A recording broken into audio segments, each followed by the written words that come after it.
Hey guys, yes, you know what happened. This girl, as usual, always running on some what we call black people time. Sorry, I apologize. My excuses are just as rubbish as Wilder's, so we don't accept his excuses, so don't accept mine. I've got reasons why I'm late. I've got reasons why I'm late. I don't have excuses, but I have reasons. I stayed up, right, all the way through to watch Floyd Mayweather, right? Courtesy pro bono, by the way, because hey. And I didn't go to bed until, so that fight started at 5 a.m. I didn't go to bed until 7 p.m., which was a couple hours ago. There's no point. I had to speak to my US connects. I have a lot of friends in the US. I have a lot of family in the US. And sometimes I just run way over time. Way over time. But I made it, didn't I? The time kept going forward and forward and forward. Girl, I was tired. Guys, I was tired. But I wanted to do this show and see you guys. It's not really how I want my hair to be, but acceptance is key sometimes when you're late, you know? You just have to accept that it's not the way you want it. But right, I'm introducing.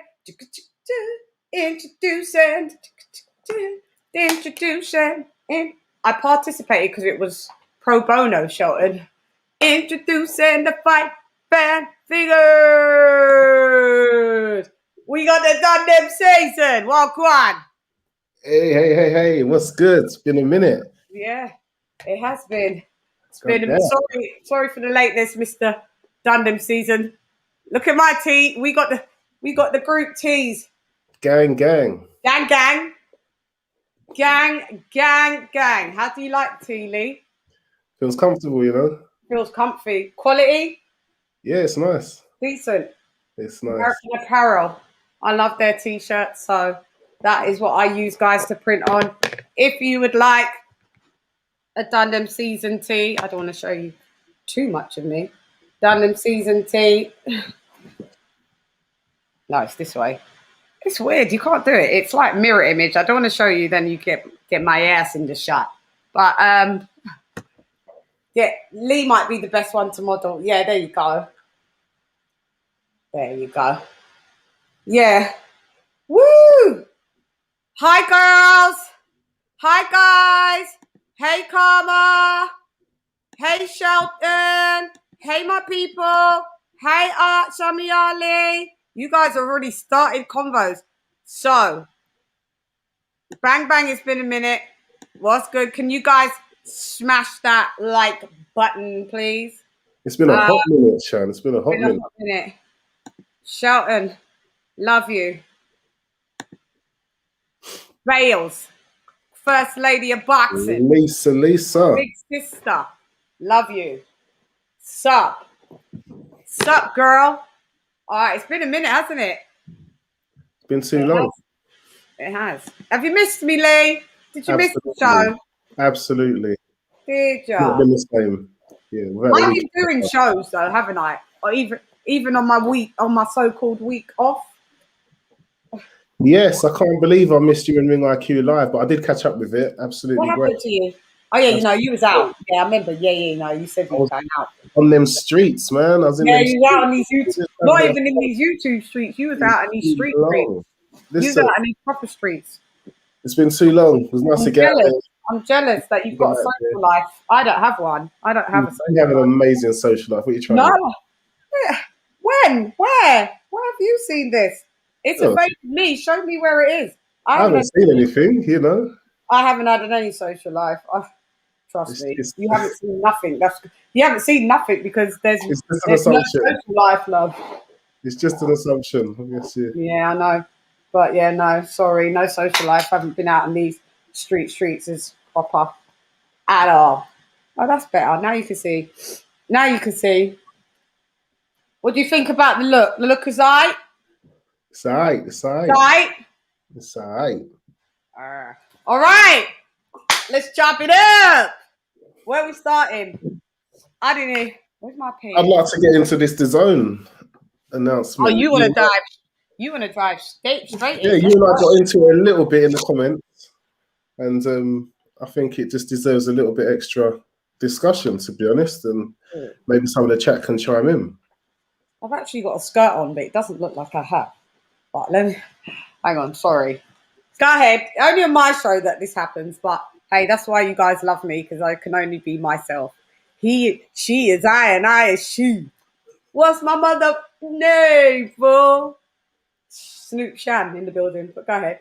Okay, Oh yeah, Spidey Shan said to say hi. Spidey Shan. Yeah, Spidey Shan said to say hi. Been a minute for her as well. Where's she been? Yeah, she's out on these YouTube streets, fighting the LDBC. Oh, she's having a trip with these LDBC, yeah, brothers, and a couple sisters, but mainly the brothers. So yeah, she said to say hi. She'll be back soon. All right, let's go. DAZN UK. Mm-hmm. $1.99 a month. Mm-hmm. Absolute bargain. Absolute bargain. Yeah. For the content they've given since it's been $1.99, absolutely nobody can complain. Been some great content, some great value. Absolutely amazing. Matchroom, game changer. Yeah. Everyone says on either his Matchroom or one of his other interviews that we are now going to get all the pay-per-views, excluding AJ's, with the DAZN description. He says it will go up, but it will be a lot cheaper than what we expect. Yeah. And he's trying to sell the idea that we are going to essentially get more. Or same with what we're getting. No, get more actually, because he's saying we're gonna get pay-per-view shows on his with the monthly subscription. And I just do not see happening. I think what we are going to get is, I'll tell you what we're going to get. I think we are going to get more what we would call small hall shows, like the show that's coming up this week. Not so much big names, but it's still good because we get to see up and coming fighters in the UK. Mm-hmm. Probably the same for all over the world as well. So I think we'll get those, and then all the stuff that was originally on Sky pay-per-view, they'll just find a way for us to have to pay for that. Because so I see it, although it isn't much, and I do get your point, you know, it isn't bank-breaking amounts, it is still more the same. We're going to get Sky focusing on anything that will sell, whether it's YouTube, whether anything that will sell, like they just had the Mayweather fight on. Yeah. That was on Thriller, to be fair. No, but Sky done it as well, didn't they? Sky done their own, did they? Yeah, I think Sky. I think it was. They did. You're right. I just heard it just now when I was rewatching that travesty of a fight. So I just with each of these new apps that appear, we're just having to pay more money for a subscription for each app, and we're getting the same amount of boxing. They're just finding other ways to. Mosquitoes already. Sorry, mosquitoes already. Yeah, Shan. Yeah. With me, Look, I hate them because they love me. I hate them because they love me. Sorry. Everything pauses when they go around me because they bite me to death. Look, just go ahead. Sorry. Yeah, so I just ultimately think. So you're not feeling it. You're not feeling the new DAZN thing. I am feeling the new DAZN thing. That's my point. It sounded like I wasn't. What I was saying was Eddie Hearn. I said it's a great product. It's good value, but with each new app, the price of watching boxing is slowly creeping up. You know, and I was just disagreeing with Eddie Hearn's statement, trying to give us the impression that we're now going to get all his pay-per-views other than the AJ fights on the DAZN app. You know, you and I have spoken many times on how Derek Chisora won't fight unless it's a pay-per-view. I cannot see DAZN giving Derek Chisora money that he wants, giving him pay-per-view money. His run's done. I don't know. They're still putting him up. He's still got fans. He's got Sky to finesse for maybe one more Parker fight and possibly one more fight. But Well, if we listen to Eddie Hearn, he's not with Sky. He's going to be on Dazn. If you listen to Eddie Hearn, going on his own, Chisora. Well, that's what Eddie Hearn was saying. This is what I was saying. He was saying all the pay-per-views they've been currently doing, coming over to other than Joshua, will be on Dazn. Coming over to Dazn. So I hope if Eddie Hearn is true, and so Chisora's coming over for a fight or two. It doesn't mean he's staying for long. I will come back. On a weekly wrap up, and I will apologise, and I'll say I got it wrong, and it is actually cheaper. But I just don't see it happening. I think it is. That's what Eddie Hearn's promising. But Eddie Hearn says we get $199. He says until nearly to the end of this year. Oh, I think it's like the Fight Camp. He was changing it. Yeah, Fight Camp. So is it halfway through Fight Camp or all the way through Fight Camp? I think he said all the way through Fight Camp. Then the price is changing. Okay. And he promised, which I always go with her. He said it's not going to be like a massive leap up. It's not like it's going to go from $199 to $29.99. But Shan, Eddie Hearn going to go up to probably about a tenner. I'm Eddie good with that. I'm even good just to do a yearly subscription like what they do in the States. Listen, like I said, we're going to get everything. We get all it has in the States and everything. $1.99 a month. All of this for $1.99 for the longest. I can't complain. He did. What he did say is people think it's just a boxing platform, and there are other sports. Loads of other sports. It's Matchroom's moving to Dazn. So Matchroom is snooker, darts. I think it's a great move. I don't know what Chisora's doing. I know this mosquito is trying to just ruin my life now on this live. One damn mosquito. It's because I got lights on, so it's being attracted to the lights.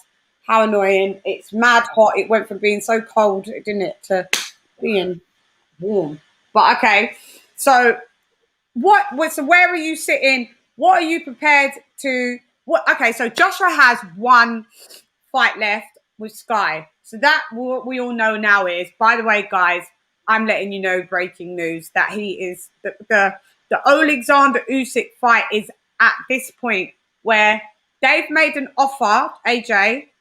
They're down for the fight. They just want Usyk's team to accept the offer because they don't want to go to purse bids. There's no ducking. AJ doesn't have to duck Alexander Usyk, by the way. Let's be real, whether you say it's a risky fight or not. But the fight, if Usyk takes it, the fight's on. If Usyk's team plays around, AJ may vacate. Shan. That is the news that I've received. Shan, if AJ vacates, me and you're going to argue it out, man. That's a duck. It's not a duck. He doesn't have to duck Usyk. Goose, right. Man. Leon, he's fought massive heavyweight champs. So why is he going hardball with Usyk then? Because he's saying that I'm fed up with being the cash cow. I don't mind doing my Mandos. Here's a chunk of money of what you deserve, which is going to be still more than what you've ever got at cruiserweight.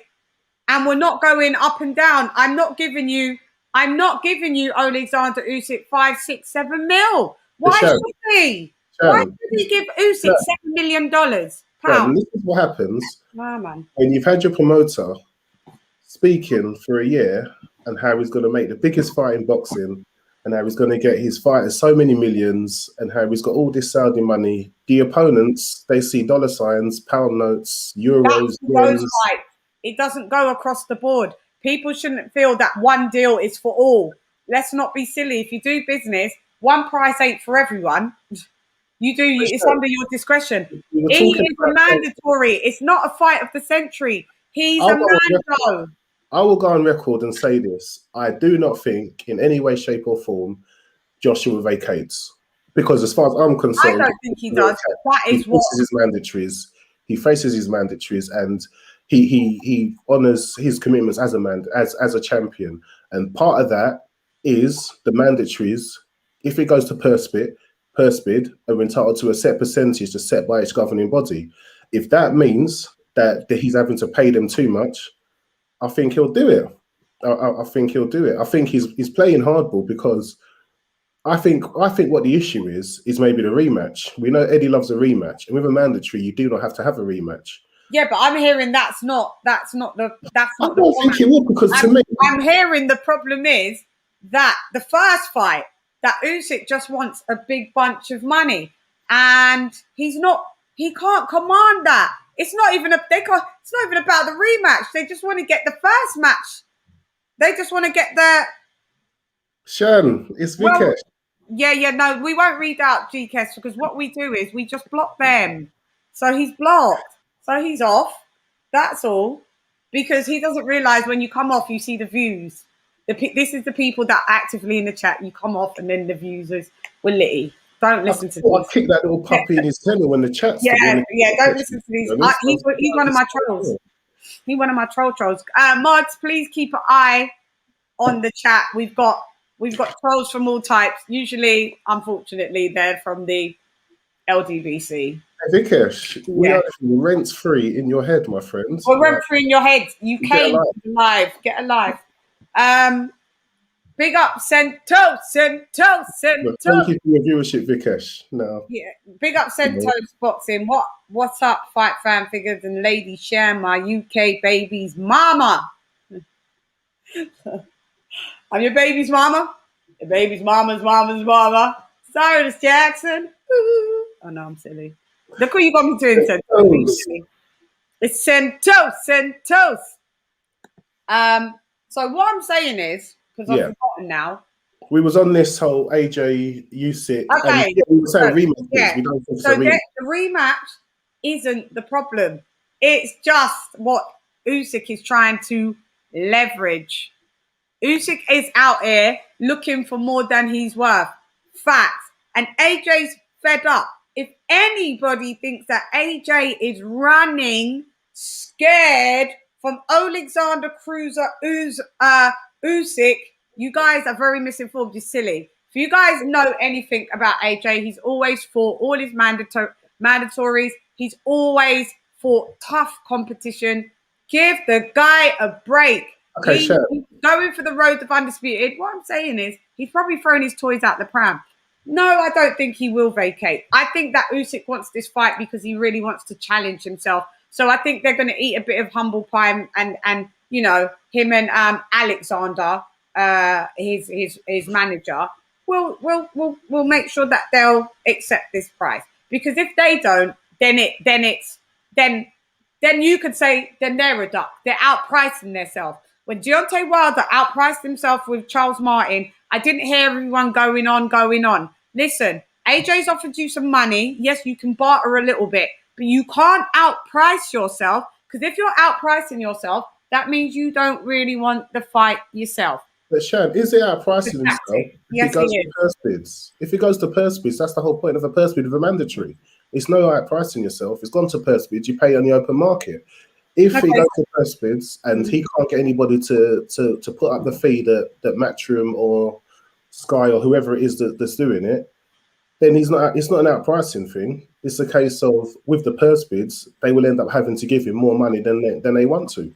Yeah, and Eddie's already said, we're actually offering you more than probably what you'll get in purse bids. It's a lucrative deal. Like, Eddie's not being stingy. Eddie's like, why is he worried to go to purse bids then? Does he think the Rabinskis are going to get some money? Because when it goes to purse bids, it gets a bit more out of it. It could go to purse bid, and then Eddie may not be the one promoting it, will he? Yeah, and then he has to deal with people trying to do this A side and this, that. It goes haywire if you know anything about purse bids. Teofimo Lopez had to do it. I get it, because, you know, he wasn't getting the money that he deserved. And what happened? Bob is not the promoter of what we're going to see with the upcoming fight. So, I mean, does AJ really want a random other ops to be in charge of this fight? Possibly, probably no. You know, just take the damn money. Just take the damn money and get the hell on. Well, Sufami Dan makes a good point, and I was going to say that you know, if Usyk's team kept the same energy that they did with Joyce when they said with the WBO, you add up the accumulation of your last three purses, and then that requires a split. That's where this ridiculous 93-7 split came from. Yeah, and then with Joe Joyce, you're going to offer 7%. So, you're taking liberties. What does the splits? Eddie Hearn will know what the last three 80-20 verses were. 80-20. That is what the governing bodies have stated that Alexander Usyk is valued at. But Eddie Hearn likes to offer a flat fee, doesn't he? He doesn't like a percentage. Eddie Hearn likes to offer a flat fee when it comes to Joshua fights. Yeah, because the percentage that because Joshua garners a lot of money. So if Joshua collects on PPV, so why should Alexander Usyk get 20% gross?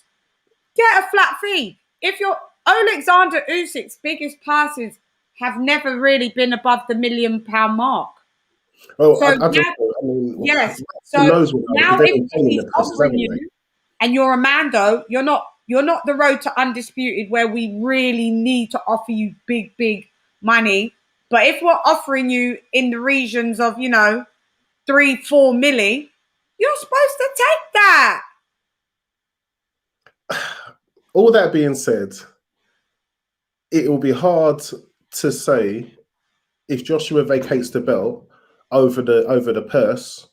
It's a duck. Whether it's over the purse or whether people say he's scared of Usyk, that doesn't mean that's a duck. That means that there's loads of people your responsibility as a champion. That's vacated their belt. Did Riddick Bowe, was he ducking? Like there's people there's just people that just don't want to bother be at the hands of, like, I've paid you millions and millions for the last 5 years in sanctioning fees. It's cool. You guys have given me. I don't need to duck. If it was someone like Deontay Wilder in that position and AJ said, I'm vacating the belt, it would be deemed more as a duck because it's more of even footage. It's a big fight. Nobody has to duck Alexander Usyk like they're scared of Usyk. Usyk is Usyk. So if I don't think he's scared. Name on him, it's not a duck then. That's what a duck is. No. A duck means that Canelo ducked Charlo. So he took the franchise and he went up to 168 because he didn't want to fight Jamal Charlo. That's a duck. He's ducking. No, there's not many kinds of duck. No, there isn't many kinds of duck. Sorry, you'll get cut off in this. You'll get cut off in this convo. A duck means someone that doesn't want to fight someone because they fear them. They fear that they can beat them. Someone not making a deal with someone doesn't mean there's a duck. But if you've got to put things into context, and I am passionate when it comes to AJ, because people try to downgrade what he does, and it's not happening on my watch. Everything will be done. This parliamentary procedure will be done in the name of AJ and for Femi Joshua, because context matters. He has fought every Mando that's come to him, which you're supposed to do. If you look at the WBC champion Deontay Wilder, that's did 10 title defenses, a lot of those were voluntary titles that he chose to fight. AJ's only voluntary title defense that he did, and that was because his arm was tied behind his back, was Andy Ruiz, because Jamel Big Baby Miller popped dirty. So they had to pick a voluntary Mando. Please do not come and test me when it comes to Anthony Joshua. He doesn't, when things are put into context, he don't got a duck. He fought Klitschko and retired Klitschko, got dropped and still got up, retired him. Get ready for the test. Povetkin. Answering Black Joseph Parker. We shall go on. So when you want to create this duck thing, please create it and keep the same energy and keep it across the board. If AJ's ducked Usyk, all of the top 10 heavyweights have ducked. All of the top 5 have ducked AJ. Bar Andrew, big up Andy Ruiz. If that's what you're going to say, they've all ducked AJ. All of them. Tyson Fury's ducked AJ. Go ahead. I'm not having it on my watch. If you vacate a belt, that's ducking your responsibility as a champion. No, it's not. It's an option. That's why you can vacate.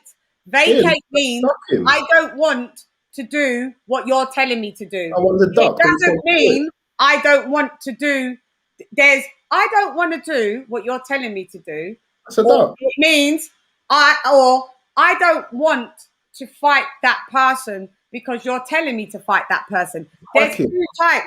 Vacating is two types. I don't got to fight who you want me to fight. Duck. Yeah. I don't want to fight someone that's trying to back me into giving them multi millions and it's a Mando. No, I won't do it. I've offered. It's not like the team hasn't offered. If AJ hadn't offered the money, if they're not offering money, then it's a duck.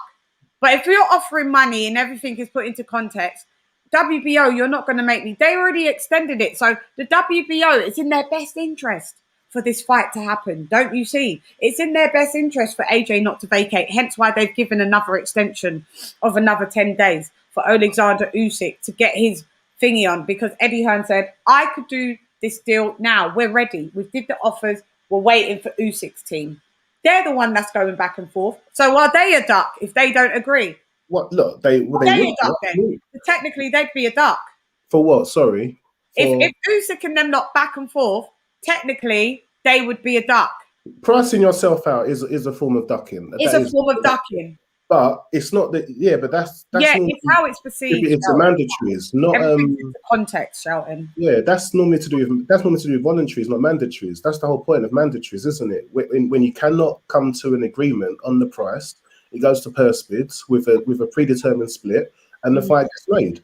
And look, I'll go on record as saying I cannot see Joshua vacating a belt. Bruv, he don't want it to go to purse split.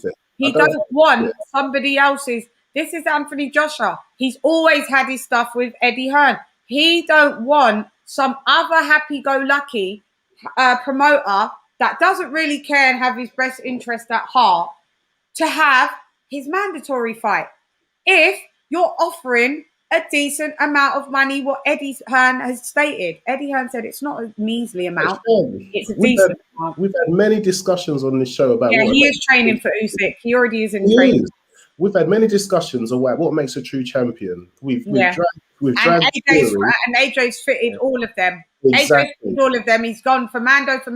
You can't even exactly. He's already a true. So was Riddick Bowe no longer a champion because he threw the WBC belt in the bin? So that means does that take away that he was a champion? He was a duck. Yeah. Does that take away that he was a heavyweight champion? No, it doesn't. He was still a champion. It diminishes what he's done. I'm not saying he wasn't. I'm saying it diminishes what he's done. It doesn't diminish what he's done. He threw the WBC belt, whether he ducked or not. That doesn't change the accolades of what he done to achieve to be WBC champion. It doesn't make him a duck. I mean, it doesn't make him. No, you're trying to say, what makes a true champion? So if you vacate your belt, if they're not facing mandatory, that means you're okay. So if this was the first mandatory that came, and this was the situation, then you could say then he's not a true champion. Has AJ? How many title defenses has AJ defended? Answer. How many title defenses has he successfully defended? I'll just cut it. Instead of you waiting, it's 7. It's 7. So because if he doesn't want to do this fight because somebody's trying to drain money out of him, that means he's not a true champion with all the 7 title defenses. That's all void now, is it? I never said it was all void. You said that doesn't make him a true champ. Someone that doesn't defend titles. These are our standards that we said as what a true champion. But he defends his titles. We just said he defended titles. Yeah, but it's constantly, not just it's constantly. But in this instance, whenever a time it gets to AJ, the rules seem to change. Why? Who's changing it from AJ? Yeah, they do. We're keeping the same energy. People, if Usyk wants to fight Joe Joyce, he doesn't ask Joe Joyce. He says to Joe Joyce gets 7% because of the way they worked it out. So how comes the same energy is not applied when it's to AJ?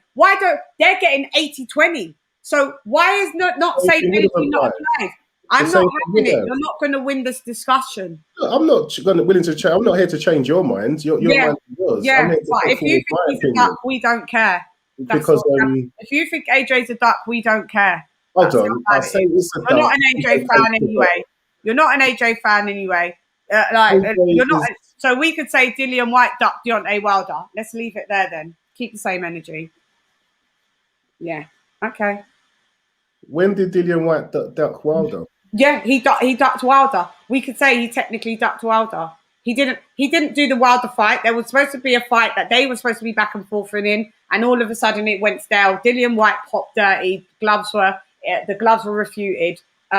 So he ducked then, because that doesn't make him a true champ. He's a duck. If AJ's a duck, Dillian Whyte's a duck. Simple. He's never defended a title, so he's never a champ.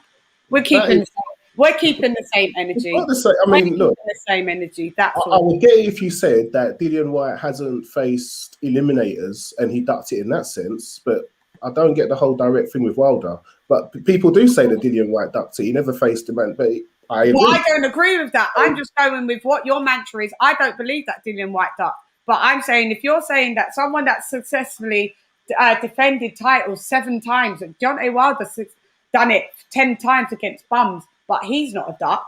He's not a duck. Because nobody garnered money fighting Deontay Wilder, so he couldn't have. He cherry picked. They were all voluntaries. They were all voluntary Mandos, including Tyson Fury. How about that? AJ's ones are thrown at him, and he takes them as a true champ, but they want X amount of money because it's AJ. No, it's not a duck. He's had enough. If he vacates, which I don't think he will, which I've already heard, he's not, but it's a tactic that he's using that they will have to if they need to. And I'm backing him. If I'll say, yeah, he ducked. If he vacates, I'll be like saying, yeah, he ducked, but I still agree. Well, that's my point. It would not take away all of the. He's had 3 belts. He's worked way out to 3 belts. Mm-hmm. That's 3 mandatories. The guy's done. The IBO was. I don't think IBO has mandatories, but he's done amazing work. But that doesn't give him a pass if and I don't think he will. But if he vacates the belt over a purse split, mm-hmm.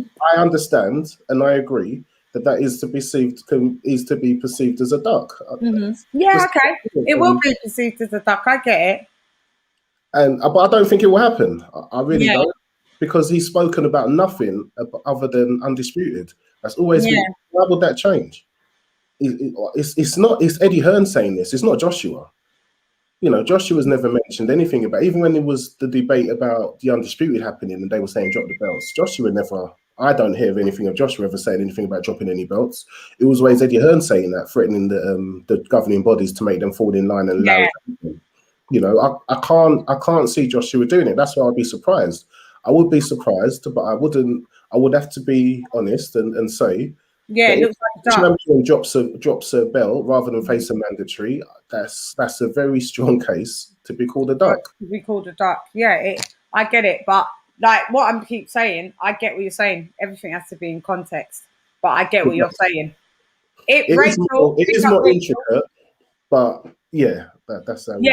Yeah, I get what you're saying overall. I just get passionate because I think people always like to rain down on AJ and the rules always are different for him and never. I'm the same with Dillian Whyte. But Dillian Whyte, I still root for Dillian Whyte.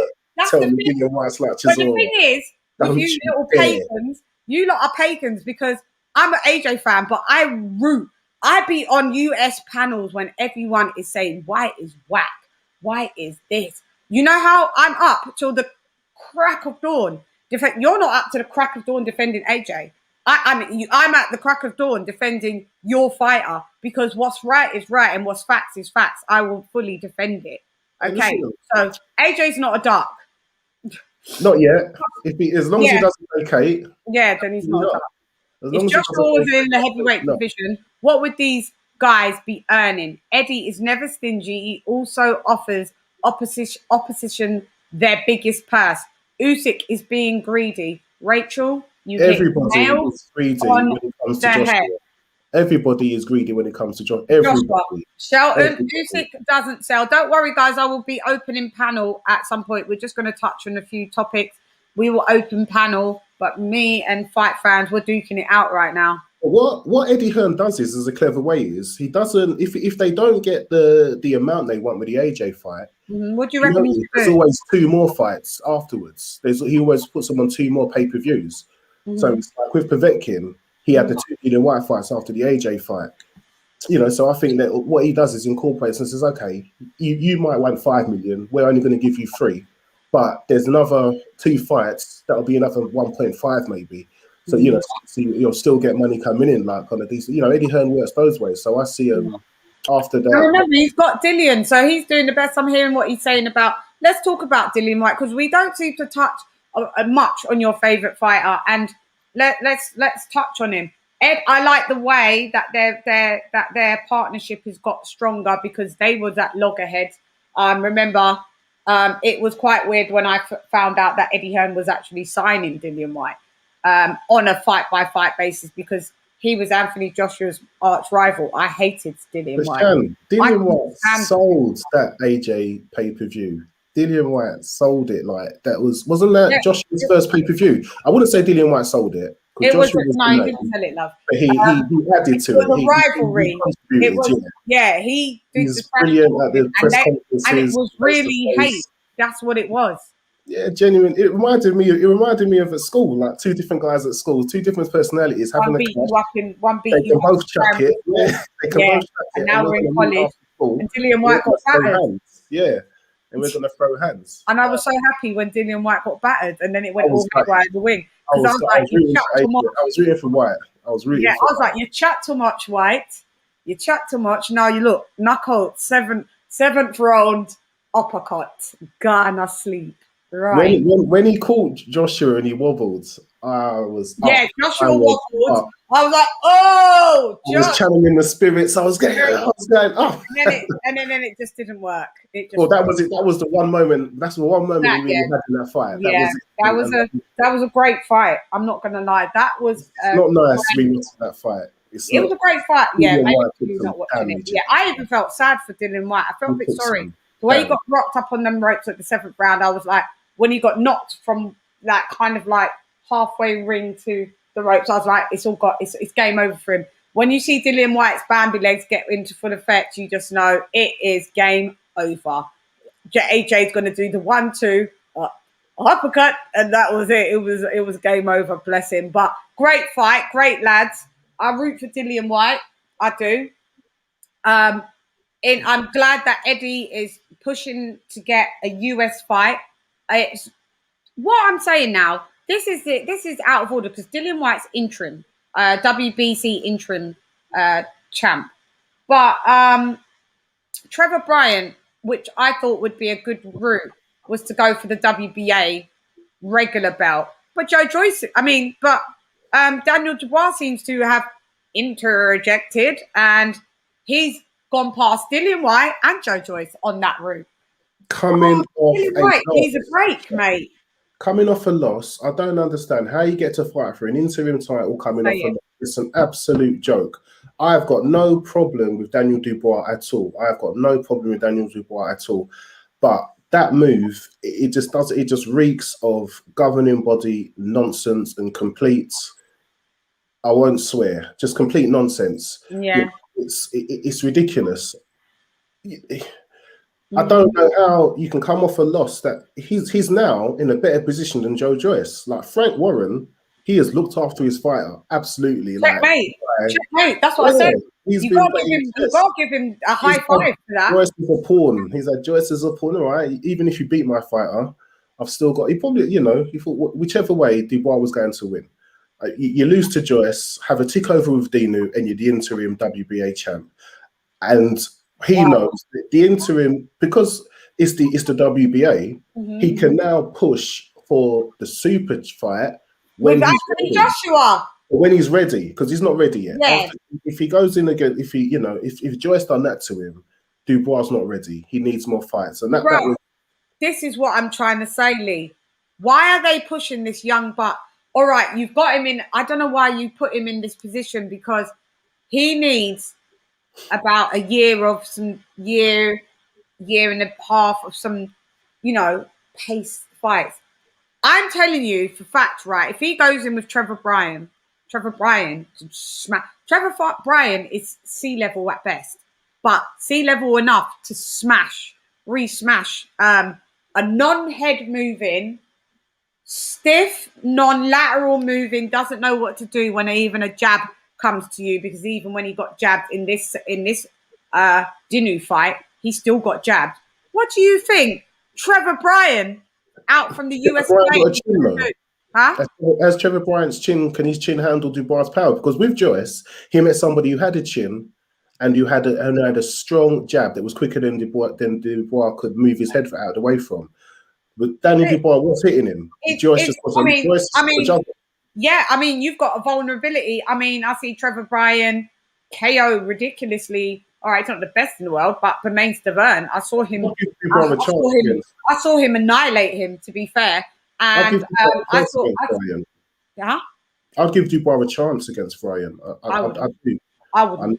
And you probably know more than me. You've probably looked into the stats a lot more. I'm just going by the eye test. It's about stats. It's just from my eye test. It's just a great fight for him for someone that's got a vote. If I was Trevor Bryan, I'd re-smash Daniel Dubois' face. Like, Daniel Dubois doesn't move his head. So Daniel Dubois not moving his head how he did. Trevor Bryan just needs to land jab, jab, jab, jab. It's game over. It's game over. And yeah, he has got a decent chin. He has. I'm not saying that Daniel Dubois if he's got a decent chin, then Dubois in a whole load of trouble. But he's got better ring IQ then, and he's still sea level at best. This is what I'm saying. Bryan is still sea level at best, but he'll beat Dubois. Wow. Okay. Well then, at this stage in Dubois' career, too early for a world championship fight.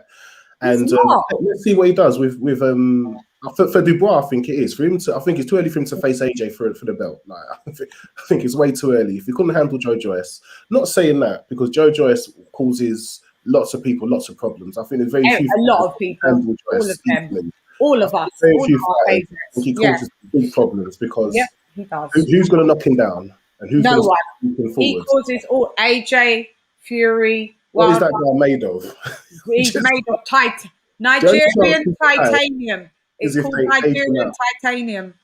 Because he's quite old in boxing terms. If they age him out, that's the chance they've got maybe. But I think Joe Joyce causes a lot of people a lot of problems.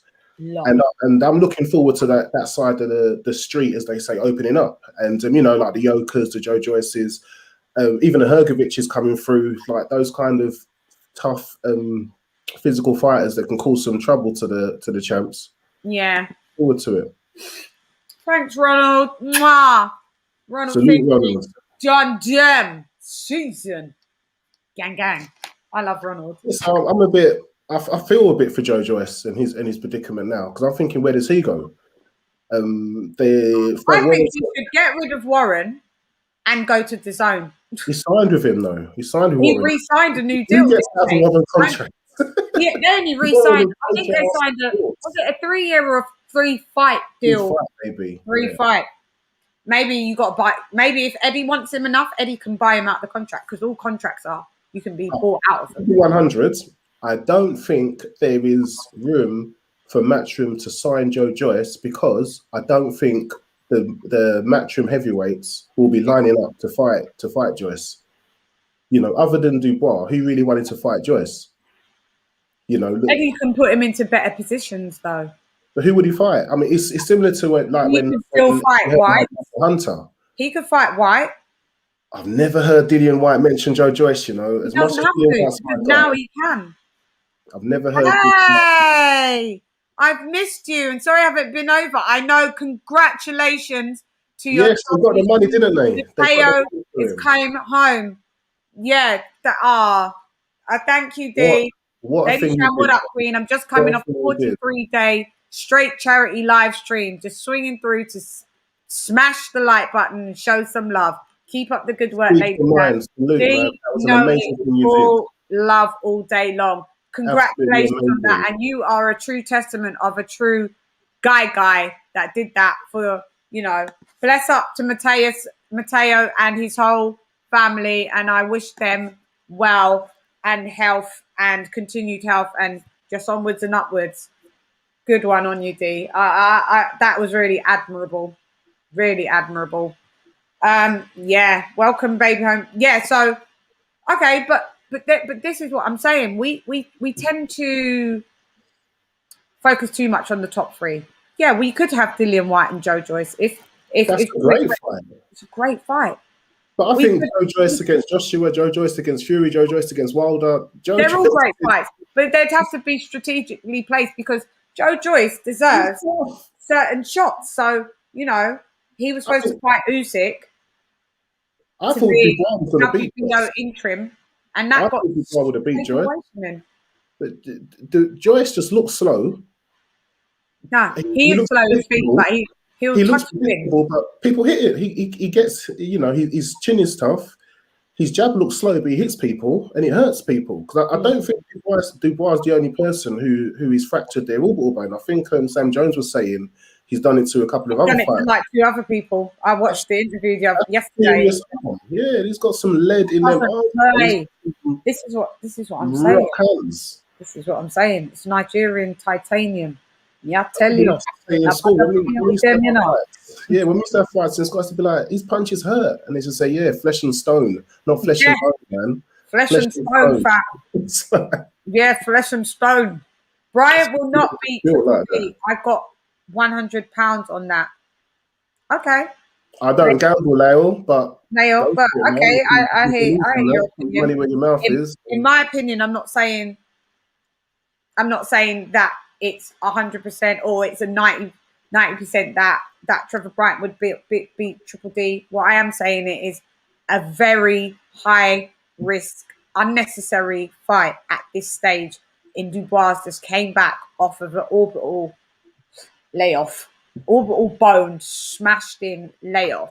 Yeah, and I don't care what you say. When I saw him against Bogdan Dinu, I saw Bogdan Dinu smash him in the same bit of his face, and I saw a little tentative. That fight was just to be a slight confident builder. I'm telling you, I have not even had that injury, but when you see how Kell Brook was after having those injuries, you knew by the time he went to Bud Crawford and Crawford laid in that 1-2 turn southpaw on him and knocked his face to the other side of the ring, it was game over. When you've got those injuries, you always are vulnerable. You're like, no, don't want to go through that again. I think they say that once one side goes, the other side's susceptible to it as well. Yeah. And in the heavyweight division, you're just like, it's bad enough what happened to Kell in the middleweights and welter, but to be up against heavyweights punching you like that when when half of one side of your face has already been cracked. That's why I say, like, for Dubois to get back in the ring, that's some warrior spirit right there. It is a warrior spirit, right? It is when you've gone in with Bogdan Dinu that nobody knows, and he's just really a trash fighter. Like when you go in with Trevor Bryan, that is Bogdan Dinu is like Z level. Oh, come on, he's top 15. We can't have elite and then Z. Do you know about anything about the WBA? Go and watch Sporting Icons. Watch Sporting Icons breakdown. If you know anything about the WBA, you see their rankings is the most bought rankings going. Their rankings are the top 20, 15 of them are PBC fighters. They're in cahoots with PBC. Luis Ortiz is still number 4 in the WBA. Fought no one up to this day. Well, he's number 4. He's number 4. He's been inactive. Loss. Yeah, how can you understand that you can climb rankings when your last fight was a loss? Because the WBA is like that. So this is what I'm saying. So when you're saying Bogdan Dinu is top 15, yeah, according to the WBA, you won't see him in any other rankings. He's not Z, though, Sam. You won't see him in any other government sanctions. He's not Z. You've never heard of him. Some gloves, and I've never boxed before. You know, the guy's a professional boxer. He's not Z. Like, let's keep it 100. All right, he's M. He's M. M. Shan, C or D? Wait, okay. C or D? Trevor Bryan is C or D. C or D? Trevor Bryan, C or D? We can't just go... He's not. In between. All right. Do you want me to pull up his box rec? Do you want Let's me to? do it. Because All I right. think we've got Trevor Bryan. I've always done your dance. I think This is what you make me do. Always having to done your dance with the Virgo that deals with stats, data, and analytics for fun. But hey, let's do this. Let's do it. Because I know you like your facts and stats. Yeah, I do like my facts and stats. And I'm happy to learn from them. If you show me them, I'd happily say, okay. Yeah, I will do. Because you're gonna laugh.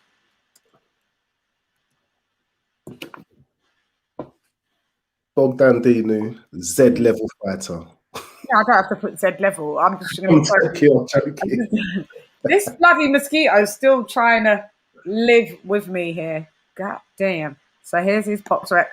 Look at you. Get away, you stupid mosquito. I just boxed it. I've hit it about 4 times and it's still so 3 losses. Let's have a look.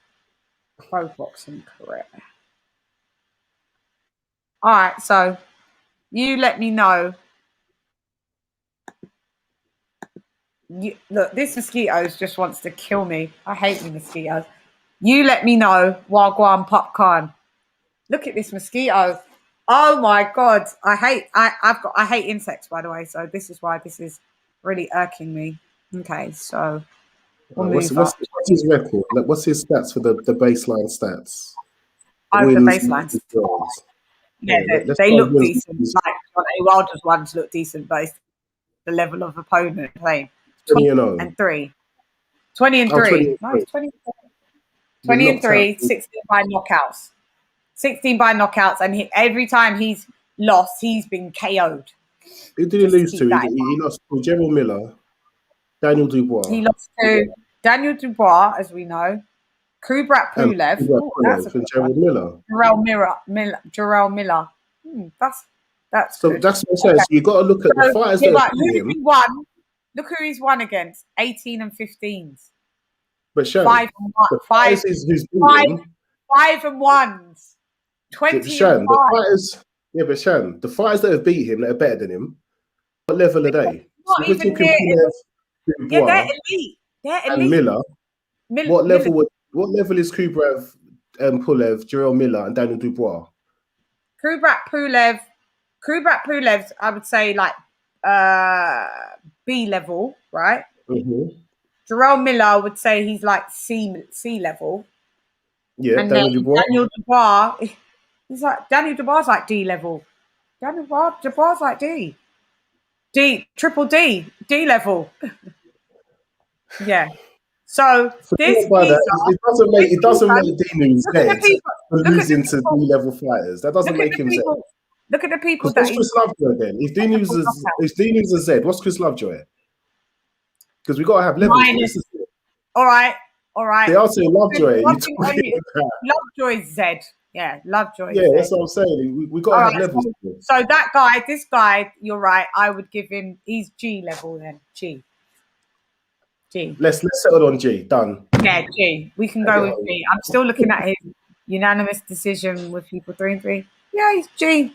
But he's G. All right, we got that. The WBO. We've got Dinu and Dubois coming off a loss, fighting for an interim title. It makes no sense. It's an absolute joke, and then it makes it more difficult for us to say to champions, face your mandatories, because that's the responsibility of a champion when you're getting joke things like this happening. So you just go around in circles with the governing bodies, and when it comes to holding champions to a high standard and expecting them to follow their responsibilities, we look at the governing bodies that are dishing out these responsibilities, and when they're being a joke, it kind of almost makes it more acceptable to say to them, like, forget the belts and do what you do. Yeah, belts. I don't have my All right, so moving along swiftly with those lads. Talking about the next topic I want to discuss was the WBC rankings. Talking about governing bodies. WBC. Or saying that WBC rankings, the top 15, some tough competition in there. So whoever gets that, I can look on my phone. Who's the? I've got it up here. Yeah, who is it then? Anthony Joshua. Anthony Wilder number 1. Tyson Fury. WBC would be Tyson Fury. Sorry, Anthony Joshua isn't. He'd be WBC after Tyson Fury. So Tyson Fury is the super champ. Dillian Whyte interim.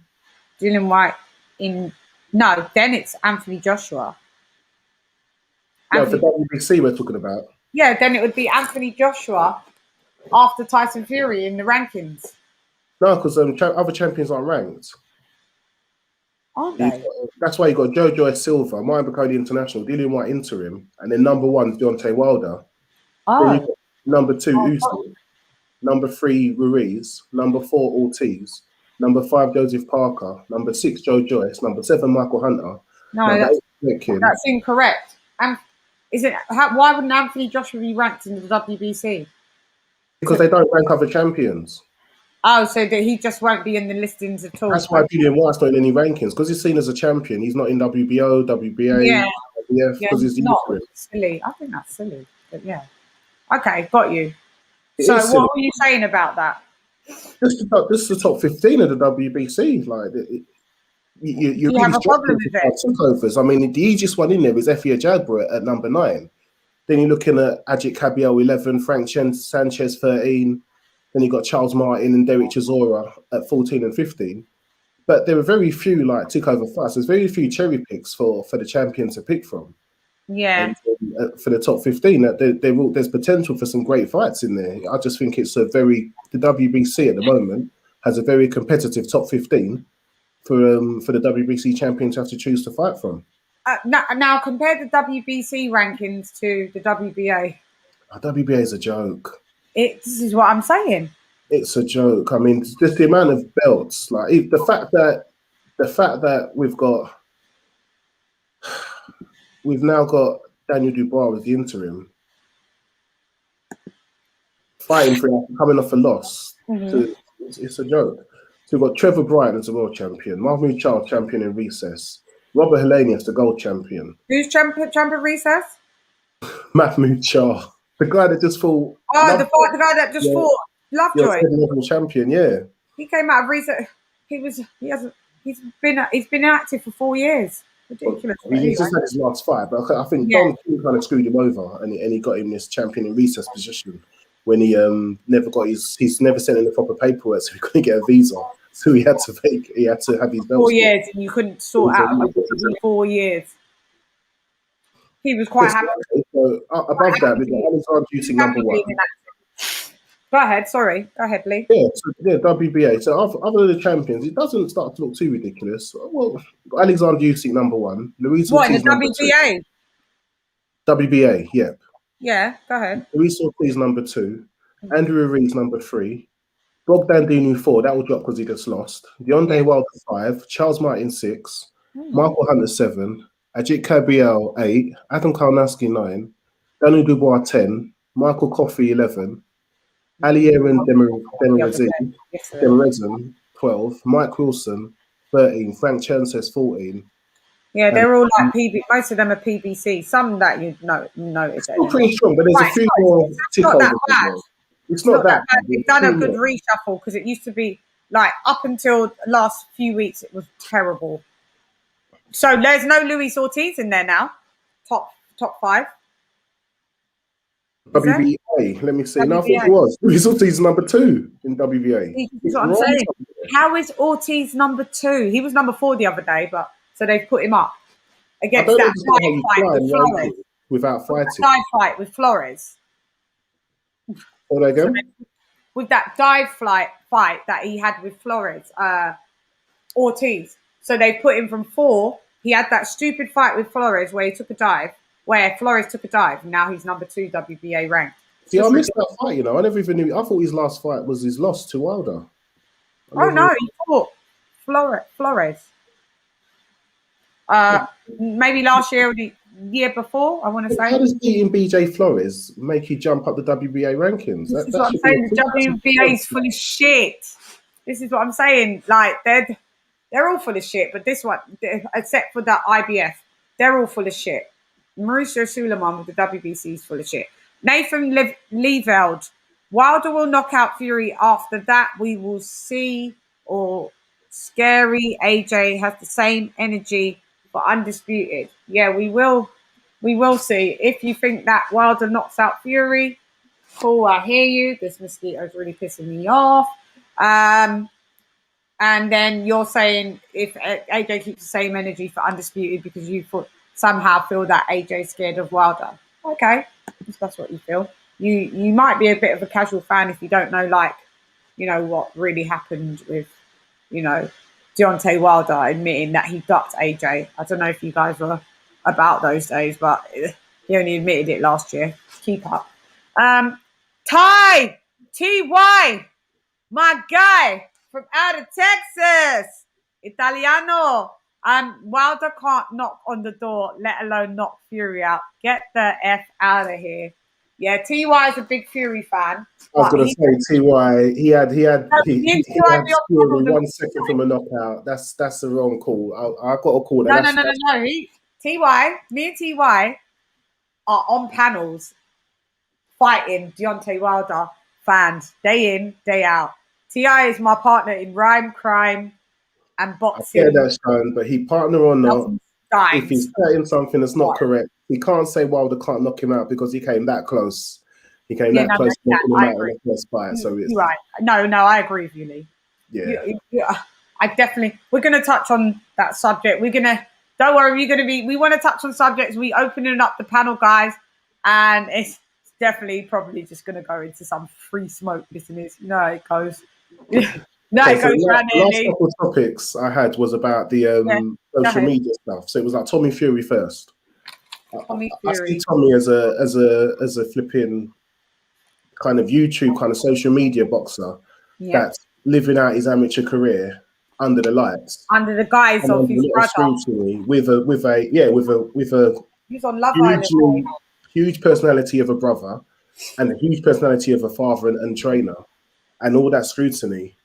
And he's just making life really difficult for himself. I really struggle to see how he's going to progress. It's like he's rubbish. I tried to give him a bit of benefit of the doubt the other day with my report, and I just thought, sorry, I don't look like green. He's very green, isn't he? He's very green. He's very average. He's got a lot to learn. Yeah, he's 6-0 now. But have you seen the Campbell Hatton? Bruv, he went to point with someone that lost 112 times. This is my point. He's got a name, but when you look at his domestic rivals, he's struggling. So and it puts them in a really bad position. Like, yeah, their careers will be in lights, they'll get paid well, but they will face huge criticism. And I think overall it's going to be more damaging.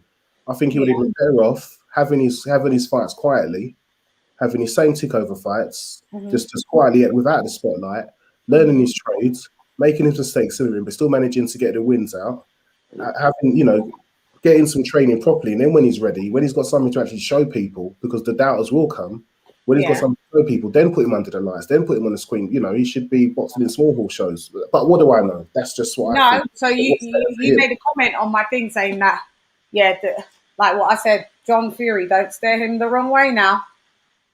You think but it depends. Is the right way? Is the right way to make the most money? Because that's what he's doing, or is the right way to give his boxing career the best chance of success? You know, money-wise, probably is the better move. You know, if he's talking about securing a bag and all the rest of it, he probably is earning more money doing it this way. He's just making life very difficult for him to climb the ranks, in boxing and to get himself a world title. I just think he's really going to struggle. Even with Frank Warren and his magic that he can produce, giving Dubois an interim shot after coming off a loss, I still think Fury will struggle. I think at the moment, if Fury was faced with his version of Adinu, he might well blasted lose. So it's these new celebrity style boxers. That Love Island YouTube stupidness. Lee, I think him with hang on, my battery's dying. I think him matched up with Marcellus Wilder on the undercard would be a sick thing just because it's two brothers, the Furies v the Wilders. I get it. I haven't even assessed who would win on that because Deontay Wilder's brother's rubbish and so is Tyson Fury's brother's rubbish. But what I'm saying is, I tell you who would give him a run for his money that John Fury keeps saying, oh, my son would be. Jake Paul would beat up Tommy Fury. Anybody in the panel, anybody in the comments wants to tell me what do they think about that? Jake Paul would beat up Tommy Fury. Okay, Jake Paul, the one that's actually been training like a pro boxer. Yeah, the one that's been knocking out people, not the one that fought Mayweather, the brother that actually can serious boxing training. He's doing serious boxing training, but his fights, he's having his takeover fights on YouTube and making his money. So he's doing his amateur career very similar to Tommy Fury, but he doesn't have the pressure because nobody treats him, but everybody sees him as a YouTuber, not a boxer. Where he's living the life of a boxer, he's training like a boxer and he's fighting people that aren't boxers and he's getting the wins. So he's kind of doing it the right way. He's living out in the spotlight, but he's got nothing to lose. People aren't looking at his opponents' records and stuff like they're doing to Tommy Fury.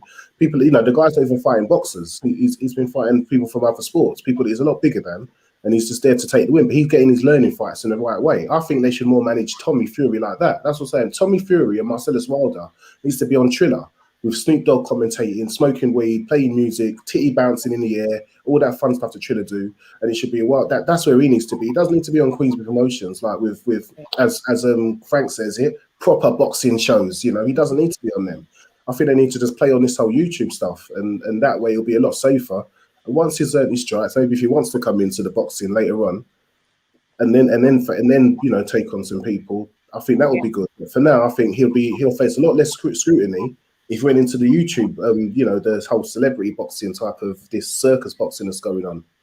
So where do you see him with Jake Paul? Yeah. Beat him down, Lee. I mean it. Jake Paul is not a great boxer, but Logan Paul's trash. Jake Paul will come in. Have you seen after we finish work, right? Go and watch the last Tommy Fury fight. He's trash. He trashed. TY saying, you're not, and I can hear TY's voice saying it, you're not listening, bruh. He got the power to knock him out, but not the skill set. Exactly. He almost did. Look, I'm not saying that he doesn't have, I'm not saying he doesn't have the power. What I'm saying is, it's a big call to say he has no chance of knocking him out when he came within seconds of knocking him out. That is a chance. That's a very close chance. It's a very, very close chance. I agree with most of what you're saying. I just disagree with the bit where you're saying he's got no chance. You can't say that when he came. You can't say he's got no chance, TY. But he don't have the skill set, which I'm with you, TY. He don't have the skill set. All of this, don't worry, we was free smoking it in a bit. All of this, bringing on to talking about these little YouTube fights and all that. Now that's where I'm putting Ryan Garcia in. Ryan fucking Garcia, that's where you shall be. This is where your lane is. I don't want it. Ryan Garcia has got on my last nerve. It's got on my last nerve. For one, yeah.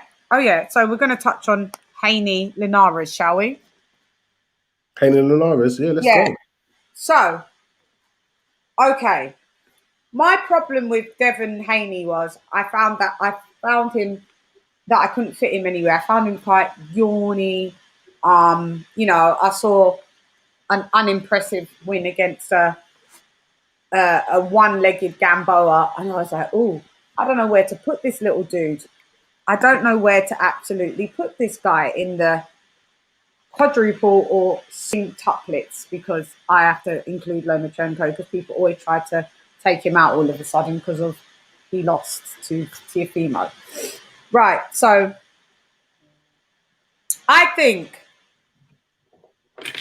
Devin Haney, okay, so what people are not going to do, even on my watch, right, what you're not going to do is not give this little dude his accolades. At the end of the day, yeah, he came through. I expected a stoppage because a few days earlier, was on panel with his dad, with Bill Haney.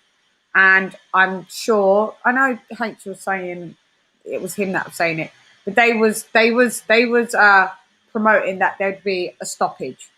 So I know Devin Haney he had knockout of the year in 2019. I forget the dude that he had a great knockout with. It was a great KO.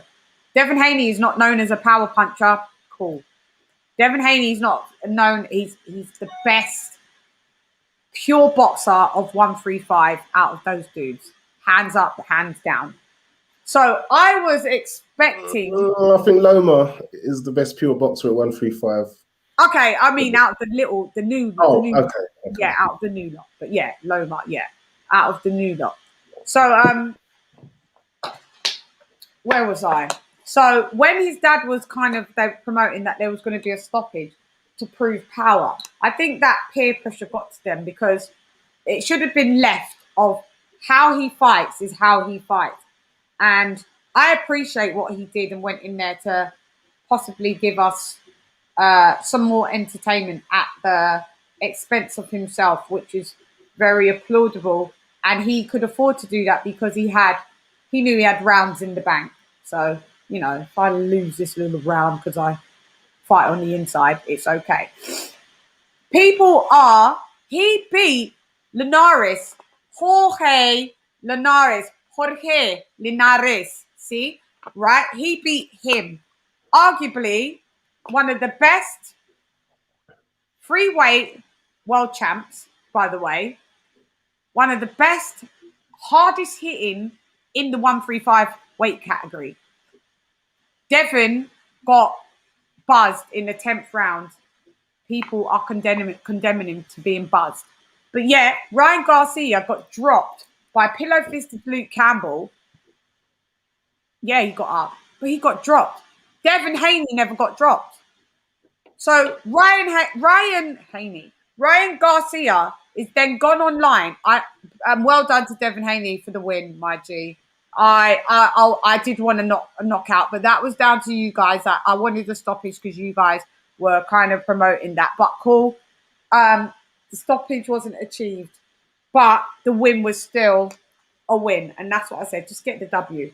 Why has Ryan Garcia jumped online after he ducked Jorge Linares? By the way, what a lot of people don't know, he ducked Jorge Linares, he ducked Devin Haney, and he ducked Javier Fortuna. See? So at the end of the day, you've ducked 3 people, but you're going online saying, oh, I would have KO'd you, son.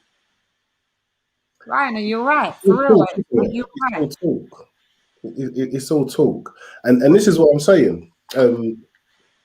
Because I saw William Hillen's comment about Tommy Fury is just a kid. And William, we're agreeing. We are agreeing. Tommy Fury is just a kid. He's very green. And I think he's learning in the wrong... I think he's learning in the wrong platform, in the wrong setting. He should either be learning in the amateurs and then come up. But he's having his amateur fights under the lights. I think it's too much for him. Who? I was talking about Tommy Fury. I was just responding to something William Hill. Oh, okay, yeah. When it comes to Ryan Garcia, it's a joke. You can't be calling out people, having all the smack talk, and then hide behind your mental health badge and expect to get no smack talk or any criticism from commentators in return. And then as soon as the guy's had a fight, which he wins, somebody that he's willing to that you could have fought but you didn't, then talking about you would have knocked him out. Like seriously, get in the ring, sit down, go face Fortuna. Don't duck the Fortuna fight. Wait for him to pick. Now would you say that's a duck? Of course, of course, that's a duck. Duck. He's ducked like I said. He ducked. He fought Campbell. Yeah. He fought Campbell to be a title eliminator to be Devin Haney's man. Duck Linares. Duck Javier Fortuna. And now he's picked another takeover fight. It's a joke. Like if you're gonna do that, fine, but then shut the hell up. Don't go talking about what I would have done. How I would smoke you. Like no, if you're up there fighting fighters that I'm not willing to fight, I really need to just say anything. Yeah. I need to pull 7 points back and keep quiet. Get my takeover win. Get a win equal to or better than Linares or the people that he's ducked, and then come back with a talk. But it's social media. A lot of people can talk a lot of crap, and unless you're in the know to know the history behind it, people can go along with it. Because I'm sure that the millions of his social media followers have no idea of what's going on in boxing, and they probably believe him. And maybe there's a chance he could, but do you have the heart? Do you have the mental strength to actually get in the ring and face these people? Because at the moment, you haven't. You had one decent fight against Luke Campbell. You got dropped, and it seems like you've lost your freaking bottle. So it's like, you need to work on getting that back, work on improving your mental strength, work on being able to face people, and work on keeping your fingers off of damn social media with the smack talk, because you're claiming that you've got mental health problems. But Bro, you're seriously, just going to get smacked up. We just don't play these games, Mr. Garcia. Get well, yourself in the ring. Otherwise, we are not even going to pay you much mind, because you've now dropped out of the top five of that, what we were saying in the 135. Linares is top five. We'll give it Loma, Linares, Devin Haney. This is not in any order. I'm just saying Tank, Linares, Devin Haney, Loma, Teofimo Lopez. I'm not. Garcia is just not even a thought. Yeah, I actually think it's a very close fight between Haney and Garcia. I actually Haney think and Garcia. I think Haney. if Garcia's actually got the balls to get in the ring, I think he can do stuff. But it's like whether he does. I think Teofimo's going to give Haney problems, not Garcia. Teofimo gives them all problems. I think Devin and Garcia are quite on a par at the moment. I think Devin's got more of the mental strength and stuff, but I do think Garcia's got more power than Haney, but I think Haney's got better boxing skills. It would be a really interesting fight. I don't think it would be a walkover for Haney, and I don't think it'll be a walkover for Garcia. I think it would be a close competitive fight. But at the end of the day, Devin Haney's the one that's got the belt. He's the one that's doing chasing the mandatories. He chased Lomachenko. It wasn't his fault that Lomachenko went the franchise. He's now chasing Teofimo and stuff now. He's franchised. Yeah, he's chasing Teofimo. He's not undisputed. This is what we're going to talk about. He avoids a Teofimo, or he avoids a Lomachenko, when they're his mandatory or something, I'll keep the same energy for Haney. But at the moment, Haney's showing more to me. Free smoke time. Yeah, go ahead, Lee. Haney's showing more to me as a fighter than what Garcia is. Garcia's great on social media. He's great at the selfies. He's great at making babies. He's great at all that stuff. But he doesn't seem to be so great at getting his ass in the ring to face the tough fights. Yeah. Also, it's a damn shame. Yeah. And then he's saying that he's back now, Bryan Garcia. But you're back. All the dangerous fighters are booked up. Yeah, of course you can woodwork. Do you know he reminds me? Fortuna's got a fight with someone else. He reminds me of that guy, Chump change bum. Well, we don't like the word bum, but some chump change anything. He reminds me, Shan, of them guys, right? Each and every time. Make sure you get one of the t-shirts then, Adari, because it's Jamaica colours the done them season, Yeah. Kingston 13. St. Elizabeth still, Santa Cruz. Yeah, Nebo. See? Anyway, go ahead. Yeah, Garcia reminds me of that guy that's in the group of guys that go out. He's the one with all the mouth, gets into it with another group of guys, and when it kicks off, my guy disappears. And when the dust settles and the dangerous fighting's done, he pops himself out of the bloody woodwork. We be like, where were you, Ryan? When he was kicking off, where were you? And he's got an excuse. Oh, no, I was protecting some woman over there. She looked like, I wanted to make sure she was safe. Keeps himself out of the frigging danger. And then comes up talking about, oh, yeah, that was a good scrap. No. Fall back. You weren't involved in it. You got all the match. When it comes down to the action, I'm not seeing enough. So his actions are matching his words. He talks big on social media. And he's ducked 3 decent fights. Because any of those fights would have been decent. Fortuna, Linares, Haney, all decent fights, all big tests. I'd have no problem. Even if you lost, I'd have no problem. If you gave a good account, I know you're hard on Campbell because you said he needs to win at least one. But I'm like, Campbell takes the fights. He takes challenging fights, 50-50 fights. Fights Campbell. Yeah, I know you say like he needs to lose a loose. Campbell's not in my top thing again. I get that because you said he's not won, but Campbell stepped up, and at least he's had the fortitude to get in there. And he's got a good amateur pedigree, so he's like great I think Campbell respect. Yeah, he's amateur pedigree. He's an Olympian. He's an Olympian. He's a gold Olympian. Campbell. Yeah, with that, I do give Campbell respect, and I give him more respect. I give him more respect than Garcia, even though Garcia beat him. Me too. Campbell more respect. Me too. I give him in that regard. You're right, Lee. He's fought more fighters. He's done more in matches. And even though the guy beat him, he hasn't ducked He hasn't ducked. No, he hasn't ducked. He just falls short, but at least he's taken the fucking fight. Takes the You know what I mean? Yeah, at least he does the damn thing. Mike Hunt, definitely not a fan of Jake Paul, but he would knock Tommy Fury into next week. Guys, the link's in the chat. So you can come through. Especially if you disagree with me, please. I'm up for this. Come through. Let's jump in. Let's jump in. The link's in the chat. Everybody start jumping in. Fight Fan Figures is giving us great commentary today. I've thoroughly enjoyed so far. The last topic, similar to the Tommy Fury and Ryan Garcia with his social media. Is the social media actually damaging to boxing? I mean, we was talking to Andy on the WhatsApp group we've got for us. Troy, where are you? Andy had a great point, and you could hear the trainer in him. You could hear it in his heart. And he was totally disgusted by it. Yeah. And, he really... Should I play it? Do you think he'd mind if we... Yeah, play it. Let's play it. I see you. I'm gonna be introducing. Play it. Give me 1 second. I just need to play it.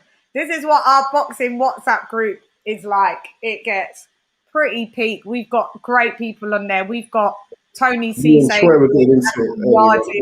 Amateur. A coach. We've got Andy Gill, who's a cruiserweight amateur coach and pro coach.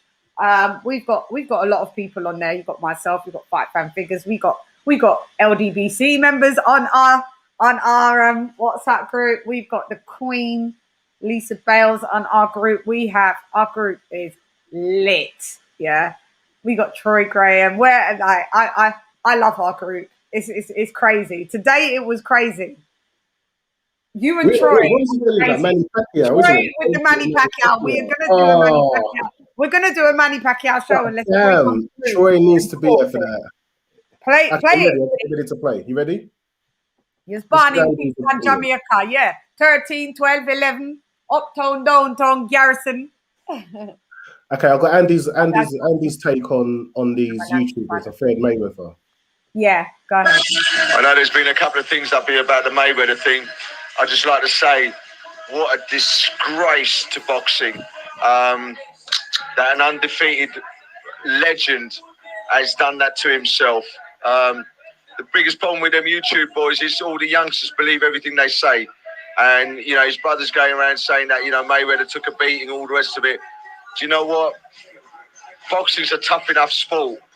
And we don't need idiots like Mayweather and all these, whoever these YouTube boys are wrecking it. Totally wrecking it. And if everything's about money, you know, the beauty of this sport is going to go out the window. Any sport will go out the window. Big up Andy Gill there. Passionate and a mofo coming as a trainer. Do I disagree with anything he said? No, I don't. What I'm saying is, look, Floyd Mayweather, and you know I love you. I adore the... Everybody check out my 1 hour presenting with... who did I present it with? Oh, no, Travis J. Sorry, Trav. My memory evades me. On Floyd Mayweather. Listen, you don't want to be mixed up with this. Yeah, you're legendary, my dude. But, like, your name can now be associated with a guy from Ohio that there with him and his weird as fuck brother. Yeah, to just come through. Hang on. Bales. Come through, Lisa. I'm introducing Lisa Bales. Introducing Lisa Bales. I'm introducing Lisa Bales. What's good, Lisa? I'm coming. Are you coming? Yeah. So what I'm saying is... I'm sorry. I had a bad connection for a minute. No worries, Lise. What I'm saying is Floyd should never tangle up his name to let these people call out him near him. That's what I'm saying. That's why Andy's so peed off, because at the end of the day, why have you mixed up your name in this catastrophe? Why have you done it? What catastrophe?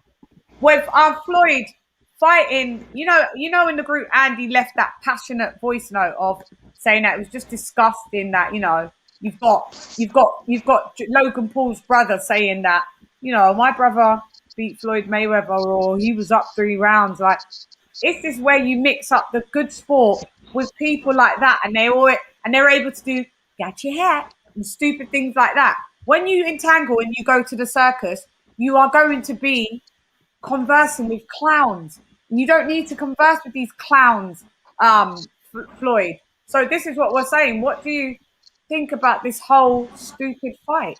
Because it was stupid. You didn't See, from ever my seen it. perspective, I'll speak on the Yeah, speak on it. second KSI Logan Paul fight. Mhm. And my child actually wanted to watch the fight. So it was a way that we could connect over boxing. Yeah. And from that, I then went on to show her some other fights. We looked at the Joshua Povetkin fight. She loved Povetkin's gazelle type punches that he was giving off in the first round, where he was like leaping forward and throwing those hooks for the round that he was doing it. And it was good. It was a good introduction. And like now, when there's a fight night on, my child will actually come down and we'll watch the fight together. And I don't think that would have happened without it wasn't that type of fight. Who was she into? Is she into Logan Paul then? Your She daughter? just heard about it. You know, it was just a hype. Everyone was talking about it. Everyone was going to be going in school and talking about it the next day. And it was just like, Daddy, please get the fight. Yes, and the BJS fight was on there. Was on the undercard to that as well. He fought some Argentine guy. So I was happy to just catch up on him, see what he was she aware of who Floyd Mayweather was, your daughter? No, she wasn't. Mike Tyson, Dennis Lewis, Anthony Joshua, Dillian Whyte, but no, not Mayweather. That was on the radar at the time. But I bet he knows now. But that's what I'm saying. I bet he knows about him now. So, you know, it's. What do you think about what Andy's saying? Yeah.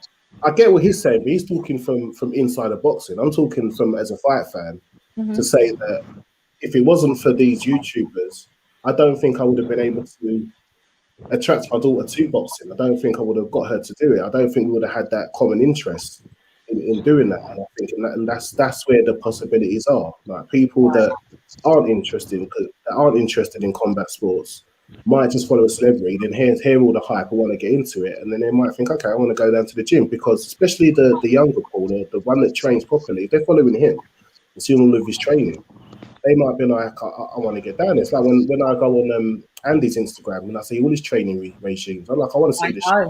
Yeah, I want to get down. It makes me want to see what some of this boxing training is about.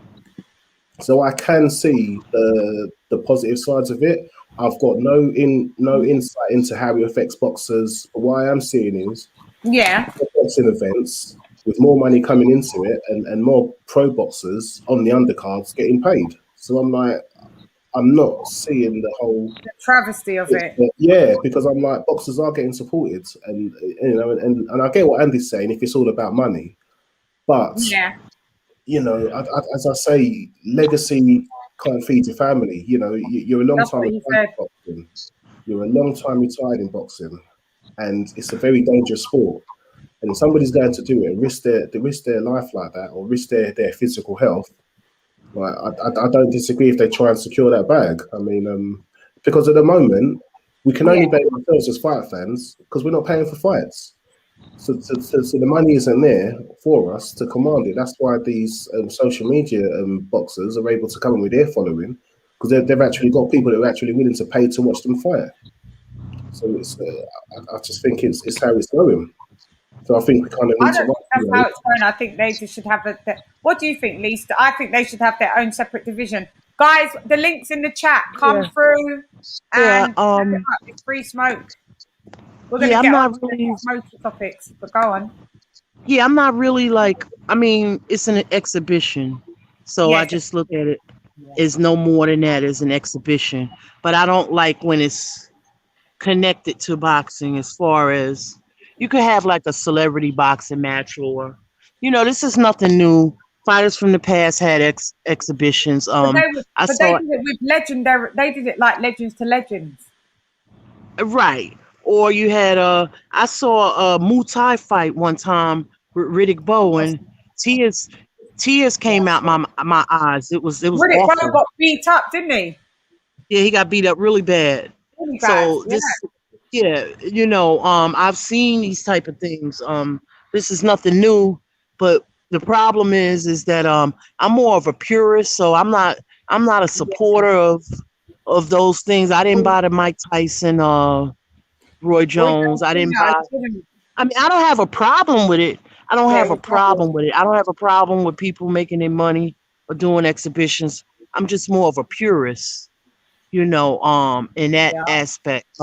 Who's to say? Now, I got a notification from ESPN because I have ESPN Plus, and it was almost, I got to send it to you guys.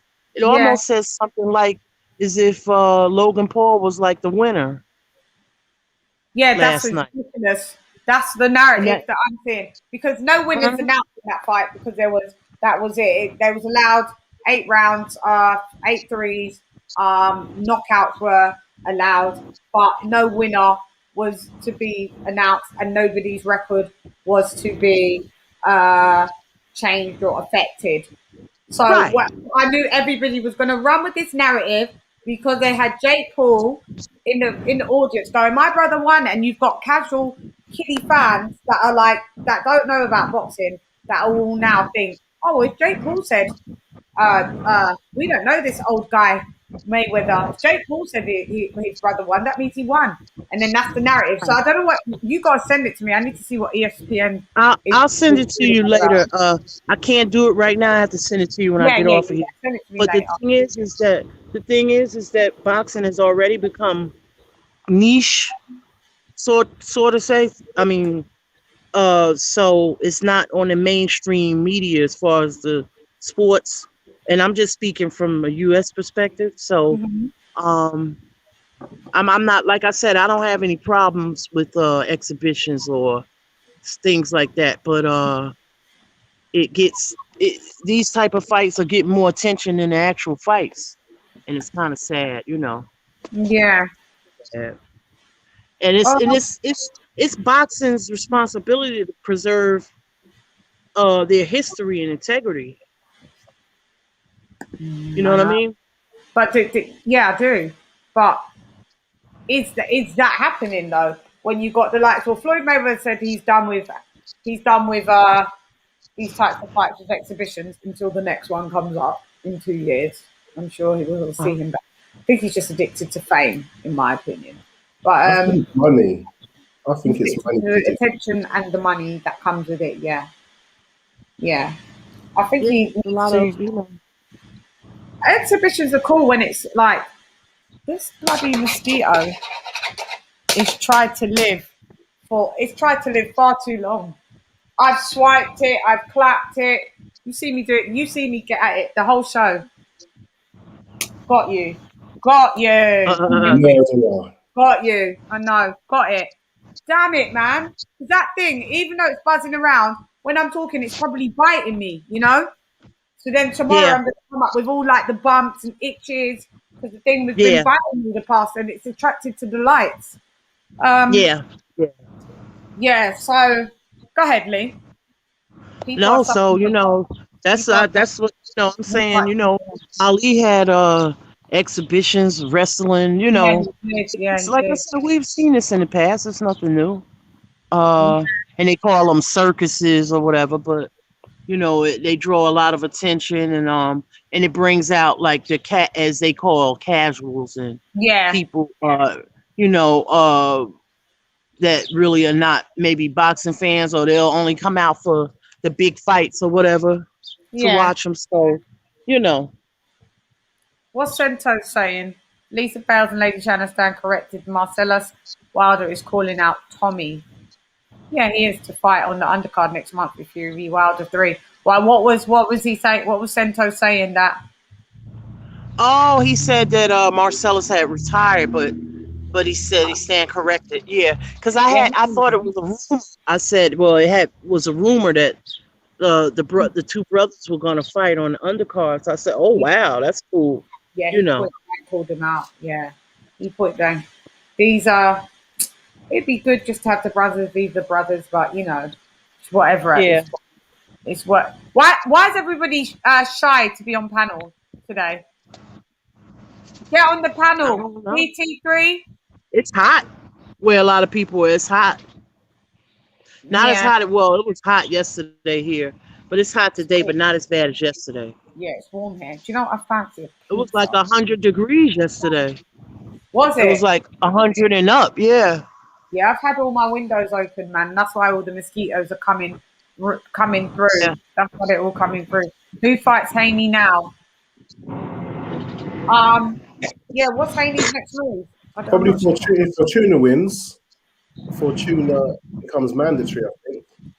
So if Haney can't get the He has to fight Javier Fortuna. If Fortuna wins, yeah, I think that's a fight for his mandatory. It should be another good fight for him. Tio wants to fight him now. Yeah. Tio's next though. Tio says he wants. Tio changes his mind. But Tio changes his mind like the wind. Yeah, anything that reminds you of the Furies? The Lopez's. The Lopez. The Furies.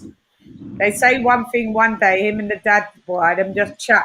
I'd love to have the dad on, because the dad brings the smoke. I'd love to have the dad on. That would be amazing. Do you know what I'll do? I'll reach out to the dad.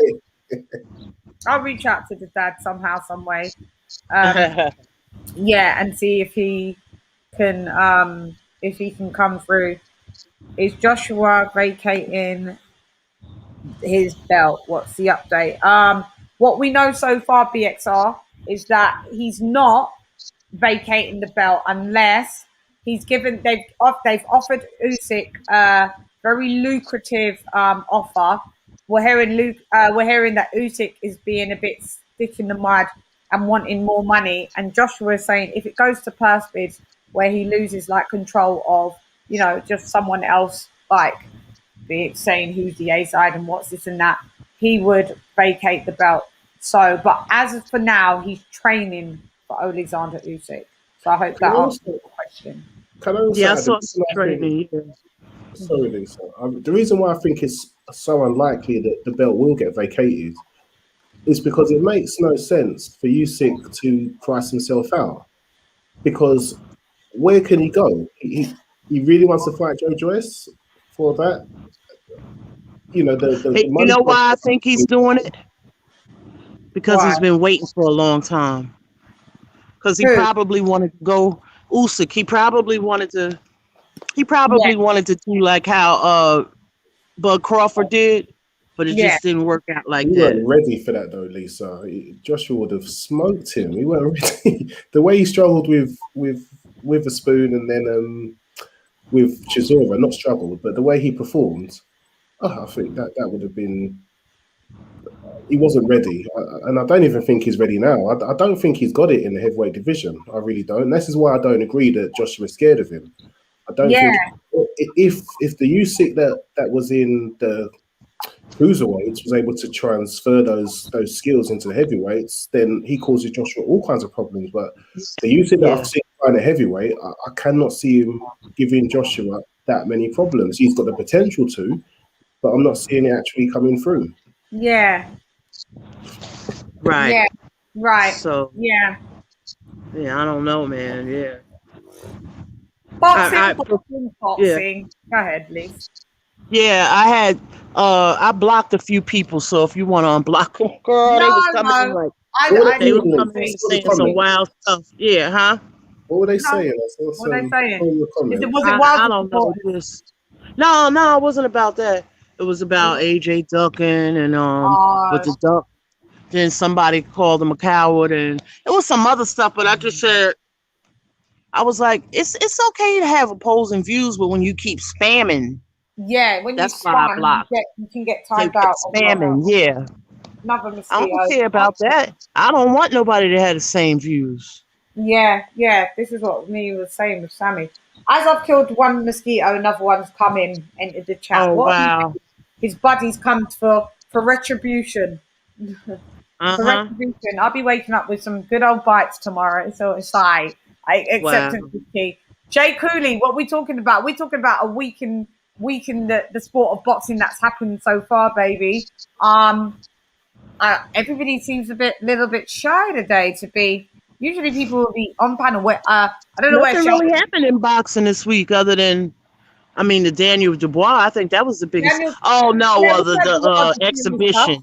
The exhibition was the biggest thing. And we still had Wilder Fury. Oh, I thought you meant I was just talking about the Like, week within in the boxing. week. Okay. Yeah, within Yeah. the week, we still had updates on Wilder Fury. Where are you standing Right. with this, Leon, with Wilder Fury fight fans?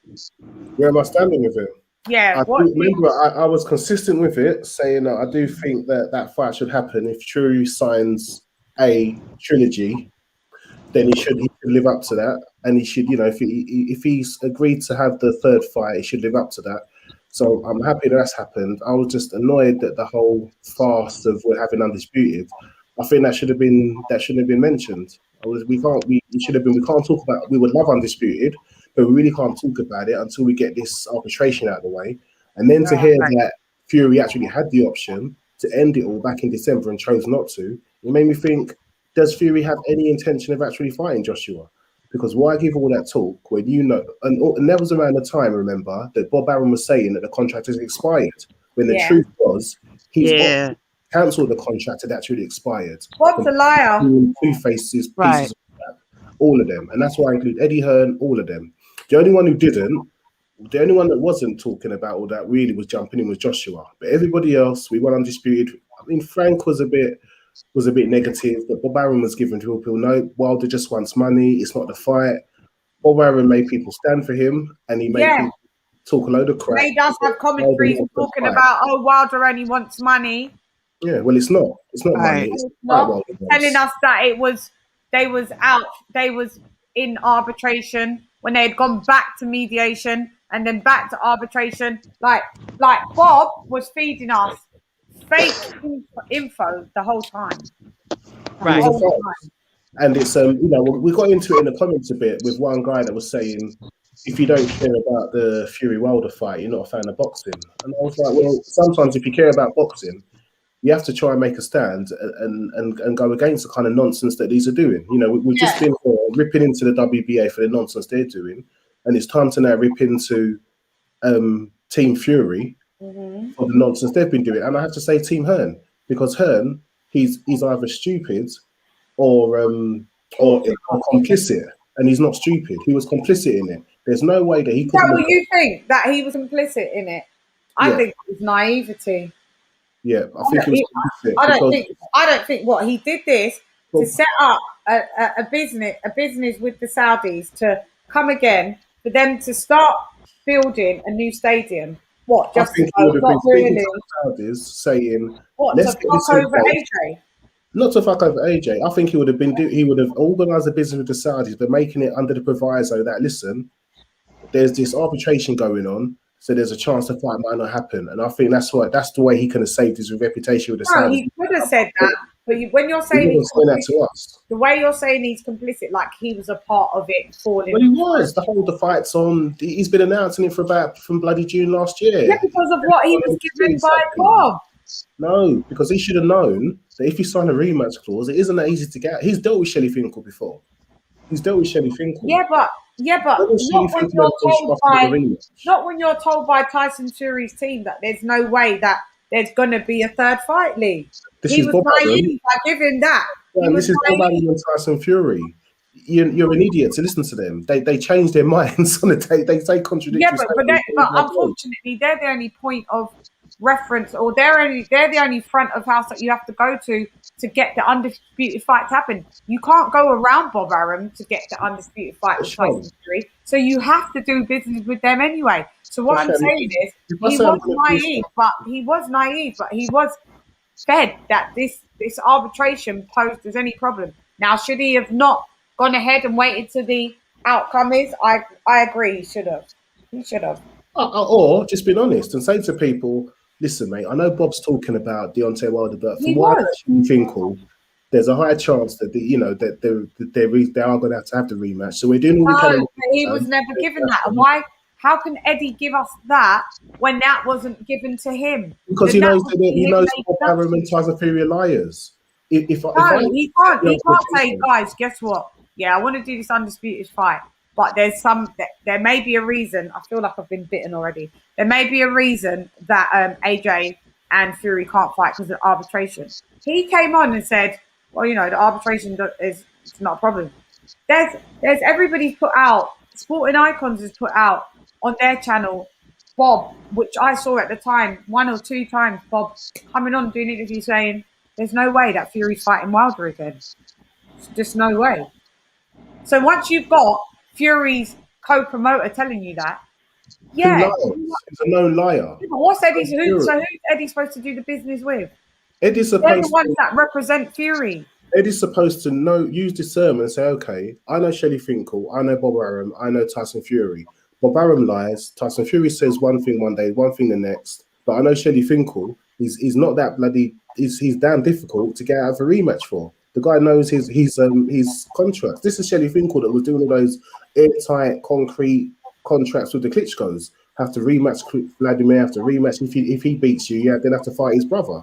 He made it incredibly hard for fighters to fight against him. This is a guy that knows how to make a contract airtight. So how Eddie Hearn could think Bob Arum could just get out of it? I suppose, look, there was a chance because, as we said, they had the option of getting out of it in the December. But Eddie Hearn must have known because, look, neither of them have shown any real appetite to actually get in the ring with Joshua. Neither of them have. So are they ducks?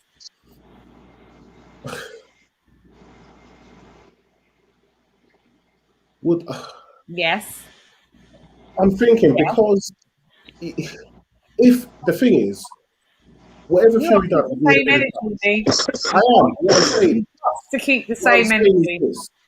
If whatever Fury done from that point is a duck, because if he doesn't sign a rematch with Wilder, that's a duck. I don't care that you beat the crap out of him. You signed a rematch and you're not honouring it. That's a duck.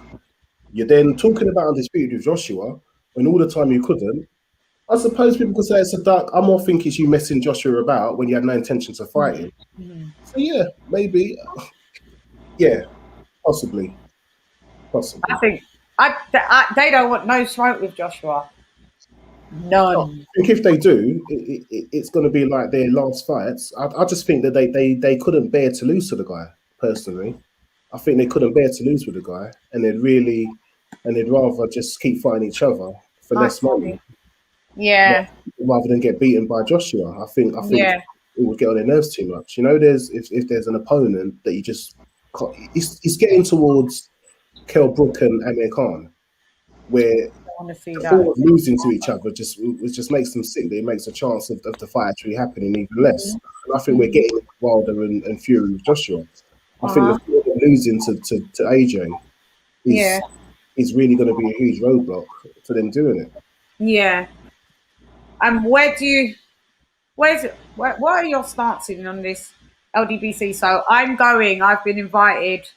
It's been in the diary for a little minute that I will be on Fred the Barbershop's show on Thursday, the 24th of June. So that's in a couple weeks. Let's talk about that. What do you think about that? Look, it's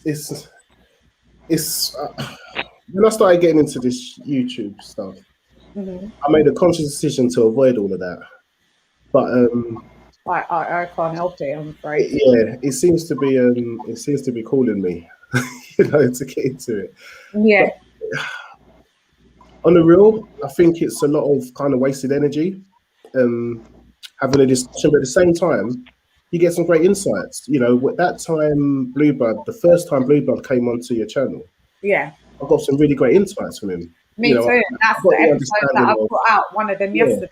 So LDBC gets kind of tagged. Yeah, anybody in the LDBC gets kind of, once a person says something, then it gets attached to everybody in the LDBC. Because I'd never really listened to Blue Blood that much to say that to know that what he said and what he didn't.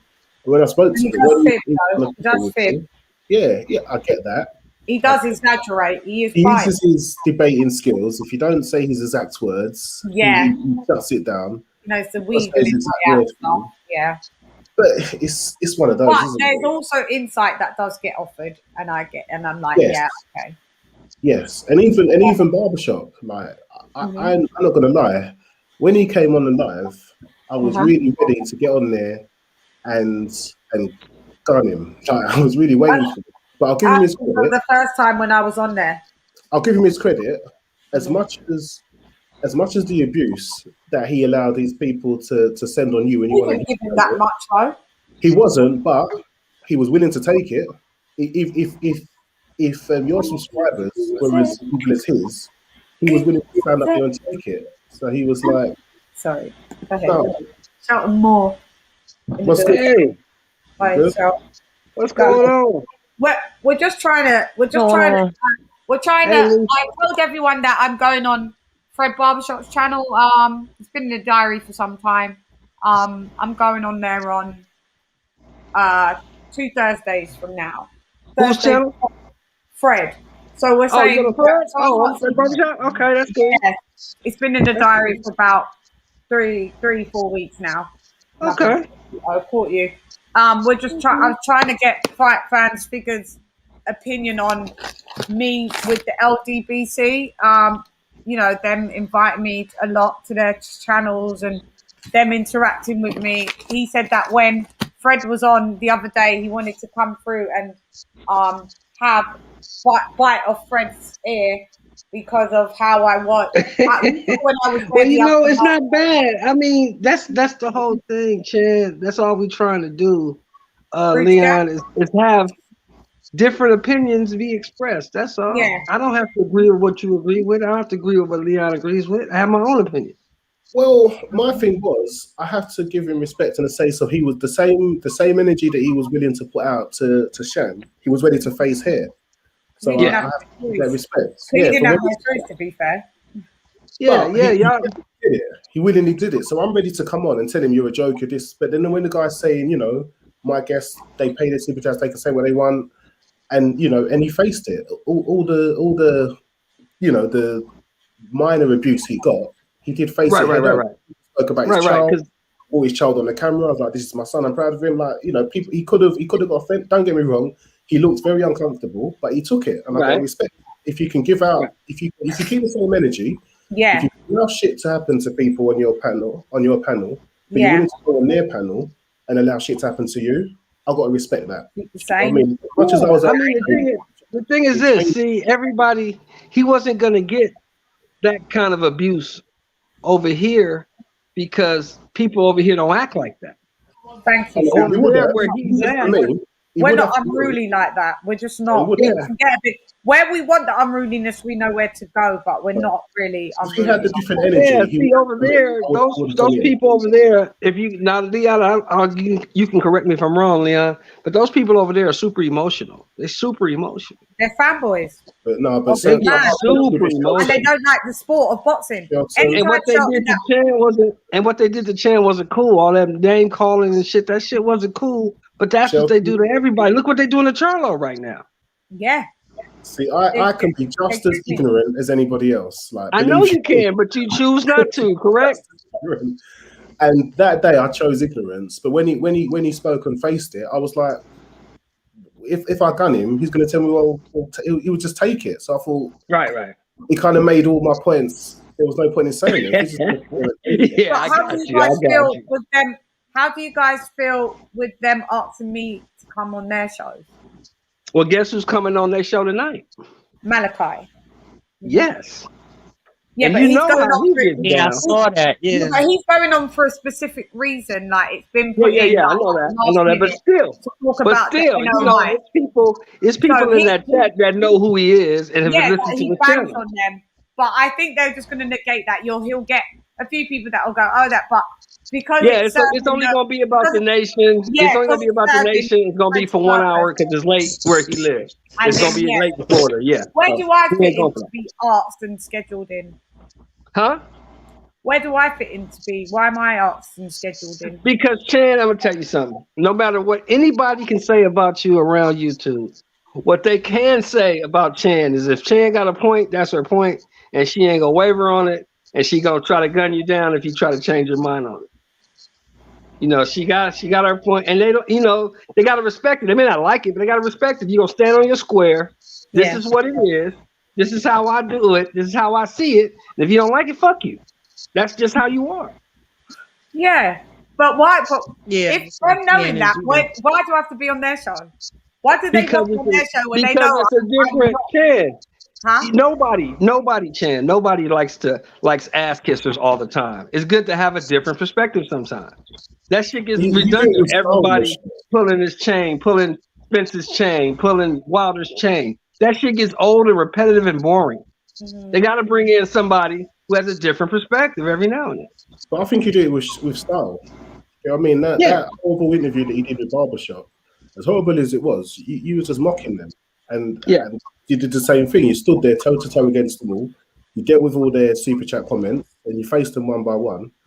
And you know, Barbershop and Blue Bloods, they had a great time. Like they thought it was hilarious. It was just your mockery. Like it was like they had See, even if they didn't like it, Fred and Blue Blood had to respect it. Even if they didn't like it, they had to respect it.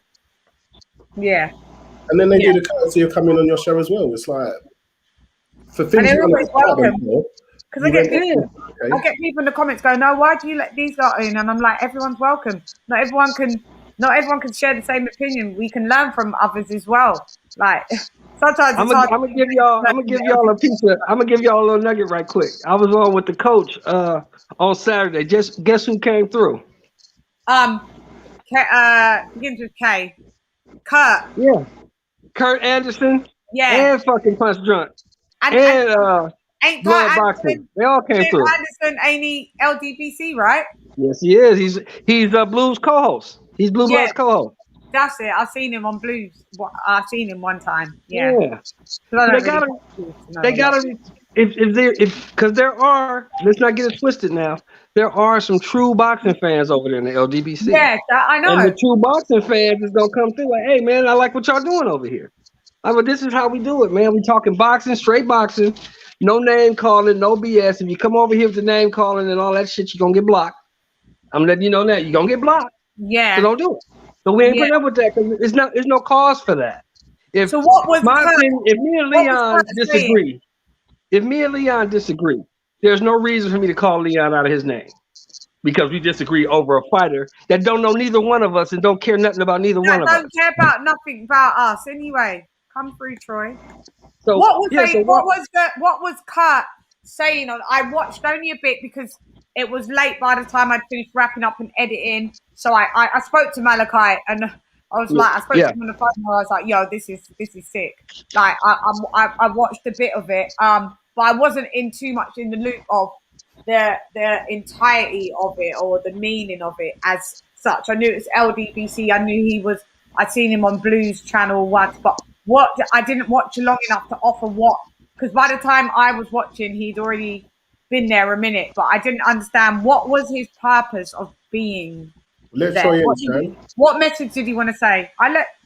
He said he came because he was surfing around and he heard us talking and we was talking about boxing. We was talking about old school boxing. And he was like, this is one of the first times I heard people who actually know what the fuck they talking about. Yeah. So I've been doing this. I've been watching boxing since '69, man. The things I say, I'm not saying shit that I heard about or shit that I read in the book. It's shit that I know to be true. That's what I'm talking about. So if he's Blues co-host, he must be going with the whole rhetoric. The gloves was loaded to this. What was he saying? Believe it or not, he's tired of it. He's sick of it. He doesn't like it. He said, but it is what it is. That's how they feel. But he doesn't get into that. If you notice, if you listen to Blues live, whenever Kurt's speaking, he's not into all that race baiting, name calling, none of that. He just talks straight boxing facts because that's what he's into. Okay, well, that's cool then. Like, this is what I'm saying. I've got a couple great friends that are in the LDBC. You know? Yeah. Really. Like old Troy over here. Incorrect. Put that man on the back of the short bus for the rest of the show. Put him on the back of the short bus. Bless up, everyone. What's up, man? I'm good. Are you good? I got bad feedback. I'm battling mosquitoes, Troy. I'm battling them. They're killing it. The mosquitoes killing me. Go ahead, Troy. With the LDBC, where do you stand? There's a good reason for that. Come on, blood sweetie. My little goodie. That's right. I'm going to call you honey. Call you honey. All right, yeah, talk it. Right. You make me blush. Stop. Breaking news, Jake Paul just called out Canelo to fight. Yeah, BXR, we don't care. What? These guys are loons. These guys are total loons. Let's keep on topic for a minute with the LDBC, because I know Troy likes to chime in and all of this. Troy, where do you stand with this? What's your opinion of the LDBC, and where do you see me that I fit in why they, tend to ask little old me to interact with little old me? Okay, well, I see them as a vehicle. I think I might have some feedback on my phone. I might have to jump off and jump back in. But okay, yeah, but I have. If you can, if you want to do that. Yeah. Well, I see them as a vehicle that's not being utilized to their full potential, because how long can you push the negative? How long can you push that for real? You have a platform, shouldn't you do something positive with it? I mean, you can't always push the negative, and that's how I see it. Now, as far as you go, I don't know your relationship with them, so I can't really give you an honest answer. But if they invited you, then I would call their bluff, and I would go. I didn't have a relationship per se, at all. It just came about. I'm not sure. I tried to figure it out myself, and what role do you guys want me to play? Because I speak about boxing, I don't really speak about the race baiting that you guys do. I'm not down for the Deontay Wilder bullshit. So I'm just wondering, what purpose do I serve? Respect for asking me to come on your show, and I've taken up the offer, but I'm not sure. Well, it could be one of two things. It could be one of two things. One, they need you on there because you're a different voice. Or two, it's kind of, maybe they just want to trap you. They want to get you over there, and then okay, then they're going to bombard you with questions they don't know. I hope What's up, Dre? I want to say that I was talking to you on the line earlier, right? In the group? Who? That was you? Me? The Dread. No, that was me. No, the Dread whose name I always forget. Yeah. That's Fight Fans. What's good? Yeah, but I had a good. I had a good laugh with you. I had a good laugh with you, right? And all your suspicions. Definitely. We're gonna do a whole show on that, because of that. We definitely. Or you can even touch base on it now if you really want it. Let's chop it up now, man. Chop it up now. Let me give my okay, fine. We started talking about Floyd, and it got to a Pacquiao conversation, and he said he had his. Yeah, Troy, jump out and jump back in, because your thing's it is moving slightly mad. Jump out, jump back in. Yeah, so while Troy's jumping out, what I was saying was, if I said I've got my suspicions about Manny Pacquiao being able to do what he does, I think there's a big suspicion of cheating, drugs cheats. Yeah. And I will say definitely if he comes back and beats Spence. Yeah, no, Troy. Yeah. I would definitely be like, nah, that's a bit much now. At some point, we've got to say, how is he doing this? And Sento clearly disagreed. And I get his point. He was saying 20 years, no failed tests. Where was the suspicion come from? And he also said that he took Mayweather to court to stop him from mentioning that he's a drugs cheat. Because I think that's what Floyd Mayweather was saying to him, take a drugs test. I remember him saying all the time, take a drugs test, and we'll do the fight. Yeah. Where are you, Troy? But you have to say allegedly, Yeah. Because he sued Floyd for that. I've said it's my suspicion. I've got no proof. I just think what he's doing is too much for what can be done. And it's a case of if he's not. It's always been, it's always just been something that's been the narrative, to be honest, and how Manny's moved. It's not that, if he's not on those, but it sure does look more towards that he is, allegedly, that he is on PEDs. In my opinion, so is. Me and Sento, not Sento, me and Troy Graham were going back and forth with it. Hey, I'll call you right. Oh, I'll be right back on, Chan. Yeah, no worries. Mess me up. I got a call. Yeah, no worries. I'm waiting for Troy to get on. So, maybe drop the link again. Maybe he can't find the link. Oh no, it's just like. Oh yeah. Is it? I'll drop the link again though, just in case. Sometimes people can see it. Yeah, we go to the bank now and bring you the money. We're still there, Liz. Okay, I'm Liz, just you're on trying to mute. Mute yourself, Liz. get out of this thing. Hold up. Mute yourself, Liz. Yeah, drop Liz out. Shelton, you still there? These mosquitoes are killing it. Can you believe how much? This is what happens when you leave your windows open for days. I've got to start closing my windows because this I cannot take. Okay, Troy, continue. Sorry. You're dead there. Okay, good. You know, I had to switch to the tablet. You know, can you hear me better? We can hear you great. Okay, good. You know what? I keep hearing about Pacquiao and people say that there's suspicion. But what has he done that's so supernatural that you have any suspicion? You know, what has he done? For fear of repeating myself, as Shan corrected me, 8-weight, not 7-weight world champion. Mm-hmm. His punch output hasn't dropped. Now, increased. I'm 41. What I'm able to do is decreasing as I get older, not increasing. But I'm not on meds, and that's my suspicion. I think, you know, if you're growing older and you're able to do more physically, that is going to garner suspicion as to whether it's natural or because it's behaving in an unnatural way. And what enhances an unnatural feature in boxing, and we're in a sport that's rife with drugs. We're in a sport that's rife with drugs cheats.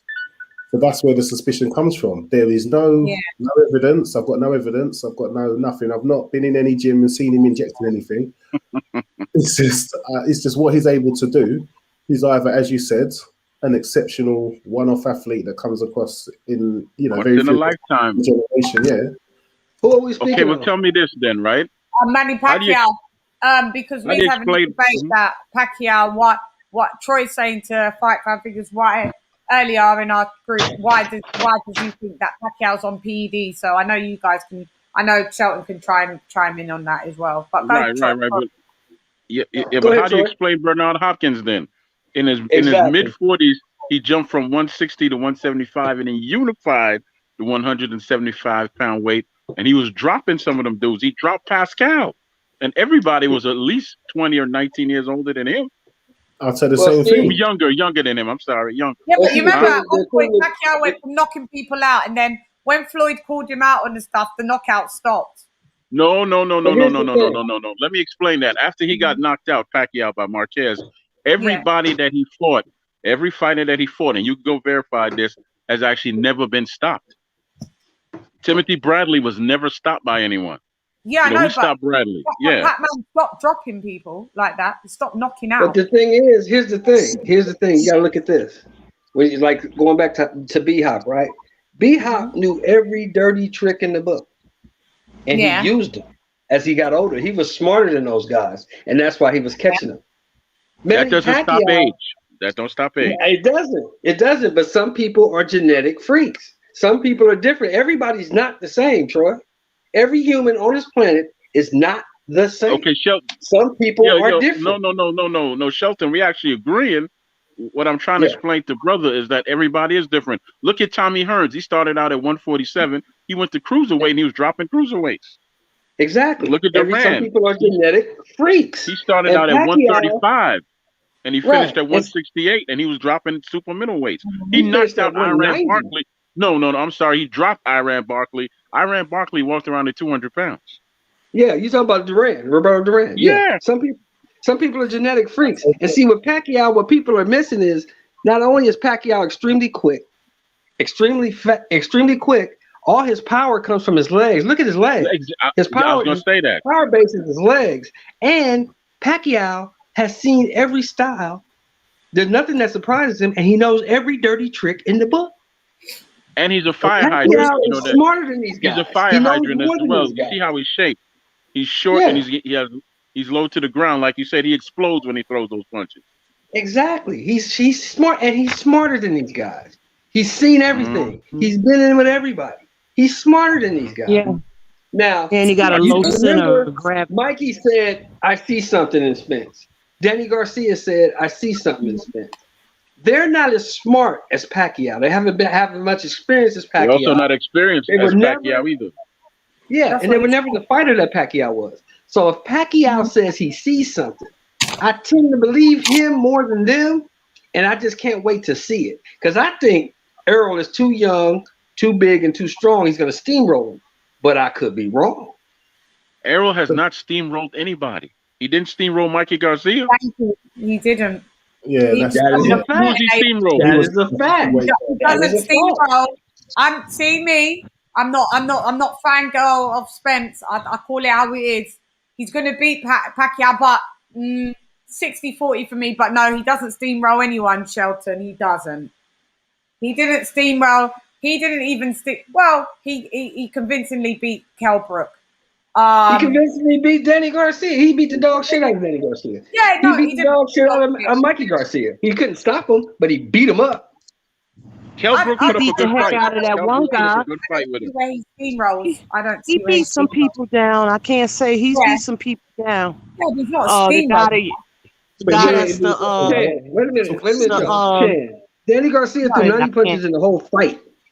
Huh? In the whole fight. He threw 94 punches the whole fight. Yeah, I did a prediction on that, and I predicted that Spence was going to win. But to me, I said I wasn't overly impressed. But if I put things into context, he'd just come off of a year layoff where he had a really bad accident. So in that context, it looked like a great win. But I mean, like it's that face. It's like Lisa, let me ask Lisa a question. Lisa, when's the last time you seen a guy throw 94, 95 punches the whole fight? Deontay Wilder? No, he actually throws less than that. He throws less than that.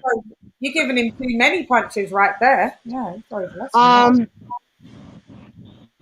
When Klitschko fought Fury, I'm talking about a lower weight guy, Lisa. I'm talking about a lower weight guy. I don't know. You never see that. They throw 90 punches around, not 90 punches a fight. That's true. Also, right, you've never seen Pacquiao stop anybody at 147, have you? You've never seen him stop anybody at 147. Who, Pacquiao? He stopped. Yeah. Yes, he did. He stopped. Ricky Hatton. He stopped De La Hoya. Didn't they? He stopped Matisse. Matisse wasn't. No. He stopped Margarito. Margarito. No, he didn't. He fought Margarito at 154. He fought him at 154. And his eye socket was busted. His eye socket was busted. At 147, but it wasn't. Yeah. He stopped having that 147. He stopped Oscar at 147. Oscar 147. No. But listen to what you're saying, though, Sheldon. Sheldon, hold on a second. Listen to what you're saying, right? Right. Oscar was washed up at the time, and the other guy, right? Louis Matisse. He actually moved up to 147. He didn't start at 147. No, he didn't start. Who else did you say he stopped? 40, you're right. He's at 40, right. So who else did you say he stopped? Hatton. He stopped Hatton at 47. That was 154. Right. Hatton was always getting wobbled anyway. You're right. 147, wasn't he? Huh? No. But I'm saying at 147, Hatton was always getting wobbled from his first fight at 147. He was getting wobbled. Yeah. He wasn't good at 47. Yeah. He was the Danny Garcia clone. Yeah. You're right. But Troy, you were saying about, was it Hearns went up from 147 to 168? In today's weight, 98. No. Hearns finished at cruiserweight, brother. He finished at cruiserweight. Okay, I was going to say, 168. I was going to say, it's only 4 divisions in this thing. Yeah, he went up to cruiserweight. Right. Yeah, he's fought a light heavy and cruiser. Damn. Yeah. And was knocking those guys out. That man's IQ is insane. He made Oscar De La Hoya quit on the stool, you mean? Yeah, I know. He did. I know. This is what I was saying. Nobody's taking away his ring generalship, his ring IQ, his techers, his arsenal. Nobody's disputing that. All we was talking about is that is suspicious. It's suspicious that he hasn't declined as he's got older. No. He's declined. He has declined. He's not the same man. Last fight? He has. You see his last fight? He has declined. Yeah, he has declined. He's very hittable. Anyway, we're going to see because he hasn't fought since Thurman, so it's nearly 2 years. So we're going to see. So we can't say, he has declined. We've seen him decline from previously. Okay, going from the Hatton fights, going from all right, Floyd Mayweather all the way down to that. Okay, cool. you've seen some declination. But in the grand scheme of things, what we're trying to say is it always looks suspicious that Manny Pacquiao didn't like taking needles. He said he didn't want to. He always tried to avoid VADA testing when and where he could. To me, it just rings bells. I'm sorry. Well, I think he's dispelling that right now, Chan, because there's VADA testing through this whole fight. Yeah, no. But also, he took the test, and he's been tested for 20 years and never came up dirty. So how do you explain him not coming up? And where's all the stories about him taking drugs? He knows how to siphon. There's people that are dead. No. But come on now, it had to be somebody see him taking these drugs, right? Do you think that everybody that takes PEDs gets caught in the sport of boxing? Eventually, somebody sees you and somebody dimes you out. Yes. No. Okay. There's more people that don't get caught than people that do.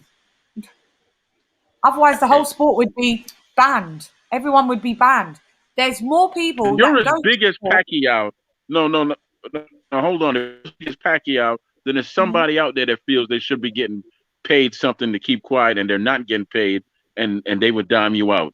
It happens. It happens. Just ask the bicyclist.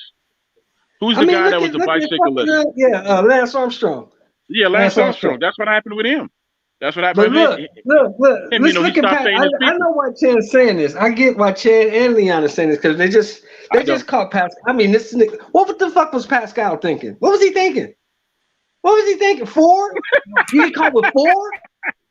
4 different ones? Come on, Pascal. 3. No, 4. It came up with another one. 4. Oh, another one's come up now.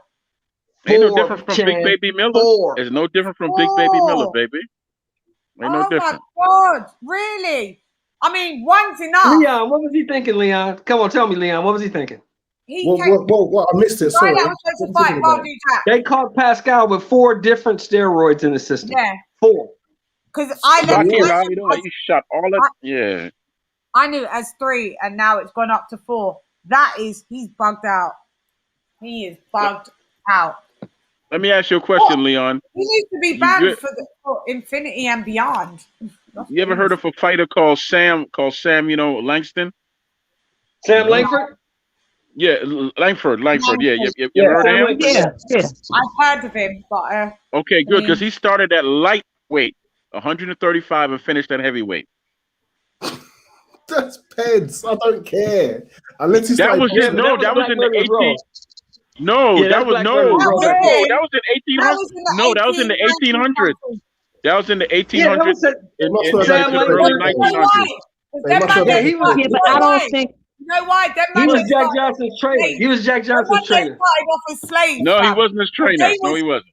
No, them man there started off as slaves. So obviously they're not fed properly. Yeah, they were starved. It was at the bit where it was emancipation. So obviously he's going to be malnourished. And by the time he started to yum up the place, where's your brush? Where's your brush? Where's your brush? The brush was relegated. Were you trying to tell me to brush my hair? Troy, didn't Langford fight Johnson? Didn't they fight? Yeah. They never fought. They never thought he wanted to fight him. Yes, he did fight Jack Johnson. When did he fight him? I'm sure he fought for the Negro Heavyweight Championship. And he must have beat Johnson because why Johnson never gave him another shot. They fought for the Negro Heavyweight Championship. Leon, go ahead and Google Sam. His name is Sam Langford. I'm doing it now. Don't worry. Can I say something? No, I'm doing it now. I'm sharing it. Sam Langford. Just because he fought heavyweights don't mean that he was a heavyweight. He was smaller fighting those guys. Yes, exactly. He was smaller, but he was winning though. That's my point. And he went through. He went through all the weight classes, every last one of them. So did Henry Hank Armstrong too. Fought big people. And there go another one. But no. But he was born. He was born with an enlarged heart. Well, Henry Armstrong, like she's saying, Henry Armstrong won the middleweight title at 133 pounds. Leon, he was a featherweight. That was dropping middleweights. A featherweight dropping middleweights. Lee, look how many. That can happen. Lee, he was. I don't know. My computer's taking ages. He was 178, 29, 38. They had to fight to. Hey, that's why he considered like one of the greatest fighters of all time. Boxing was a job back then. Man's got 3 pages on BoxRec. Yeah. Boxing was his job back then. You got to understand. It wasn't no chase the bag. Yeah, he's from you the A side, B side. It was a damn job. It was a damn job. That's how you paid your bills. But look, I got to get my power nap before my show starts in about an hour or so. I'm coming on there. I said to you guys that I work 3 till June, and then I heard you lot all book up. We're booked up until July. Hey, excuse me. Hey, Troy, are you sure you didn't train Johnson? So if you want me on, no, that was Sam Blackburn. Yeah, Sam Blackburn. Sam Blackburn. Right. Chappie. If you want me on, you got. I don't know because you guys said you booked up. I did say June, but well, you know what? I can send you links to the show so you can come on and be in the chat room. If you want to be on the panel, then we'll just put you in the panel. That's cool. Okay. Yeah, but I got to get a nap. I'll send it to the group thing. All right. Well, I'm already subbed to him. Yeah, I'm already subbed. Yeah. All right. All right. Hey, Leon, Leon, I'm gonna start some trouble tomorrow in the group, so make sure you're there. You're a troublemaker. Troy, you're a troublemaker. Hey, Chan, I couldn't even read all that stuff. I got a question for Lee. Hey, Lee. Yeah. What excuses do you think they're gonna try to make if Pacquiao wins? Which Lee, Lisa or Leon? I always get confused. I always assume both of you. Which excuse if Pacquiao wins? Yeah, what's going to be the LDBC's excuse if Pacquiao wins? Don't do it, Lee. What's going to be the LDBC's excuse because they're pro Spence? I already got told to shut up and stop hating. Don't hate on Errol Spence Jr. He don't. Okay, so what's going to be the excuse? Car crash. Obvious one. The car crash. No, there's not. They can't. They won't. They'll say that Pacquiao cheated. Well, see, here's the thing. Because he just came on Fred's last week, right? He came on Fred's last Sunday. He spent an hour, almost 2 hours with Fred. And that's wild. And he said that he hadn't been 100% since Peterson. Peterson. He said now, this is the first time since Peterson that he's actually going to be 100% going into a fight. After a huge car. They always say that. There are no fights ever 100% going into a fight anyway, Errol Spence. So, whatever. What does he want us to do? If he's going in at 100%, so what you're saying, Shelton, if he goes in at 100% and he loses, what is he going to say? What can he say? Yeah, that's what I'm saying, Lisa. They're going to say that Pac-Man cheated. Yeah, if he goes into this fight 100% like he says he is, and he loses, what excuses are his fans going to make for that? Pac-Man cheated. You know what they're going to say. Pac-Man was on What is this guy talking about? Joseph Brown, the top heavyweights in the UK are all paired cheats, but that doesn't get enough attention. Oh, Joseph Brown. Joseph Brown, are you LDBC? I think he may be LDBC.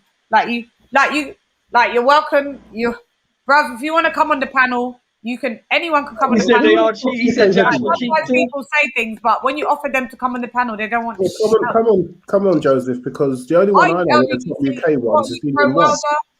Declare yourself, Joseph. Yeah, Dillian Whyte's a cheat, but the rest of them, mate.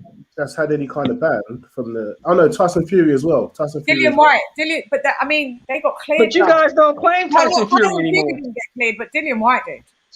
Yeah, Dillian Whyte got busted. But you guys, you UK people don't claim Tyson Fury anymore. I never claimed it in the beginning, but hi. I never claimed him. I don't think. See, that's the issue. I don't think PEDs is exclusive to the UK, the US, Russia, or anywhere. So Big that Baby was a from the US. Ain't Big Baby Miller from the US? It's rife everywhere. Wherever ain't Canelo from Mexico? No, I'm just saying that's just a blanket. That's just a direct statement. Yeah, I'm saying Joseph Brown. If you're going to just say it's UK, I can name like the non-UK people that have been Smoke's in the back. Smoke. We do talk about it. We do talk about it when it happens. Dillian Whyte Introduce. Attention. I smoke. Hey, Lee. Hey, what's up? Sorry, If he's exclusive to the UK, where did Povetkin get his from? No, hold on, though. But he's saying it doesn't get the attention. When Dillian Whyte had that hanging over him, it got attention. Dillian Whyte got a load of stick, UK and He got US. put on a 1,000-day layoff. He got loads of stick. Yeah, he got loads of stick for it. We don't ignore it. Same thing with Tyson Fury. He got that's why Tyson Fury. He got cleared of it though, Dillian Whyte. To be fair, that was the second one. But before he got cleared, he was under the microscope. People weren't giving him the benefit of the doubt. Before he got cleared, he was judged. So was he? So Dillian Whyte properly did pop dirty. That wasn't cleared. Then he popped dirty. There was a Jax 3D one. Yeah, there was a supplement that he got caught for it. And I know about that one. Yeah, that's what I'm talking about. So he had a ban for that. So then that's why they're saying that, with that, Tyson Fury's ban. Oh, get it now. Well, let me ask you this. Let me ask this. If it's only in the UK, then what about Kovalev and Povetkin? They're from Russia, right? Well, he's not just saying only UK, in all honesty. He's saying he doesn't get enough attention. But I'm trying to say to him, in the UK, we give it the attention as it happens. And, right. I remember. But it's also a different system all over the world, right? Every country has their own thing, and it seems like in the UK they have a hey, what's up, panel? First off, I tried to comment on this profile and all this. I heard you guys talking slick about the LDBC, so I come on straight. I never said anything. We put the back call out. As soon as I put the back call out, we knew he was going to come. I'll call him out. I'll call him out. Unpredictable like that.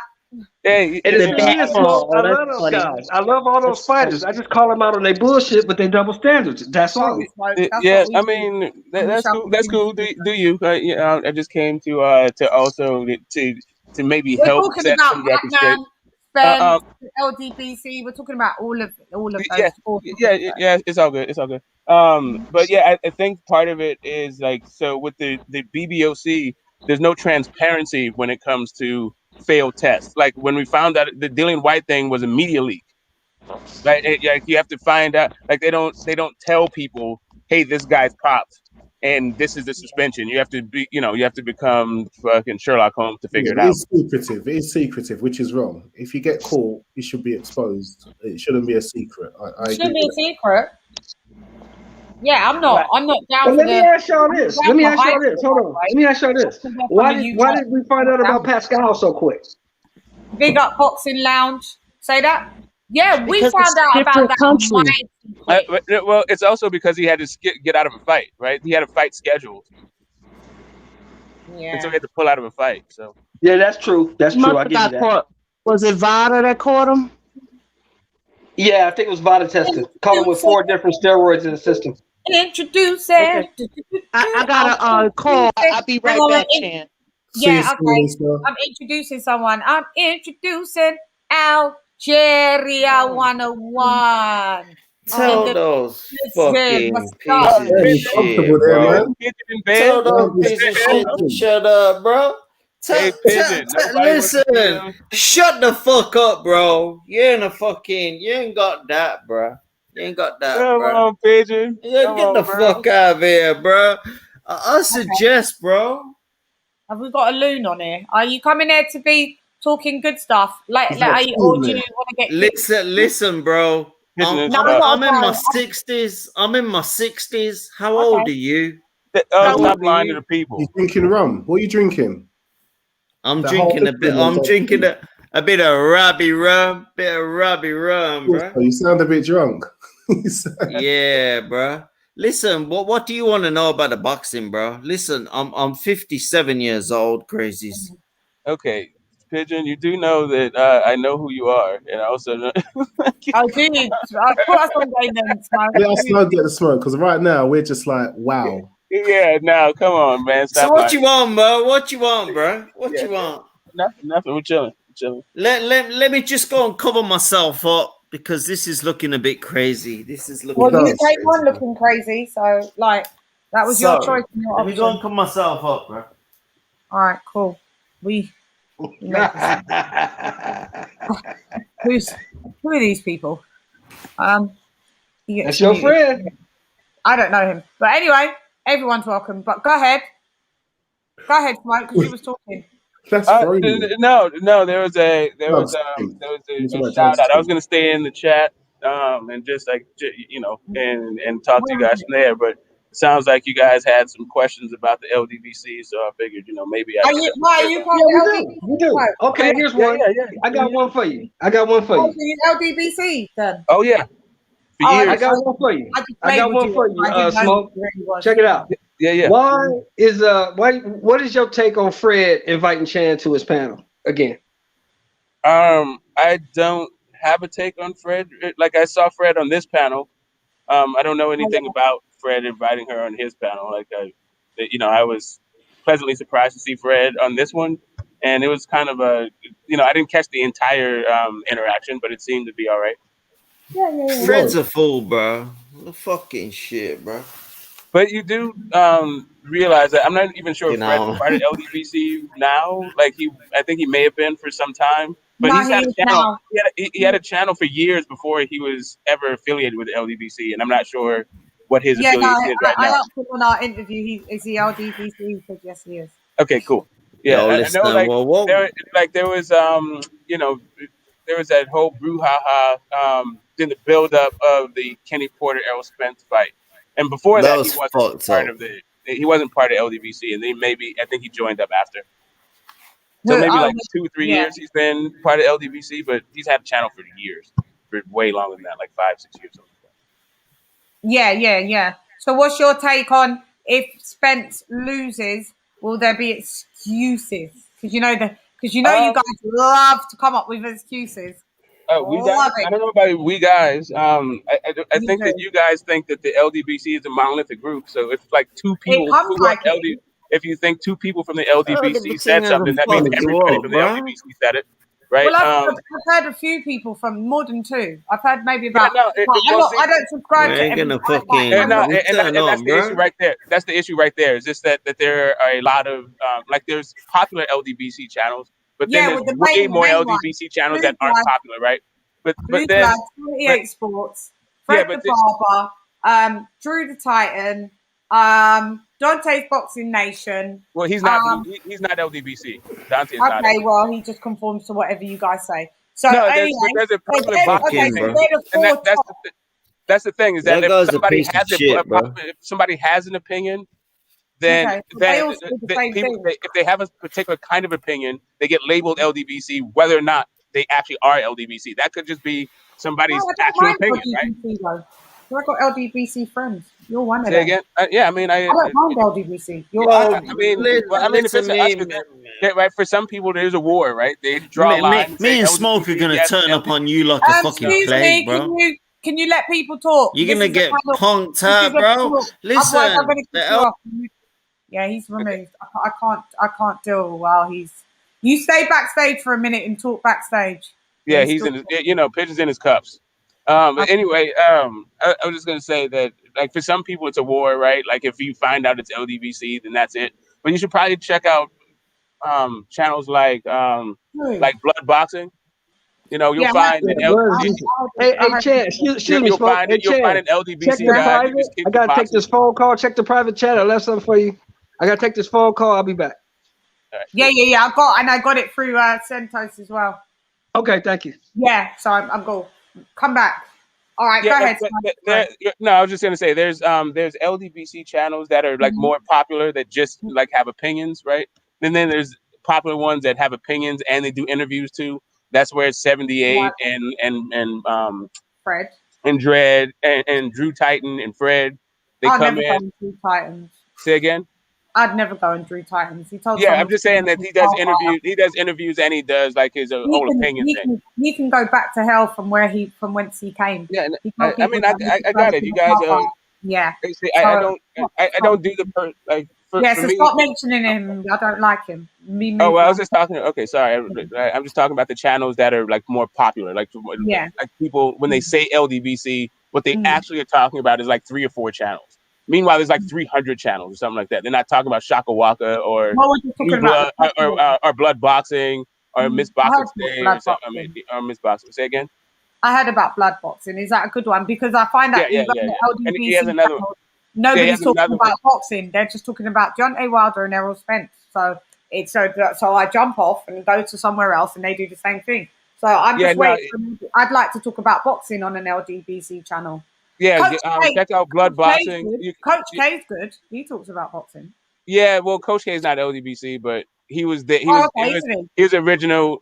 He was one of the the kind of LDBC kind of was part of his idea. I think he was part of the original people who came up, but he's just not LDBC. But yeah, Blood Boxing is a really great channel. So all you want to do is talk boxing. Also, if you want to hear somebody in the LDBC that doesn't have opinions that most that I guess opinions that are ascribed to the LDBC, he generally doesn't have those opinions. Like stuff like Glovegate or liking Spence or Wilder, he just doesn't like either one of those guys. He's not a fan of Glove. He's it's just Blood Boxing. Yeah. Okay. Say again? What's his issue with Spence? He doesn't really like the diva attitude. No, he's from he wants people. Well, not just that, not fighting Crawford, just the entire thing about just being a celebrity boxer kind of thing. He likes guys that are a bit more subdued and just fight the fights and fight the guys on their way up. I think, and maybe he has an issue with the guys that he fights, but most it's about the attitude and the way that he's treated and the way that he wants to be treated.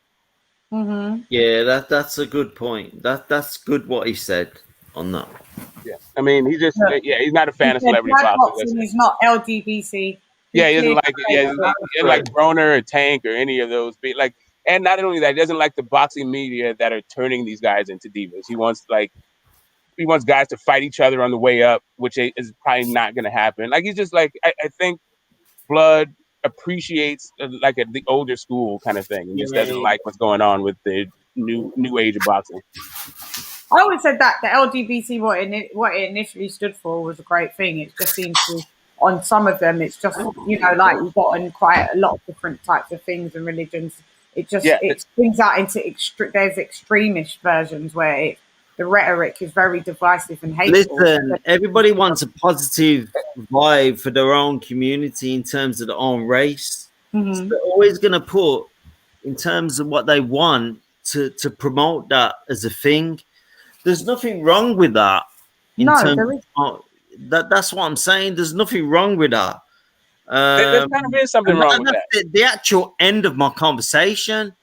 Listen, if you're gonna promote, I'm nearly 50 years old now. Nearly 60, you mean?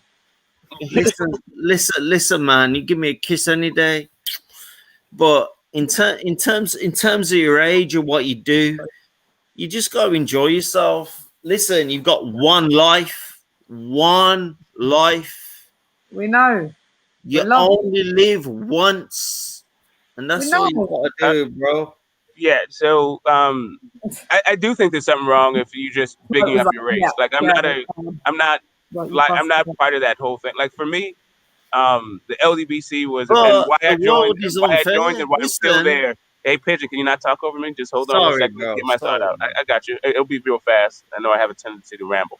Let me just real fast. I didn't like the negative stereotypes of some of black fighters in the media, and that was it. Just combating negative media, media campaigns, and it just keeps happening over and over. So whenever it comes up, I point it out. We just had one with Devin Haney, right? Listen, he's trying to keep a balance between normality and ridiculousness.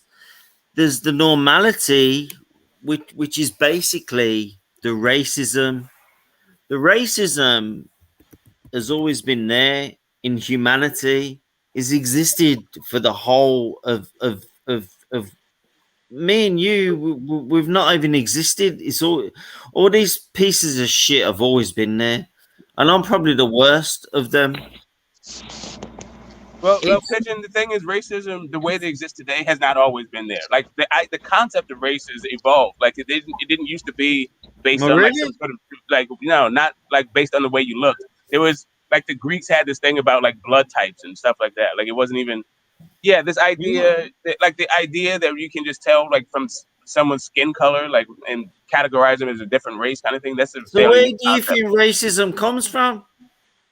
What do I think racism comes from? I think it comes from people trying to dominate other people. Like, really, it's born out of like justification for the slave trade, right? It's for that. It's for that. It's for that.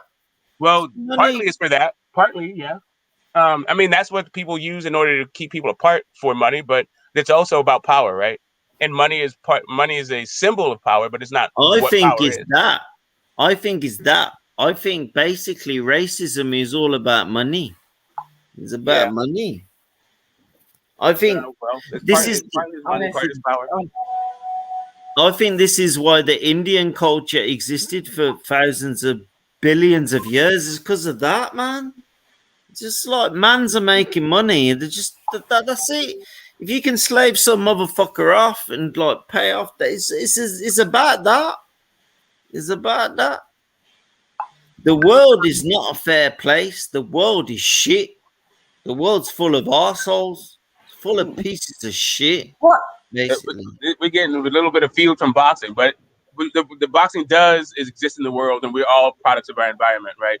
And so, I'm sorry, like me and you speak about boxing. I'm sorry, man. I'm sorry. No, it's all good. I'm just saying that for me, the LDBC have, just for me, they have What are you talking about the LDBC now? Yeah, that's what the conversation was about, and then the concept of how you didn't know I'm friends with them, bro. So I was like, yeah, that was what the conversation was about. Yeah. And then just repping for who you think are your own people, right? And I think that there could be something actually that's really negative about that. Well, the thing is with the LDBC, right? Go on. Sorry. Yeah, but not necessarily. Like I don't ascribe to, and some people in the LDBC do ascribe to this, and it's to each his own. We can be unified without being uniform. The idea that just because other people only rep their race, that we should only rep ours. And that's not really, like, to me, I don't get, like, that doesn't motivate me at all. Like, I'm not into boxing for that. I'm not into the world for that, for just like rep who I consider to be my own people, whatever that means. Right. But I do think but inequality and being unjust towards, towards specific groups of people, that's what I'm not down for. So if I see any of that sort of thing, then that's when I speak up. The thing is, though, I've always respected you for that. I actually, in terms of boxing conversation, like, I originally set up the LDBC years ago with a lot of people. I've always. What's he saying? He set up the LDBC. Yeah, originally. Smoke. Do you know what? Do you know this? Yeah, he knows the fact that I don't know what the hell Pidge is talking about right now, but let him. I guess he's gonna enlighten us all. Yeah. Originally, the LDBC was not set up as what it is, but I still prescribe to them in terms of. Boxing Lounge, come through. Do you want me to drop the link? Sorry, go ahead. Sorry, mate. That's me. That's me. I'm changing. In here. Oh, is that you? I'm the boxing lounge. Is Lisa in here? It's on my StreamYard. On the StreamYard, it still has me to get the smoke, but I'm actually killing the smoke. Yeah, hey Pigeon. How you doing, baby? Yeah, you're killing that. It's nice to see you, man. I'm killing get the smoke. Always a We're pleasure. always going to be known as smoke now. We can't help it now. Oh man, this is a crazy conversation, bro. This is a crazy conversation. Is Lisa in the chat? Yeah, Lisa's in the chat with us. The Queen's with us. This is the Hi, sweetie. How you doing? Always love to see you. How you doing, my handsome brother? Always love man. to see you too. You're such a lovely gentleman. What? So let me just touch on the PEDs. Did we? Sorry, if can I put my hat on? I'm just going to put my hat on. Smoke. Where do you see? Do you feel one moment, Lisa? Could present potentially throughout the years have been on PEDs? Who do I think has been on PEDs? Oh, Pacquiao. Pacquiao. Yeah, Pacquiao wise. Because we was told by Troy that we shouldn't think that. Where do we get that thought and stuff like that? Are we wrong to think that because of what we've seen over the years? Well, wrong or right, people are going to think it, right? I mean, if you go through, those kinds of weight classes in that amount of time, performing the way he did, and then, after being stopped by like smaller guys, now all of a sudden you're King Kong bully for guys who are natural like 154s. And Lee, that's what you were saying, right? Yeah, I mean, I thought dude was on PEDs, and then when it comes down to take drug tests, you're talking about how you don't like needles and all this shit, or your team. That's what I said. It's weird, right? If you don't question stuff like that, then that's on you. Like, I don't need Big Baby Miller to pop dirty before I think, why is a 300-pound man throwing this many punches? Like, he didn't have to pop dirty for me to think that. I thought the same thing about Usyk. He hasn't popped dirty. I'm like, hey, that dude's big as shit for throwing all in punches. Like, do you feel that Usyk juices then? Well, okay, so I think that there's substances that you can be on that aren't on the ban list yet, right? Yeah. So, like, he may be on something like some 2030s kind of PED. They just haven't caught up to him yet. If you ever, let me throw this in there. If you ever saw that Deontay Wilder popped dirty, where would your stance be on him? The same thing my stance is on Canelo or Sugar Shane Mosley what is that? Or Roy Jones. It's just part of their profile. I'm not mostly attached to these guys, right? It's just part of their story. It's part of their storyline. Like, Roy Jones Jr. is still one of the most physically gifted athletes we've ever seen in boxing, but he popped dirty. Who, Roy Jones Jr.? Yeah. I mean, what are we supposed to say about it?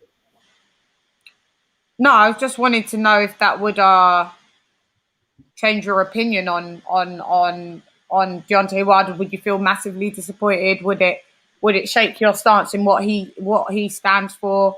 I'm just wanting to know, because I'd have to think to myself, if one of my favorite, if we're going heavyweights, if I heard that Anthony Joshua or Terence Crawford popped dirty, I'd feel so disappointed. I'd feel so pissed off. Yeah, if Bud did that to me, man, I'd be so pissed off. It defames your legacy. It defames don't mention Bud like that, Sean. Yeah. So it would. To me, it's more about what I think of myself and my ability to, like, sniff out potential drug users, but not. It doesn't really change my opinion of them. No, it's an asterisk to go along with it. Like, I don't think, like, the idea that Floyd was on on PEDs. Yeah. I can't retroactively go back in those fights and root for somebody else. Like, I already had those fights. Like, he already had his career. I don't care. There's nothing to say about it or do about it. Like, like Bud, I would be like, oh my God, if Bud. Now, if you join the panel, you're welcome, by the way.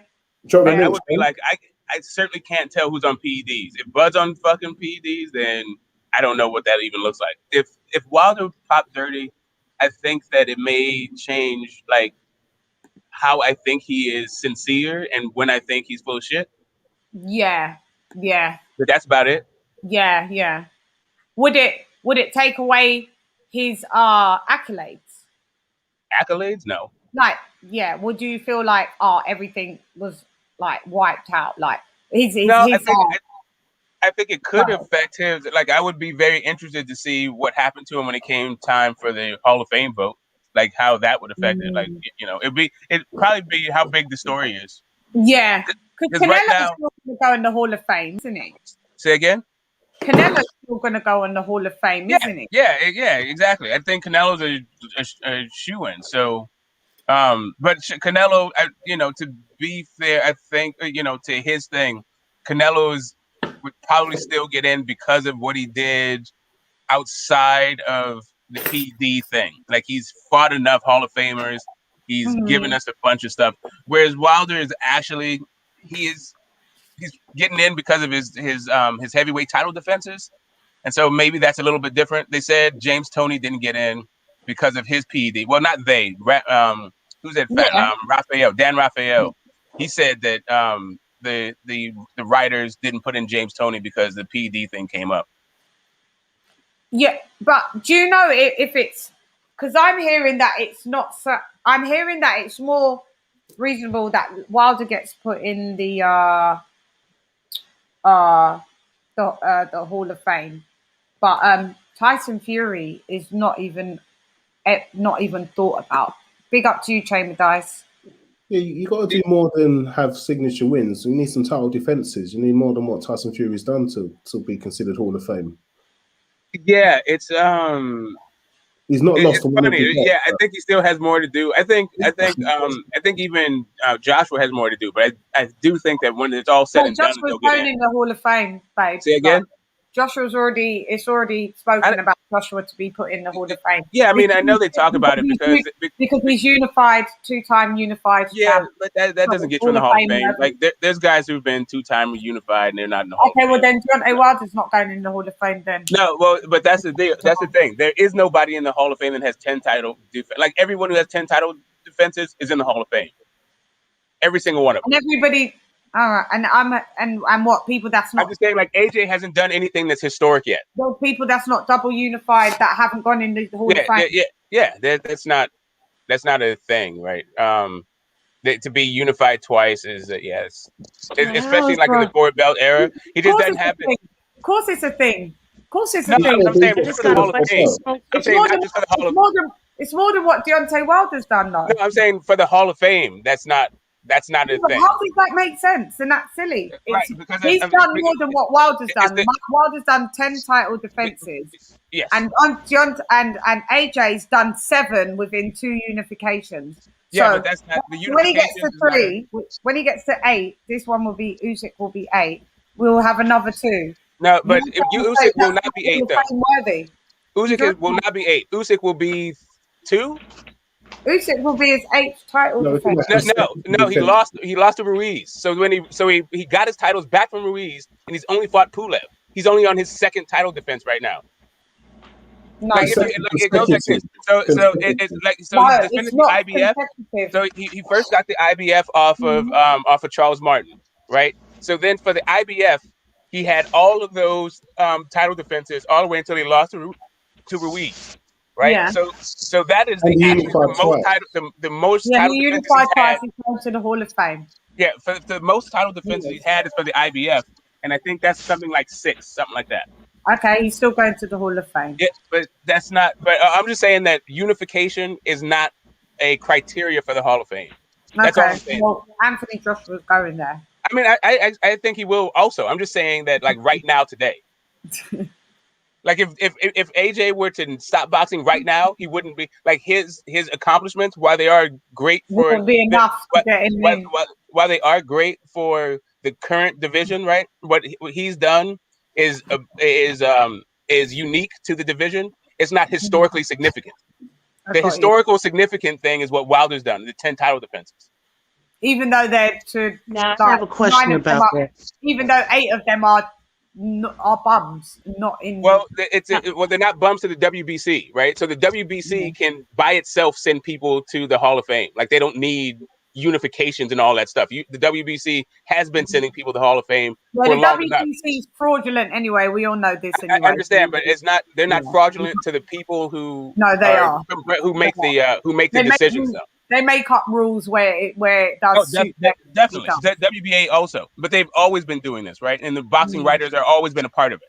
I don't like it. Now I have a question, Smoke. How is that historic when that's the only question I have? How's it historic? Because because that's happened before. Right, because the amount of people who have done it, there's only in the history of the heavyweight division, I think fewer than 10 people have done this. Say that again, babe. I said in the history of the heavyweight division, which is a storied division. That as a matter of fact, I don't even. I think I know it's fewer than 10. It may be fewer than 5. Like there's not that many people with 10 title defenses, and all of those people are legends, right? Every single one of them. Like not even. I don't even think Mike Tyson has 10 title defenses. I think he has 9, something like that. And Jack Johnson, I think has 9. Like this is he's in a rarefied air when it comes to 10 title defenses. Him and Muhammad Ali and Joe Louis and stuff like that. Vladimir Klitschko has. Yeah, Larry Holmes. I think not even Larry Holmes made it. What about Klitschko? He got 20 something. Yeah, but that's total, right? Yeah. What happened with Klitschko? Yeah, that's still it's 2 separate runs, right? Did I say it again? Klitschko. Why does Klitschko had 2 separate runs, and the whole, like, you know, which is also kind of weird. They kind of gave him post credit. They gave him credit after the fact for those WBO title defenses. Yeah. When the WBO wasn't even a recognized sanctioning body at the time, right? So it's kind of weird. Yeah. So like they did him a little bit weird, but yeah, I'm not sure. Maybe Klitschko. But yeah, it's very hard to get. Oh, okay, cool. Thanks. Yeah, I didn't know that. It's very hard to get 10 title defenses, and everybody who's in there, everybody who's done it, it's in the Hall of Fame. No, it is. I give you that. It is hard to do. No matter, even if they a lot of people don't know this, right? What heavyweights are in the Hall of Fame? Say that, Lee. What heavyweights are in the Hall of Fame? What heavyweights aren't in the Hall of Fame? Which heavyweights have qualified? So what have they done? I mean, there's tons of them. I mean, most of the people in the Hall of Fame are heavyweights, right? Like, it's easier for heavyweights to get in than anybody else. It's easier for them to what? It's easier for heavyweights to get in than anyone else. Like, most of the people in there are going to be heavyweights. Yeah. What do you think Josh was good enough then? If you just have to be a heavyweight, like Josh. No, you don't just have to be a heavyweight. You just have to take a look at who the heavyweights are. You got like George. Like, it's just comparatively to other divisions. The heavyweights are overrepresented just because that's the way boxing works. Like, it's like the heavyweight is the glamour division, and it's the Boxing Writers Association that have a vote. But they have a panel. They have an international panel, and I think each country gets a couple of votes. But then the Boxing Writers Association also have votes. And those boxing writers, you know, they stay writing about the heavyweights. That's what that's what drives boxing. That's what drives viewership. Or I guess in today's media, it's all about views, right? It's not how many papers you sell. It's how many people looked at an article. Yeah. So yeah, it's the heavyweights that dominate that. It's just like I said, I think AJ will get in when it's all said and done because of his body of work. But he's just not just if he stopped today. That's my only. He won't get in. Yeah. Lisa? Yeah, I was gonna say, go ahead. I was gonna say that, believe it or not, AJ is the fourth fighter in history to win the immediate rematch, like after a loss, get their titles back. Yeah. Oh yes, only 3 heavyweights. Women and Lennox Lewis. No. I'm saying he's the 4th guy in history to do that. Lewis wasn't Lewis a part of that as well? Probably, but I'm talking about immediate. Wilder could join that man, right? Yeah, the guy from the house. Yeah. Immediate. Yeah. That's WBA, WBO. Sorry, something like that. Court, remember he took him to court. Yeah, he took him. It's kind of similar to the Fury. I found out the whole story. I found out the whole story. Similar to the Fury and Wilder thing. Wilder. Go ahead, Smoke. You say the story. Yeah, just a little bit. This Rahman, he was a nobody. He was coming up. He was on the come up, and that shot that he landed in South Africa made him a superstar, right? So, like a Ruiz against AJ when that type of fight, so Ruiz had already done his promotional switch before he fought AJ.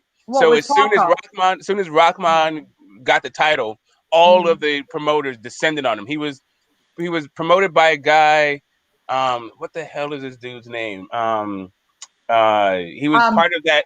He was part of that. I know who you're talking about because I had to research him. Right. He was part of the investigation that took Bob Lee down for the pay for play at the IBF. What the hell is the dude's called? His name? Kushner. Kushner, I want to say something. Cushion. So anyway, the Rahman was with him, and then like a bidding war came from that, and I think I think he wound up being with Don King after that. But that was a whole. But that's why there was a bunch of legal stuff with Hasim Rahman. It was his business. Like he was an unknown that also all of a sudden became a hot commodity. Yeah, but he was with Don King. He was with Don King. He was with Don King for the rematch, but before that, the first fight, Shelton, it was a guy. I'm sorry. Shelton wants to come in. There he is. Yeah, I see him. I'm Kushner, sorry, Smoke. someone just said Kushner, it. yeah, Kushner. Yeah. I apologize, Smoke. Yeah. Yeah. Go ahead. So basically, to tell the story then, Smoke, of what happened, he took him to arbitration first. Yeah. Do you know it? If you don't know the story, I'll tell it. Are we talking about Wilder and Fury? Are we talking about no. With Lennox Lewis. Lewis with Rahman. Oh, with Lennox Lewis. Oh yeah, with Lennox Lewis. Yeah, that's what I was saying. Like, so Lennox Lewis was You a getting nobody. old, Smoke. You starting to forget shit. No, well, I mean, maybe I didn't know who they were talking about. They just said he, right? Do you smoke weed? Do I? Always, all day. Anyway, okay, we get it. Smoke forgot more than most people remember. Yeah. That brain of his, with that brain. I gotta get the door right quick. I'll be right back. Good cleanup, Lisa. Good cleanup. Nah. Smoke is a brilliant young mind. Yeah, I know Smoke is 50-some years old. He's not young. He's 50. He's not young, but he's well, still he young. is young. God refers to us all as children, so you're a mere lad. Why I don't feel young, Lisa? You are the guy. Sorry about that. My brother's coming. You don't look it neither. I'm only joking. Yeah. So yeah. That was a joke. I was just saying. Hasim Rahman was a nobody, and he was like that was supposed to be a tune-up fight for the. Yeah, but say it what happened with the arbitration and go to that bit. Do you not know it? Oh, the arbitration part. You want me to take over? Yeah, go ahead. All right, so let me just take over. So basically, Lewis got a bit smoked by Rahman. So there was supposed to be a rematch. Lewis exercised the rematch clause. Rahman tried to abscond from it. And he tried to make another fight, like what Fury did. Tried to make another fight. So they took it to arbitration at first. For some reason, that it didn't work out. So Lewis elevated it to the courts. And the courts put an injunction out on Rahman, and they said, you either fight Lewis now or you're frozen for at least 18 months and you can't take the next fight that you're trying to do. So he said, all right, I'll fight Lewis. And then, as you know, I think before we were talking about Chan was Ali, Holyfield, Lewis, and who's the fourth guy got a rematch and got his title back? It was Lewis, Ali, AJ, and Holyfield. Yeah, AJ and Holyfield. Deontay Wilder could be next. Maybe Deontay Wilder. I don't know. Maybe what we saw, 10 title defenses. So that's but 2-time WBC, but now it's scrapped off. So then he'd have to make them tight. If Deontay Wilder wins that WBC belt back again, he now have to start all over again for the title defense. Yeah, Ali had 10 before he got stripped, and then he had 10 after he got it back. Yeah. I didn't know that. I didn't know you have to start all over again. I wasn't even thinking. Yeah. You got to start over. Bloody liberty, eh? Yeah. Which makes sense. I mean, it makes sense to me. Leon, I don't know if he's going to win or not. I don't know. I mean, based off the second fight, if he hasn't made vast improvements. Yeah, let's talk about this, guys. Yeah, I don't know if he's going to win, but he can win. If he uses, we rewatched that fight. Was Lee here? Was Lee here when we rewatched it? We got the rewatch tomorrow of another fight. We got Triple G and Canelo tomorrow.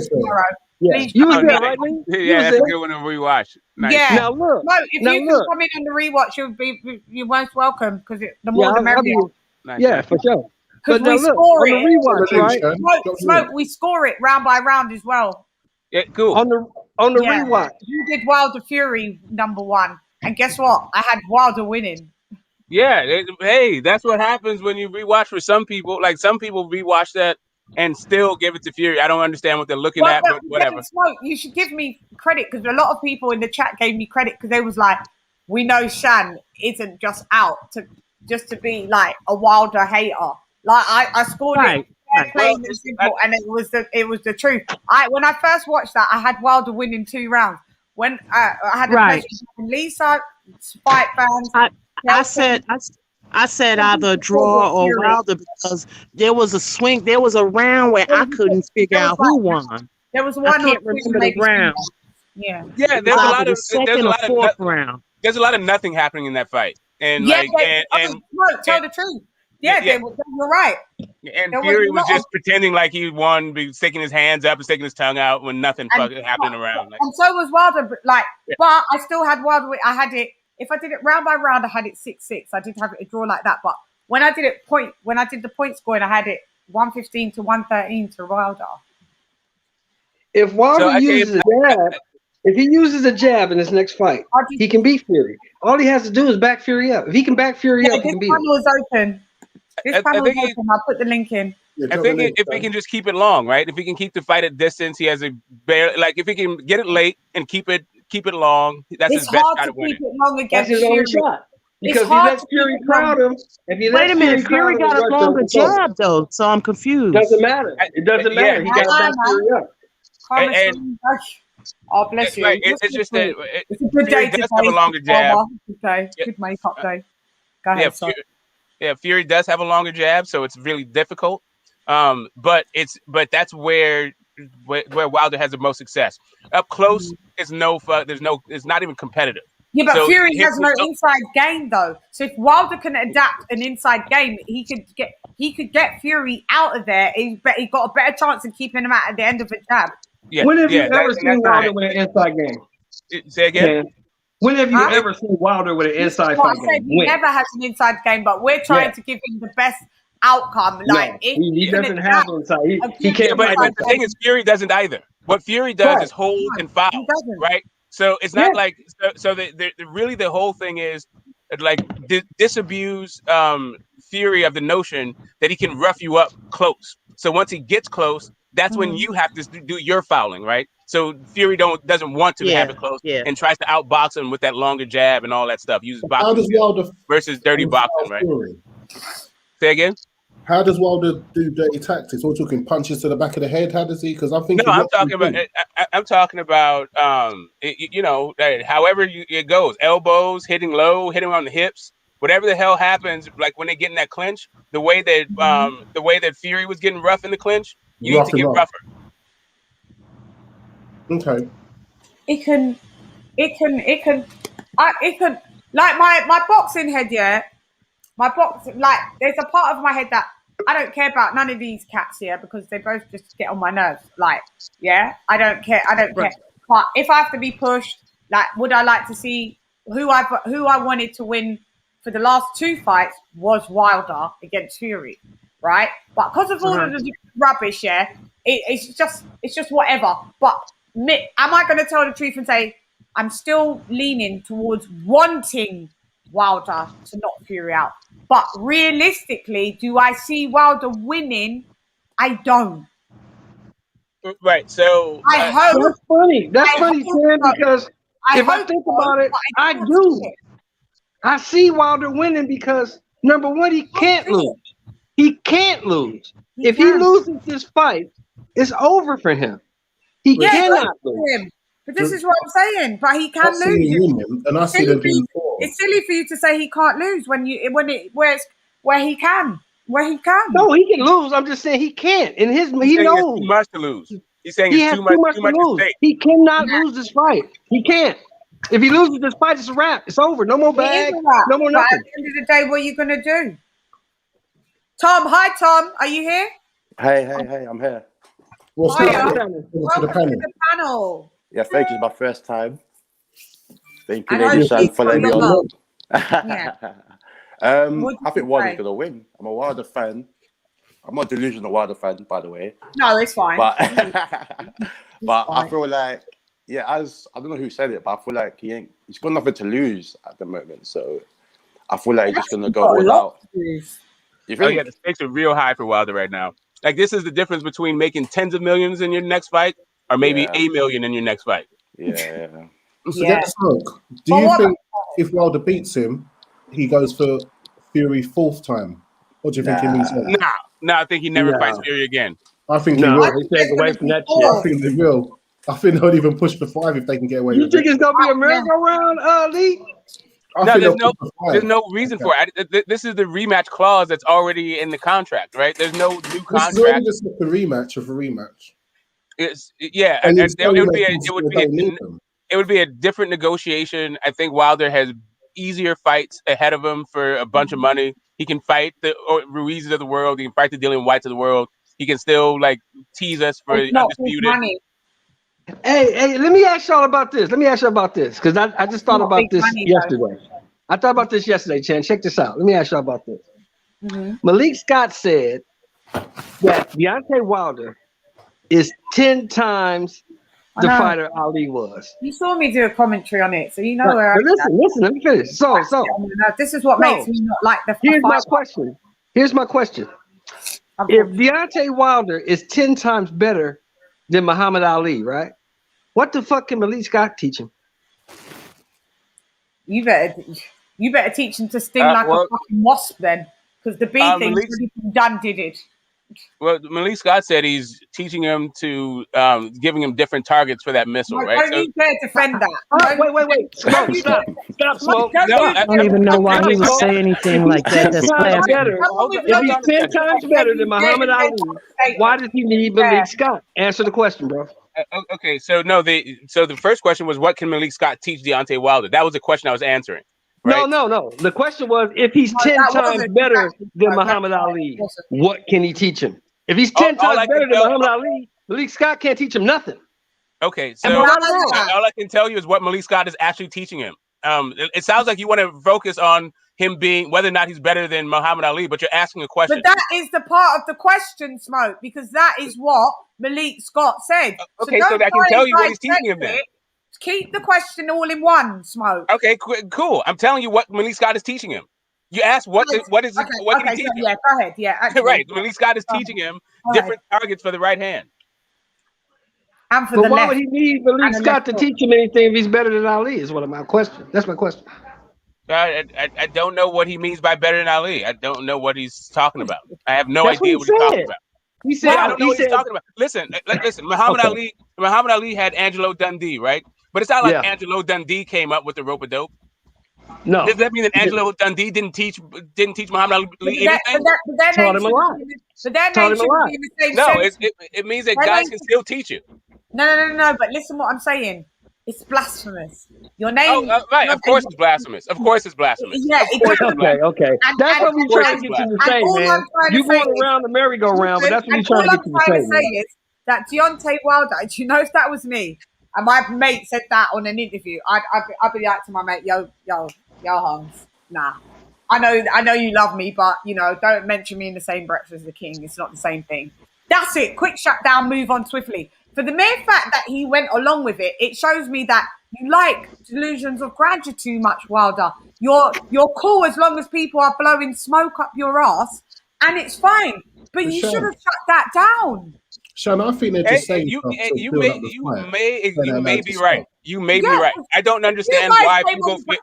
I don't understand why people need to attach Muhammad Ali's name to their thing, because the comparison is always going to make you look crazy, right? Yeah, it's going to look wild. Yeah, right. But that's what guys do. Whatever. I think you may be correct when it comes down to maybe he's he needs yes men, and maybe he needs people to tell him how great he is. You don't need that. But guys, maybe guys do need that though. I'm no, not saying everybody doesn't need that. No, everybody doesn't need that. Listen.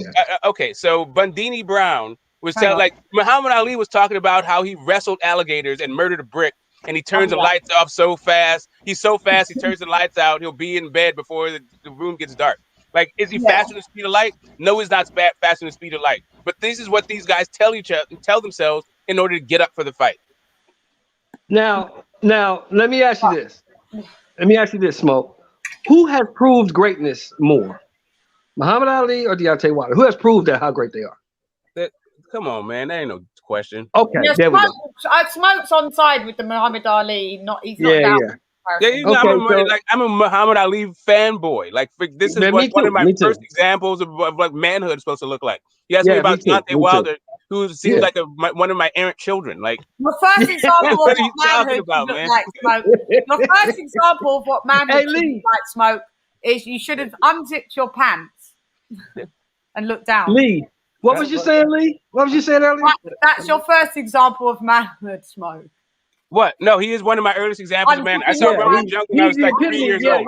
Chad. I agree with that. No, he was doing the bit Muhammad like Ali that. was the epitome of our black manhood. Yeah, he Oh was. yeah, Him and Malcolm X. he told the entire world to fuck off. Like, you Yes, they understand? were. Like that was it. Like Rumble in the Jungle happened when I was a toddler. Like he was a friend of my dad's, right? They're like that. Yeah, at the house. Like yes, when I thought of men, these were the guys that I thought of. But like I want to grow up to be like. To be like, yeah, I know. Yeah. Malcolm X and Muhammad Ali were the epitomes of black manhood. Yes, they were. That's what they were to the community. Yeah. Now, what was you saying? Not Deontay Wilder. Even in the UK, it was that as well. Malcolm X and Muhammad Ali, and So like that was across the board in the UK as well. As black. Exactly. Yeah, exactly. I'm like to differentiate us and try and like divide it. Like we was on game like that with you guys. We was like, we was on the same. Yeah, that's what a black man is supposed to be, right there. That's exactly. I'm just going to touch on my second topic, by the way. Yes, so now I'm grown. Like I don't have any use for heroes. Like the entire narrative seems fucking childish to me, right? So like the way that people look at these fighters, or any sports person, or any politician, or any philosopher, like none of these people are my heroes anymore. Like you're my hero. Okay. Hey Lee, let me ask Lee a question. Hey Leon, let me ask you a question, bro. Let me ask you a question, Lee. Because you made me laugh. When he said your king has returned, did that lose you like it lost me? I just got to answer the door. No. Go ahead, guys. One second. No, I mean, he was never. I like Wilder's fight. Black. But I never took him, or I don't take anybody as my king. Right. That's just how it is. I remember me and Smoke had this debate, but I knew what he meant. He doesn't mean like I didn't care what he meant. He said it. Once he said it, that was it for me. I didn't like the taste of it as well, Sean. I know what you mean, but I know what you meant. But it could sound a bit egregious. So I am more likely to call my sisters queens than I am to call my brothers kings. You ain't called me a queen in a long time. I've noticed. Hey. You always used to. I'll clean that up, Queen. I'll clean that up. Thank you very much, King. Thank you very much, King. But at the same time, it's not like like I'm power to the people. Like I'm not. Even if I was a king, if I was the king for the country, my first official duty would be to abdicate. I'm all power to the people. So like the way that people are like taking that statement is not the way that I take it at all. Like I understand that he's talking about the kings and queens being black people in our community. He said your king is here. If he's calling somebody, I'll call you king. I'll call Shelton king. I'll call Shan queen. Right. But if I'm calling you, you're my king. You know, or you're declaring yourself. I got it. And listen, if I thought that Wilder was like some sort of a credible public speaker, then I would be there with you. Right, but this guy makes any number of grammatical errors. Like I just, I'm not going there with the guy. Like trying to parse out what he's talking about. Too difficult. He says some stuff that's right on, and then other stuff that's just like super cringe. And I got attacked by doing a commentary. You might have seen it of me doing a commentary, and I said, his grammar's just appalling. Like basically, it's bad. Yeah. And you know, Southerners do not like when you criticize their grammar because they feel that they way. called you all kind of names, didn't they? But I mean, we are ragging on anybody that's got fucked up. If you're going to say something, say it properly or don't say it at all. And I got ragged on by Blue's friend, Manny. He was like, that's beneath you to do such a thing. You shouldn't. You shouldn't talk about a man's educational level. I was just like, but that is like grade school level. Like when you're going to talk about what did he say? Unexperienced. Yeah, I saw that. Yeah, he said it. Tom, I forgot you was here. Speak up. I'm still here. Everyone's talking over, so I'm just letting you guys talk. No, you can interject. We're just Go ahead, interject, bro. Go ahead. What do you think about that, Tom? What did you think about tell us about Wilder's speech? Are we out of order for I'm not bringing really I'm not with the whole king business. You know, I'm from London, so I'm not really with the whole king. Yeah. London town. Yeah, so I'm not really with the whole king stuff, but and I agree with you, Lady Chan, when you talk about his grandma as well. I think his grandma's a bit, you know. I feel like someone needs to tell him to, you know, to fix up a bit. Nah, bro. Nah, he tries to. Like, the guy just isn't like he doesn't have a formal education, and you can tell that he wasn't like really paying attention in like grammar. Like his spoken English is fucking atrocious. What kills me? This is what kills me. So, but the other thing is, I've heard him call other people king. So I understand the way that he uses it, or I have an idea about the way that he uses it, and I just take him at that. Like I'm a little bit more charitable, I guess, in my interpretation, just because I've heard him call other people king. Don't even say that. Don't even say that, though. You shouldn't even put that. That shit shouldn't even come out your mouth. Yeah, that's what should come out your mouth. Like, a lot of stuff he says shouldn't come out of his mouth. Like, listen, if I'm gonna sit here and like, I'm not gonna police people the way that you want to police. I'm not policing them. You can choose to follow. You can choose to accept it. That's fine. I'm just giving on a. Wait a minute, folks. Wait a minute. On a public platform, I'm stating my opinion on the matter. You don't have to agree with me. Yeah, no, that's how I feel. I got it. I said he lost me when he said that. As soon as it came out of his mouth, I was done with him. Not my king, don't even say no shit like that. Right. So the time that he lost me, like as far as me, like understanding where he's coming from, so being able to speak on like what his thought process is when he said that he wanted to give birth. Right? Yeah, like that was thought crazy. About that. Yeah, that was crazy. So I don't know what goes on in this dude's head. So, but Smoke, do you feel like his team? Tom, that's your boy, Tom. That's your boy. Yeah, but at the same time, when it comes to the particular king statement, since I've heard him call other people kings, I don't take it as he's saying that he is the king, the only king, like the reigning emperor kind of thing over some like this kingdom of like followers or fans or something like that. I didn't take it that way. I mean, they follow him like that, though. That's kind of what blows the smoke up his ass, I think. But everybody follows everybody that way. That's what a fan is. Like his fans are not any more rabid than somebody else's fans that don't call him king, right? Like Pacquiao's got some pretty rabid fans. Mayweather's got some pretty rabid fans. AJ's got some pretty rabid fans. That's true. You know, Bud's got rabid fans. Like they don't use the word king, but they follow him the same way. This is what fans are. Like I don't get it, man. I just don't get it. I don't get it. I do not understand it. Canelo, King, like they call Ryan King Ryan, and he hasn't even done anything. Yeah, I want him to win. Lee, you get what I'm saying, Lee? I want him to win, bro. I really want him to win, but I just don't think he's done enough. Because he's talking the same way he was talking before. I heard him on an interview the other day. And he said, you got to remember, when have you ever seen a fighter where you guys have to be perfect for 12 rounds and I only have to be perfect for 2 seconds? And I said, then, damn, he's still thinking the same way. God damn, he going to get beat. Yeah, should have said that. Do you know what I think, though, Shelton? I think that the loss, whether he's admitting it, has humbled him. Same way he did to Joshua. Because I think that Joshua was taking fights that these trainers didn't think he was ready for. Right. They say that McCracken didn't think he was ready for Klitschko. They didn't think he was ready. But forced it. He was winning. So you don't have to listen so much. If you're passing all the tests, maybe it's easy for you to ignore the teacher sometimes. But I think now he's lost. I think now he's realizing. And I think his people, I forgot to ask Barbershop, when he said he speaks to Wild, I was going to say to him, if you told him that he actually needs to improve on some stuff, rather than all of these making excuses as to why he lost, that's nothing to do with his lack of skills. Or anything he personally do. Like, where was his accountability? But I think and if he's had a whole year of, call it a year after he's had his recovery and stuff and rest. If he's had a year of solid training on what needs to be done, he's going to improve his chances. Plus, he's always got that punch. So when you get that punch with an improvement, it's only going to improve his chances. It's still heavily favoured to lose. But he came very close against Fury with the same old, just looking for that one punch. So if he comes with a bit more, He just needs to figure out a way how to land on him. Fury's very good. Fury learned how to roll with his punches and not let them connect properly. He just needs to keep landing, but he needs to land it. He needs to drop him about 3 times. For him to do it, if he's not going to keep him down, because Fury always gets up, same way Wilder does, same way Joshua does. They get up.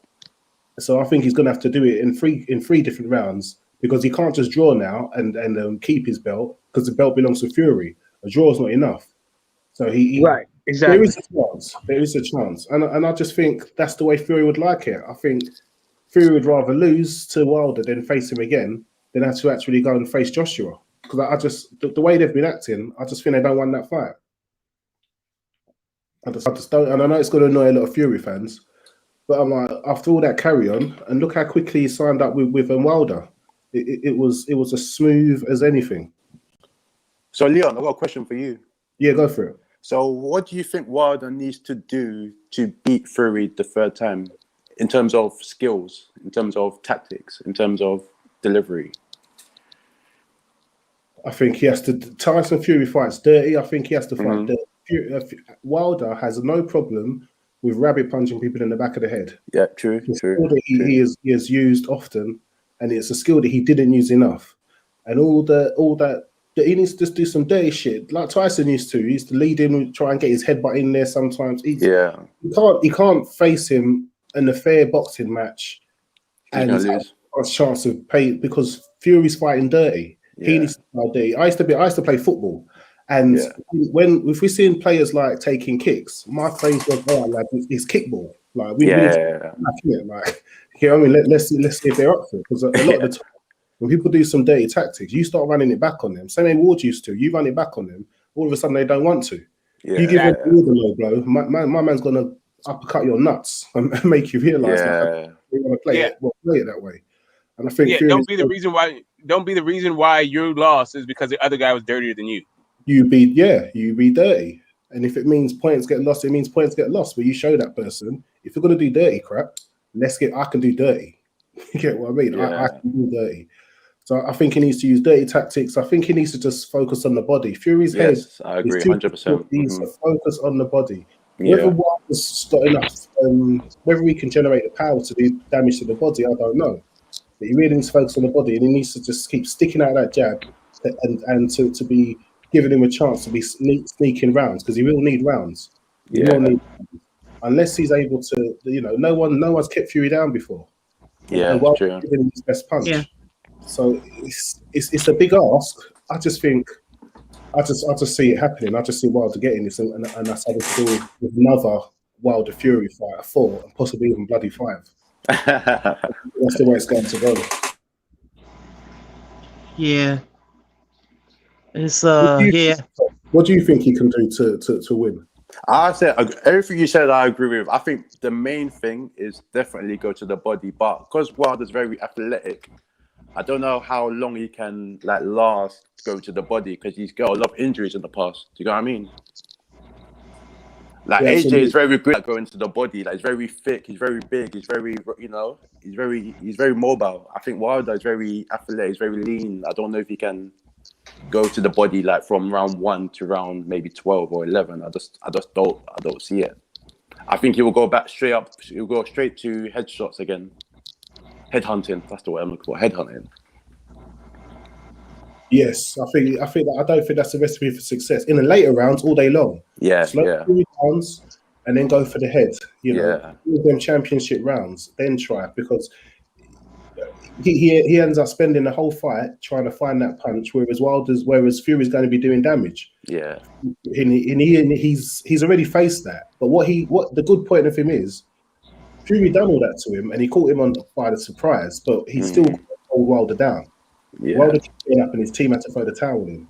So Wilder's going to think, all right, this guy had me in it. He mauled me, and he still couldn't keep me down. Same way I hit him with my best punch. He can't keep me down either. Yeah, okay, definitely. None of us are dropping. I just need to make it so that I'm not getting so severely beaten that the ref's going to stop it. Yeah. And in the first fight, I did manage to win some rounds. So he's got to be smart. He's got to, use his jab confidently, jab to the head, jab to the body. Forget all Fury's herky-jerky, because Fury with his herky-jerky, it looks good for the referee when you're aiming for his head. If he's doing shit with his head and he's taking multiple hits to his body, scoring jabs, they're scoring points. Fury wants to keep dancing about and raising his hands like he's one shit. If he knows he hasn't been landing too many himself, and he's been getting hit, and Wilder's the one throwing the odd power punching around. Maybe they're getting blocked, maybe they're connecting. Fury will start to think, okay, I'm not winning these rounds, and so I need to do something different. Yeah. But I don't, the odds are with Fury. I just, for some reason, see Wilder pulling this off because I just think that's just how boxing works. I think also it's a weight thing as well. Yeah, with Wilder. With Wilder as well, the weight. I think the last fight it was 231. I think that he was came all in wrong. at 232 or something like that. Yeah, I think that was all wrong. I think his sweet spot is like 220, 225. 214. I think. Yeah, maybe even lower than that. Yeah, I think that's his sweet spot. I think 230. You can't move. You can't move it that way. Did you know what he came in for the first Fury fight? He came in at 209. Yeah, 209. Yeah. 209 because he had the flu. Yeah. But he worked well. This is what I'm saying. He still worked well enough then. So putting on the extra 20 pounds, it didn't make any difference. The game plan's executed to put him on the back foot. He just can't fight on the back foot. Definitely. It doesn't matter what his weight is. If he's them boxing fundamentals with back foot fighting, you could be 250, my brother. You're still going to get pushed back. He landed some good shots, and he landed some of the best shots of his career. Actually, coming off the back foot, right? But that's early, right? Like guys, if they're going to be able to eat your shots, it's more likely they're going to be able to do that early. Even in the first fight, it wasn't until round 9 and 12 that he dropped them. Right? He didn't hit him cleanly like that in the early rounds, but I think he got some good shots in early. It's just that's when guys are generally at their strongest early in the fight. So the fact that he's not dropping them in round 1 or 2 doesn't really necessarily bother me.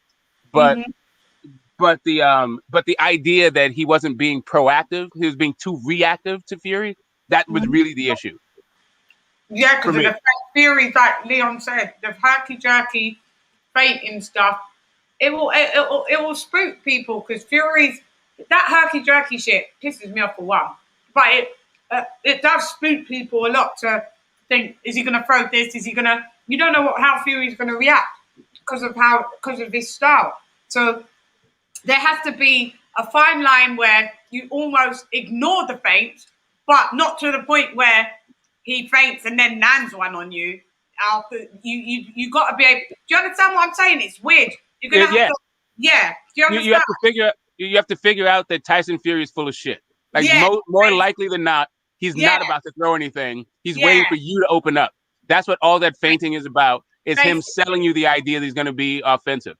But the fact that Wilder's waiting for him to do something, like waiting on Fury, cost him that second fight because he wasn't even paying attention coming out of the clinch. He was looking somewhere else and got hit in the fucking ear or something like that. Like not protecting himself at all times and taking his eye off the opponent. Like those two things are deadly. They're like deadly mistakes, but really it underlies the fact that you're not looking for your own opportunities, right? So he's not opportunistic enough and he needs to be way more proactive.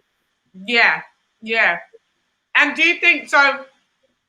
I heard that he's bringing someone else other than Malik's coming in. Someone else is in the camp, but they don't want to.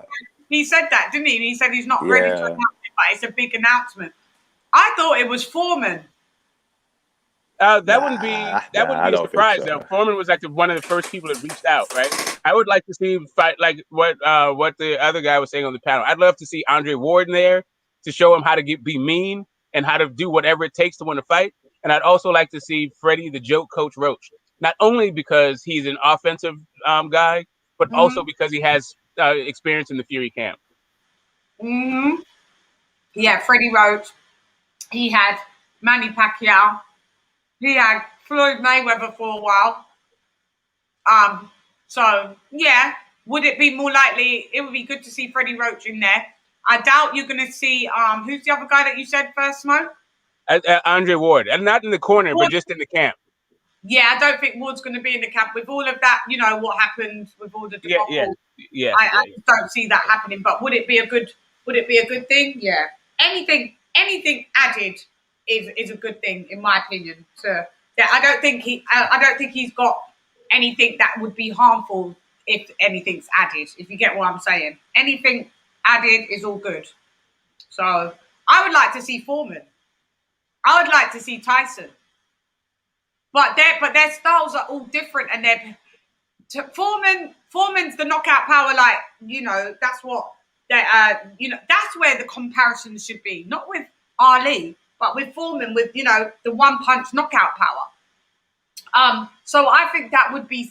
But Foreman already extended his services, but that was a year or two, about 2 years ago. And Deontay Wilder was like, "Nah, he don't need any help from him." So, but unless he changed his mind, I think that would be good to see Foreman in camp. No, I think Wilder was. I think Wilder was very proud to get the call from Foreman, and I'm not sure that if it evolved to him being in the actual camp or anything like that. Yeah, but the correspondence that they were having, I think it was very well received by Wilder. But I just don't know how far it went. Well, that would be good if he does extend. What would you think if he extended to being camp? I know Foreman's old, but you can still teach him some tricks, right? I think Foreman could help with mentally dealing with the loss because Foreman went through something similar. Foreman did the same shit. Yeah. Foreman did all the as well. Foreman took the loss seemingly harder than Wilder is taking it. Like he just unraveled really as a personality, but he was also playing a role. Like Foreman was trying to be the reincarnation of Sonny Liston kind of thing. Mm-hmm. Whereas Wilder, I think, was really like that guy who was trying to be the baddest man. I'm not sure how you get your. Also, it seems that Wilder really feels like he was cheated. Yeah, right? This is what I'm thinking. I think it's his truth. He believes it, and that's the concerted thing because he's not. He sounds like there's no accountability. I mean, shit goes wrong in life, isn't it? Shit goes wrong in life. Life is unfair. Shit happens. Yeah. If you're going to sit there blaming life and shit that's nothing to do with you. Did it as well, though. How do you solve it? You need to look at yourself. What can I do then? Okay, life is like. It took him 20 years to get better. See, the realization that you're talking about took Foreman like a decade. Maybe longer. Yeah, like it took him a long time. That dude became like religious. He started releasing albums. He did a whole bunch of stuff before he got back, before he was able to like reconstruct himself. He had to deconstruct himself and then reconstruct himself and then get back into the ring. That he did that though. Yeah, I mean, he's now the oldest heavyweight champion as a result. But that process that you guys are talking about took Foreman forever to actually complete.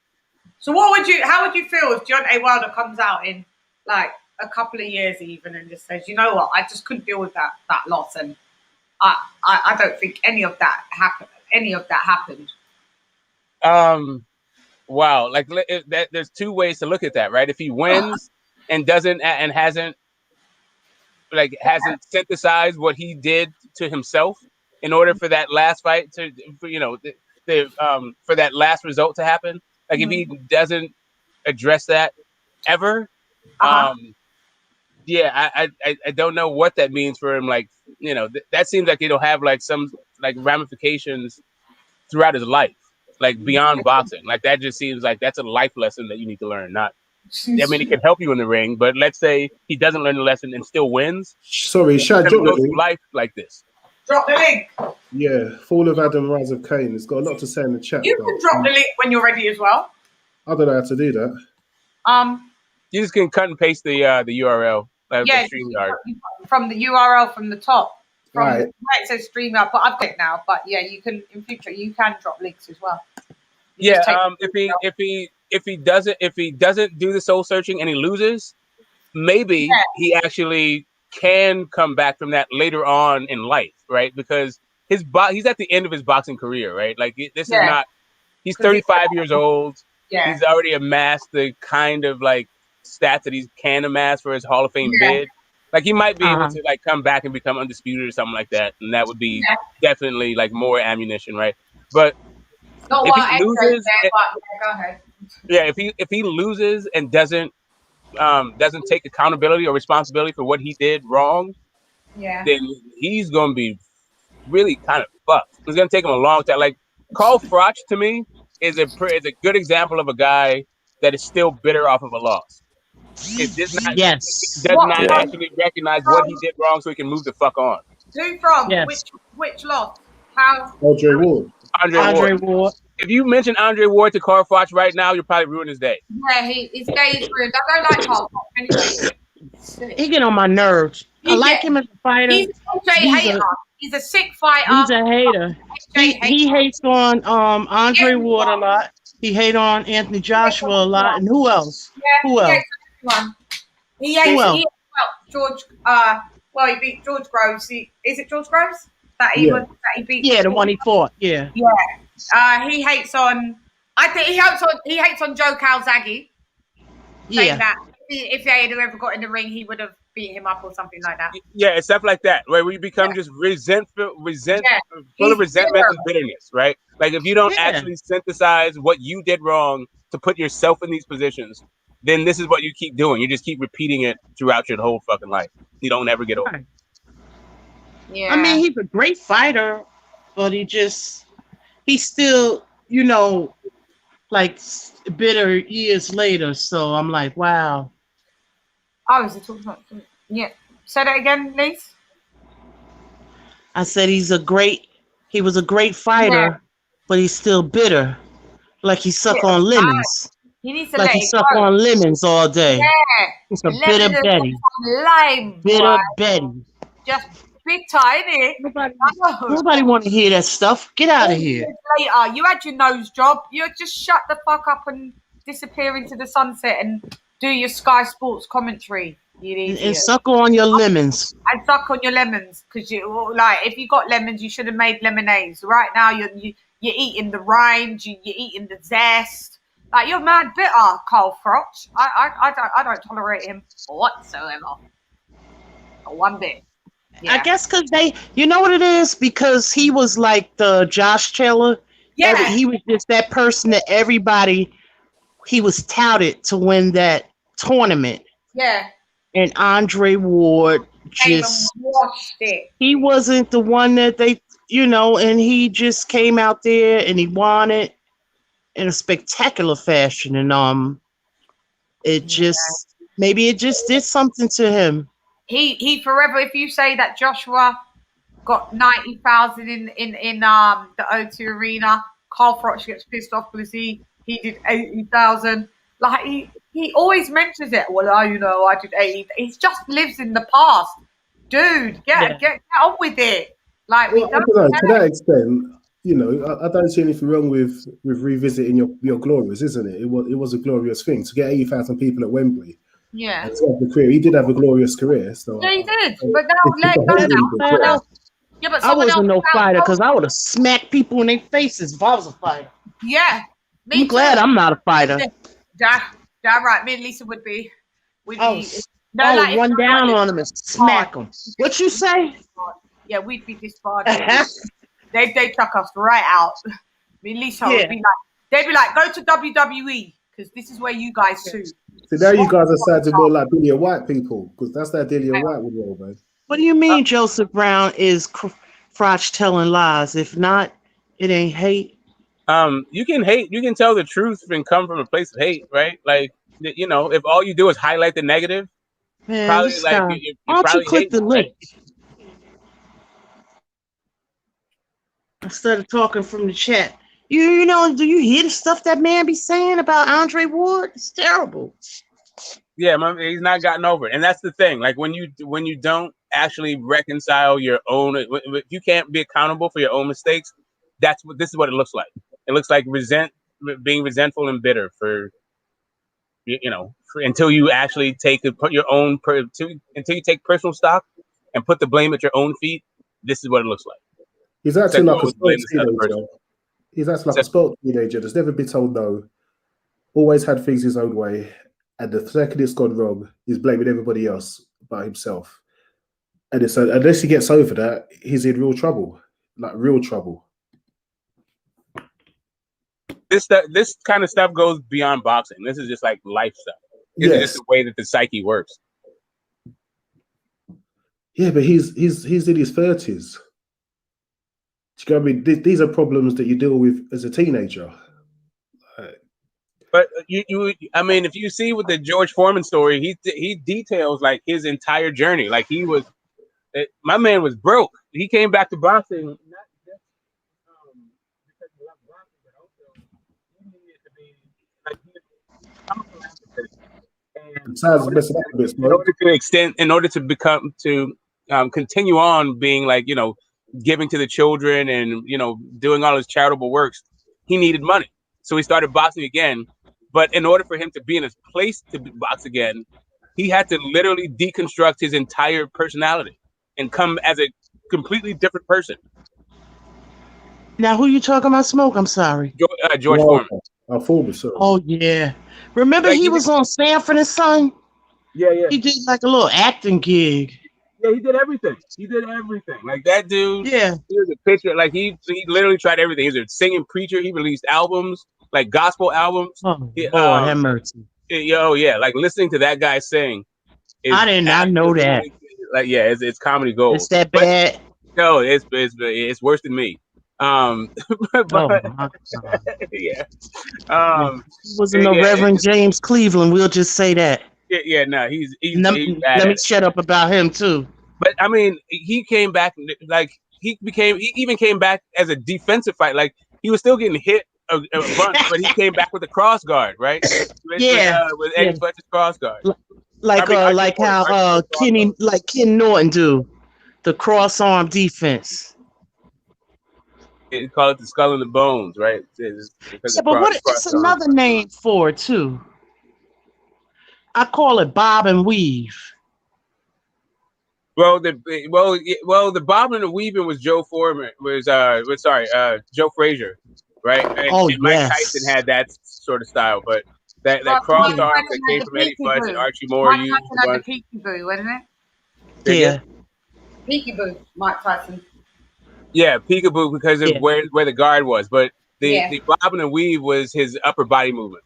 Oh and the way he moved his feet. Yeah. Okay. Joe Frazier had that nice head movement. Mm-hmm. Yeah. But where do you stand with the Daniel Dubois ring? I've seen no improvement. His head was still in one straight line. It didn't move. If he was with someone, I know I covered this with Fight Fans earlier, but I don't think Lisa was in the chat. I don't think who else is that? Is that Tom still there, or is that? No, you have to leave. Yeah, Tom said his goodbyes. Oh, okay. Big up, Tom. Thanks for coming on. Always welcome.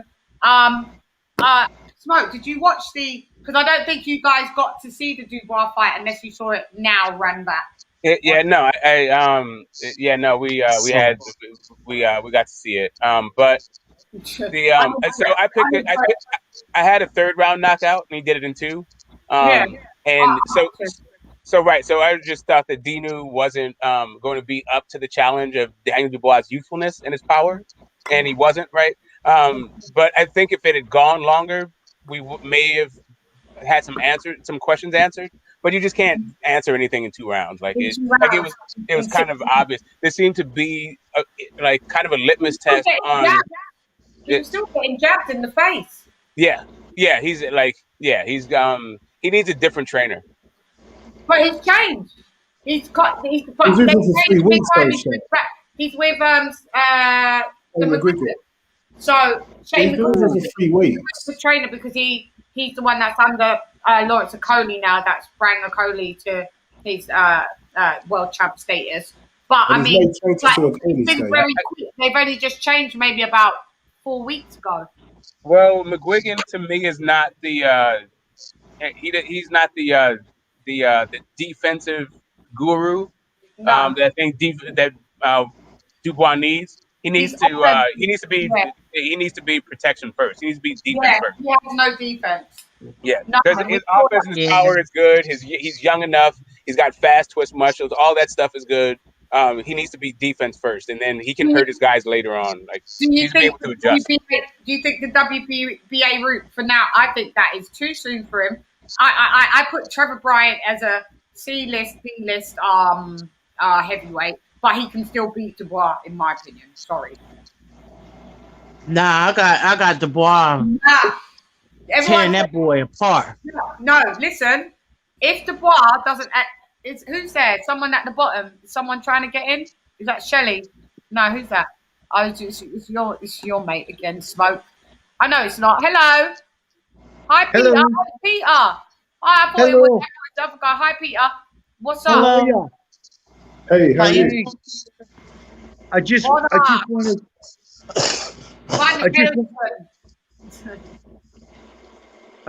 to say something about the bob and weave. No, you can go on to that. I was just quickly talking about Dubois being I think fast tracked to Karma Serene. You make me laugh. Lisa would get banned straight up. I know. God. You'd be banned. You would be straight up banned. Yeah. Like the calm. She's the calm before the storm, and she is. The storm. Yeah, as well.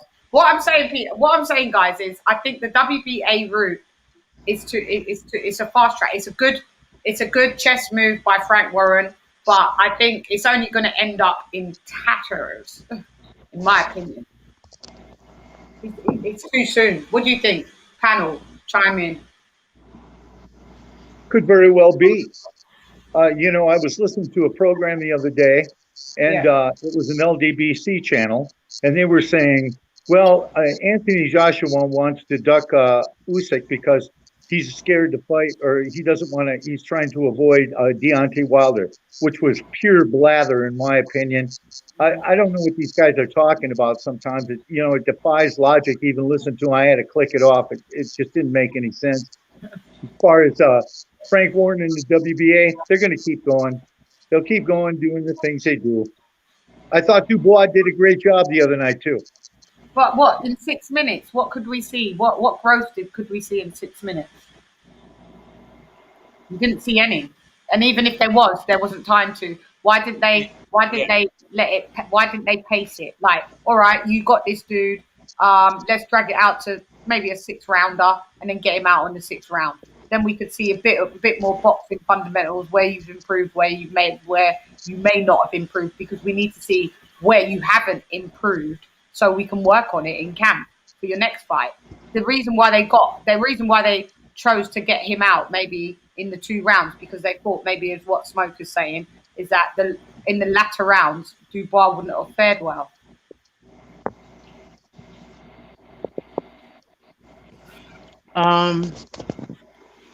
Yeah. Smoke? Yeah. Oh, yeah. No, I think that exactly. Like Bogdan Dinu is not any sort of litmus test, and I don't know what LDBC channel you're talking about. It's got Daniel Dubois fighting Deontay Wilder. Like, Daniel Dubois is still a prospect on the come up. He's not ready for any title shot in any way, shape, or form. There's no duck, just because I don't even think he's being in the discussion for a Wilder fight. But beyond all that, I'm just saying, like, when it comes to Manuel Char, I think Dubois still is too much right now for Manuel Char early. But as the fight goes on, if Manuel Char can actually take that guy's youthfulness and his power, then it may be a fight. Like, I don't like Lady Chan was saying, the guy's a sucker for a jab, not even a particularly good jab. Yeah. So it may not fare well, to be honest. Him going with a trip with Bryan. I thought that would have been Dillian Whyte's route, to be honest. I don't think Dino was in Dubois' league, to tell you the truth. In what way? Better or worse? He just wasn't didn't have enough gas. Dubois is he's a scientifically better fighter than Dino. Dino didn't have a chance. He's getting beat up. Well, we saw 6 minutes. This is what I'm saying. What improvements? I think because Tibbs was away, he wasn't able to. He was working with his dad, so it's like he wasn't able to dedicate. What was he able to do? Yeah, work on to change. He can only continue doing what he's doing. And then he's gone to McGuigan. He's only been there 3 weeks, so let's see whether, because McGuigan, he's changed the way Connie boxes. And Connie's boxing looks awesome. And Shane McGuigan is coming up as one of a good trainer from the UK anyway. I don't know on world level, elite level. We don't know. We're gonna have to wait and see. But I've been hearing I've been hearing he wants a rematch with Joyce. Yeah, and they said, and Sam came out, Joe Joyce's manager came out and said there'd be no point in it, which is right. There's no point in it. Yeah, no, you got to keep going on. Like Joe Joyce is too old for that shit. He can't just keep fighting babies. He's got to step up, keep stepping up. Smash him again. Joe Joyce would beat him again. Yeah, because Frank don't want.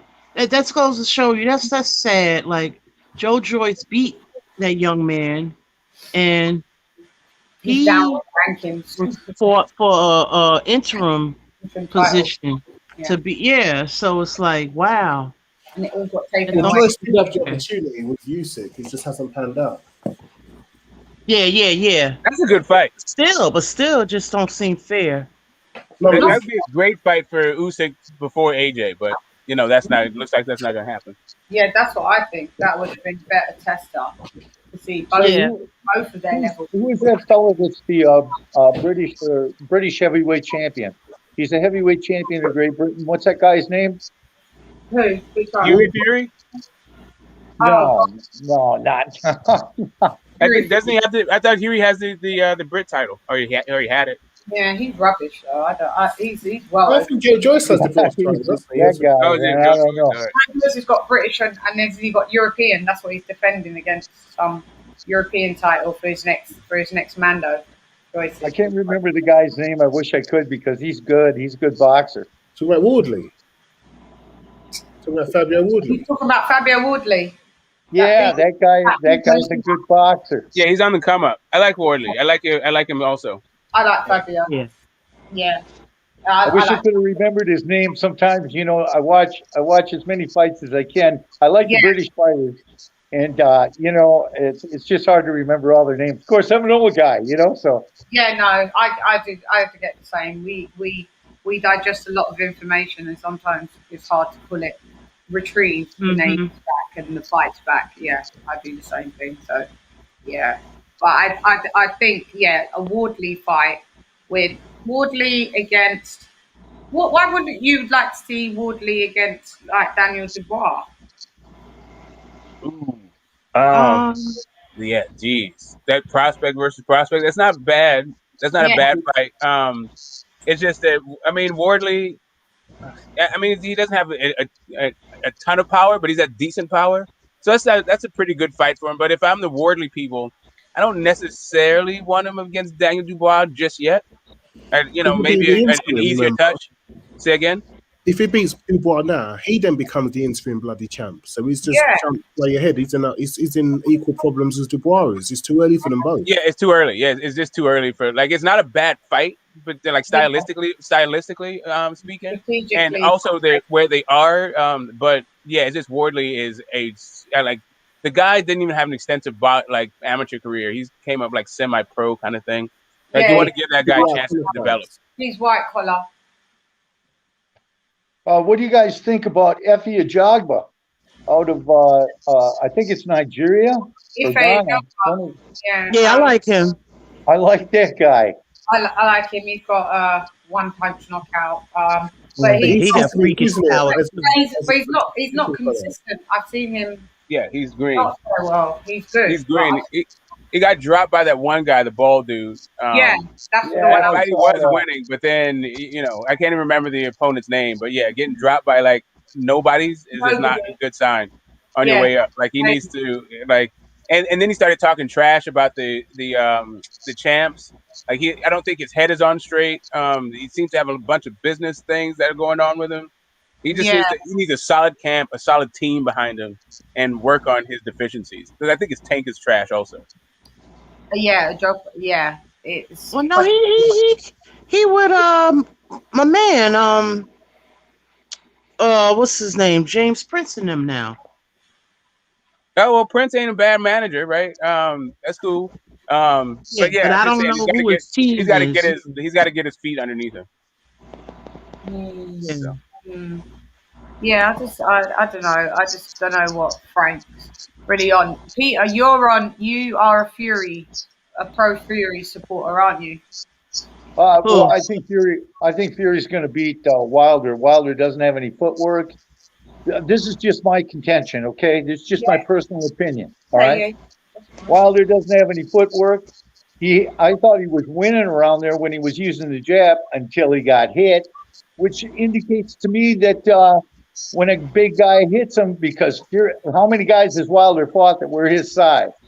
So Fury has a nice stiff jab, caught Wilder, and shook his legs. Wilder has no footwork. He's got a right hand, but he threw that right hand how many times and missed? You know, I mean, and then when he did hit him, there was nothing there with it. So he's going to, and then work to the body. Seriously, you think Deontay Wilder is going to be able to work his way in on Tyson Fury and work the body? I don't believe so. I would like it to happen, but no, he doesn't. He doesn't fight no, that's like not that. how he fights. Yeah, he's a 1-2 guy. That's not how he fights at all. Yeah. So what it's going to be? The only way he can beat him is if he comes out punching his ass off and just fight, because he's a fighter. He is not a boxer. He's a fighter. That guy's a fighter. Deontay Wilder is. Yeah. He's going to go to the dirt. He's going to go to the dirt with you. That's the way it is. Yeah. I don't see how he's going to win, but this is what I'm saying. Pro Fury supporters will say Fury all day. Pro Wilder supporters will say Wilder all day. But I just would like to know technically how each fan bases see the other one really technically winning. Well, you know, I got to tell you, Lady Chan, I learned a lot from these boxing channels. You know, I mean, because I'm a boxing fan. I've been a boxing fan. When Sonny Liston knocked out Floyd Patterson, I cried. My grandpa came in and said, "Don't worry, Joe Louis would knock out both of them." Wow. You know, but you know, so I've been watching boxing a long time, and I learn a lot from these channels. I learn a lot from talking to these folks on the panel, because you know there's a lot of informative news. So if you're a fan of boxing like me, you get to, you know, like a lot of times you'll mention fighters. I'll look them up. Yeah, you know, I look them up, and then I go to YouTube and watch them fight and see what I think. You know, me too. I do the same as well. Yeah, old guys getting online is great for boxing. Yeah, thanks everybody. Appreciate it. I'm kidding. You're welcome. It's good to hear from you. Good to put a face to the comments, mister. Yes, definitely, yeah. Yeah. Peter be trolling when he ready. Sometimes I do, I guess. I don't mean to. I don't mean to. You know, I have conflicting opinions, you know, because I'm kind of, you know, when it came down to Eddie Hearn not knowing or should have known, seriously, if I would have handed anybody a contract like that with an arbitration clause sticking in the middle of it pending, I wouldn't have moved on the contract. And even if he said, well, we can fix this by, you know, it's a done deal, we're going to go ahead and fix it. I would have gave him 3 days. Go ahead and fix it and take this and come back with a contract that doesn't have that in it, because otherwise I can't move on it. Sorry. But you don't. Maybe you're not as desperate as Eddie. Yeah, I guess not. Is it desperate, or is it trying to do the best for his fighter? If it was Frank, doing the best for his fighter would have been waiting for the arbitration to finish. Well, Eddie said they could have had this taken care of by December. You know what? If I would have been Eddie, I would have said, go ahead and take care of it, and then come back with a contract that doesn't have this arbitration clause on it, so I can move on it, because we've got a big fight happening. Yeah, I agree. You know, but you know, nobody to blame, really. There's nobody to blame except all of them. All of them, to a degree. Yeah. I think everybody played a part, unfortunately. Yeah. Just got little. Hey, leave my guy Wilder out of it. This, you guys in the thirst trap in England. All Wilder did was exercise his rights. He is not part of this whole blame game. Oh no, yeah, he exercised his right. People was just like, we felt like Undisputed, you know, was more important. Yeah, that was all. You know, because that's something that's so rare. You know what I mean? Hey, when it was time, nobody was talking about, hey, why is AJ getting a rematch with Ruiz? We want to see Undisputed. There was nobody saying that. Yeah, but it was some people that was saying that, but not like that. I get what you're saying. I'm just saying, like, why should Wilder have to sacrifice his career on the altar of some fickle fans that sometimes want it and sometimes don't want it? No. I never thought we did. Right. You already know Smoke, you already know my stance on this. So here's the deal. I'm kind of like done with this whole thing.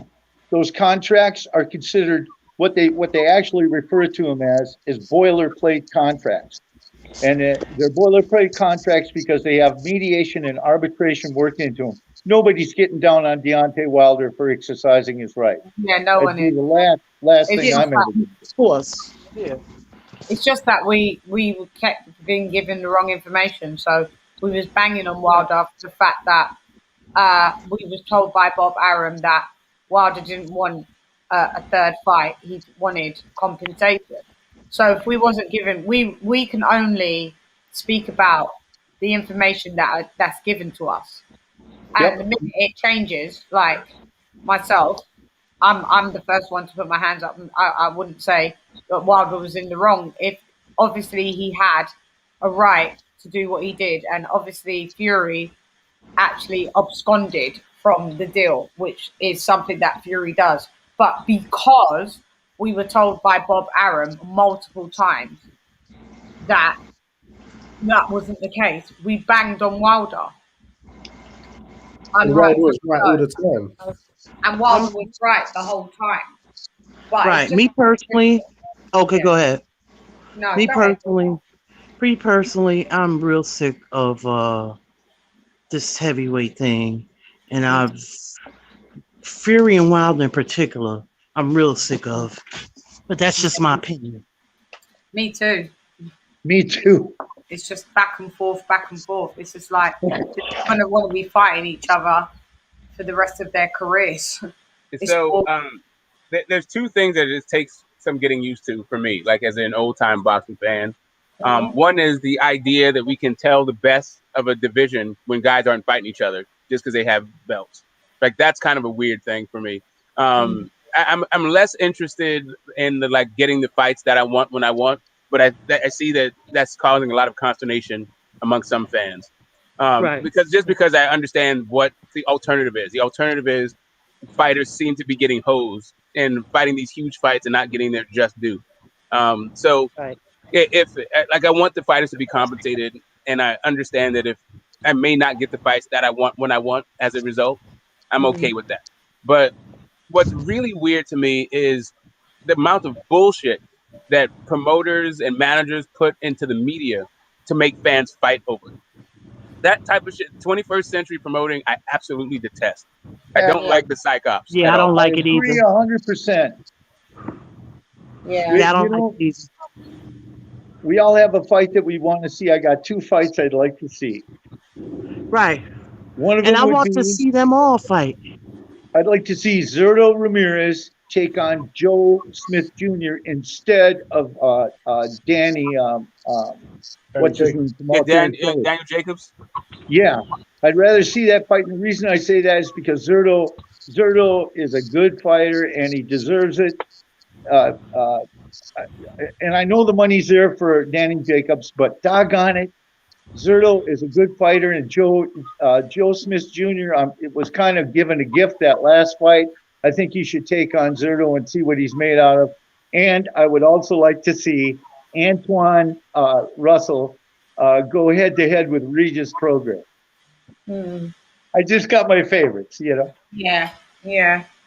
What do you see with the Teofimo posing to go up to 140 to meet Josh? Oh yeah, that'd be oh geez, that's even hard to imagine. There, it kind of makes me giggle. It's wild to me. Yeah, that would be wild, wouldn't it? Yeah. I don't think it's a good thing to do. What do you guys think of Teofimo against Haney? He's supposed to fight Haney, but if that doesn't happen, he said he's just moving up by the end of the year to 140. And then Haney said he's doing the same thing, so I don't know. Well, they won't fight each other up there either then. They'll wait till they'll get to 147 then, I guess. I don't know. And it's like we were just saying, like the best fights aren't happening unless every condition is right. And it's just frustrating, but I think that's what we have to get used to. I think we're going to have to get used to 20% of the good fights that we actually get to see, and 80% of them won't ever happen, especially not in their primes. Yeah. We got some great fights coming up. Who's next on the fight list, guys? We've got that small hall show, haven't we? We got Teofimo with Cambosos. Where does everybody lie with that? We got another undisputed too. At 154 with Jamel. Yeah. Yeah. Who's he fighting? Sorry. Jamel. Fighting the Argentine. Castaño. Yeah. Castaño. Isn't that supposed to be on paper an easy fight for Jamel, or is it not? Am I wrong? Jamel's not an easy fight. It's not easy, is it? It's not an easy fight. It's especially if it's up close. It's a distance fight. It depends on where the fight actually happens and what distance it happens. If it's up close, then that favors Castaño. So he's got to keep it long. But Castaño's a good fighter, and he's underrated too. He's got to. It's probably the upset, the more surprising upset, or the guy most likely to upset. More realistic. Well, actually, but you also got Nakatani and Loma. That also could be a banana for you. Yeah, it's going to be a good one there. Yeah, where does everybody see that going? Tank and Barrios. Oh yeah, that one as well. I thought there must be a chink in the armor that Tank's seen. Why he wants to go up there and snatch a belt off him. I don't know. I could be wrong. Pete Shelton, he's adamant that Barrios stops Tank. So I'm a Barrios. I think Barrios has got Virgil Hunter in his corner. Barrios has got footwork. Barrios can move, and he's strong. He's a lot stronger than Leo Santa Cruz, and he's got pop. So anything can happen on that one.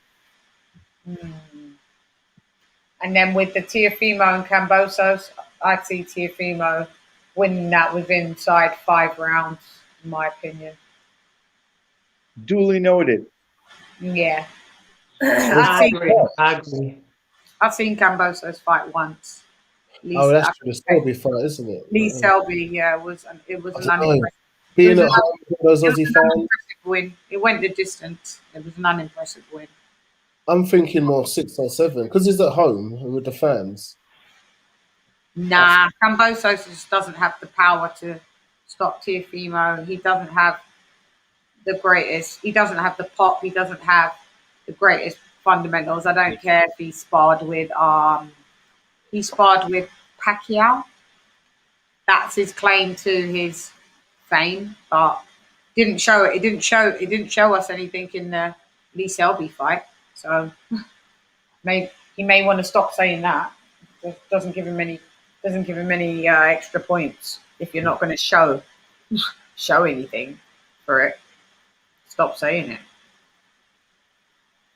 I also think Floyd should stay away from 20-year-olds that used to wrestle that he's outweighed by. I really like Floyd Mayweather. He's like, really good, but subjecting himself to that type of deal, in my opinion, didn't do him any good. And now Jake Paul is calling out Canelo, and it's just like I can't watch his stuff anymore. It's getting cuckoo. Yeah, I didn't watch the McGregor fight because I knew Floyd was going to beat McGregor up. And now this one, last night I listened to KQKC, which is an LDB channel, but the guy calls fights really good, and he's from the Midwest, so I really like him, Yeah. But I don't think Canelo will take that fight. There's no reason to. He's on the road to undisputed. He just needs Caleb Plant, and that's him. Yeah, but Peter, well, agreed. Peter, but you never know what these guys are going to do for money anymore. Yeah. Peter.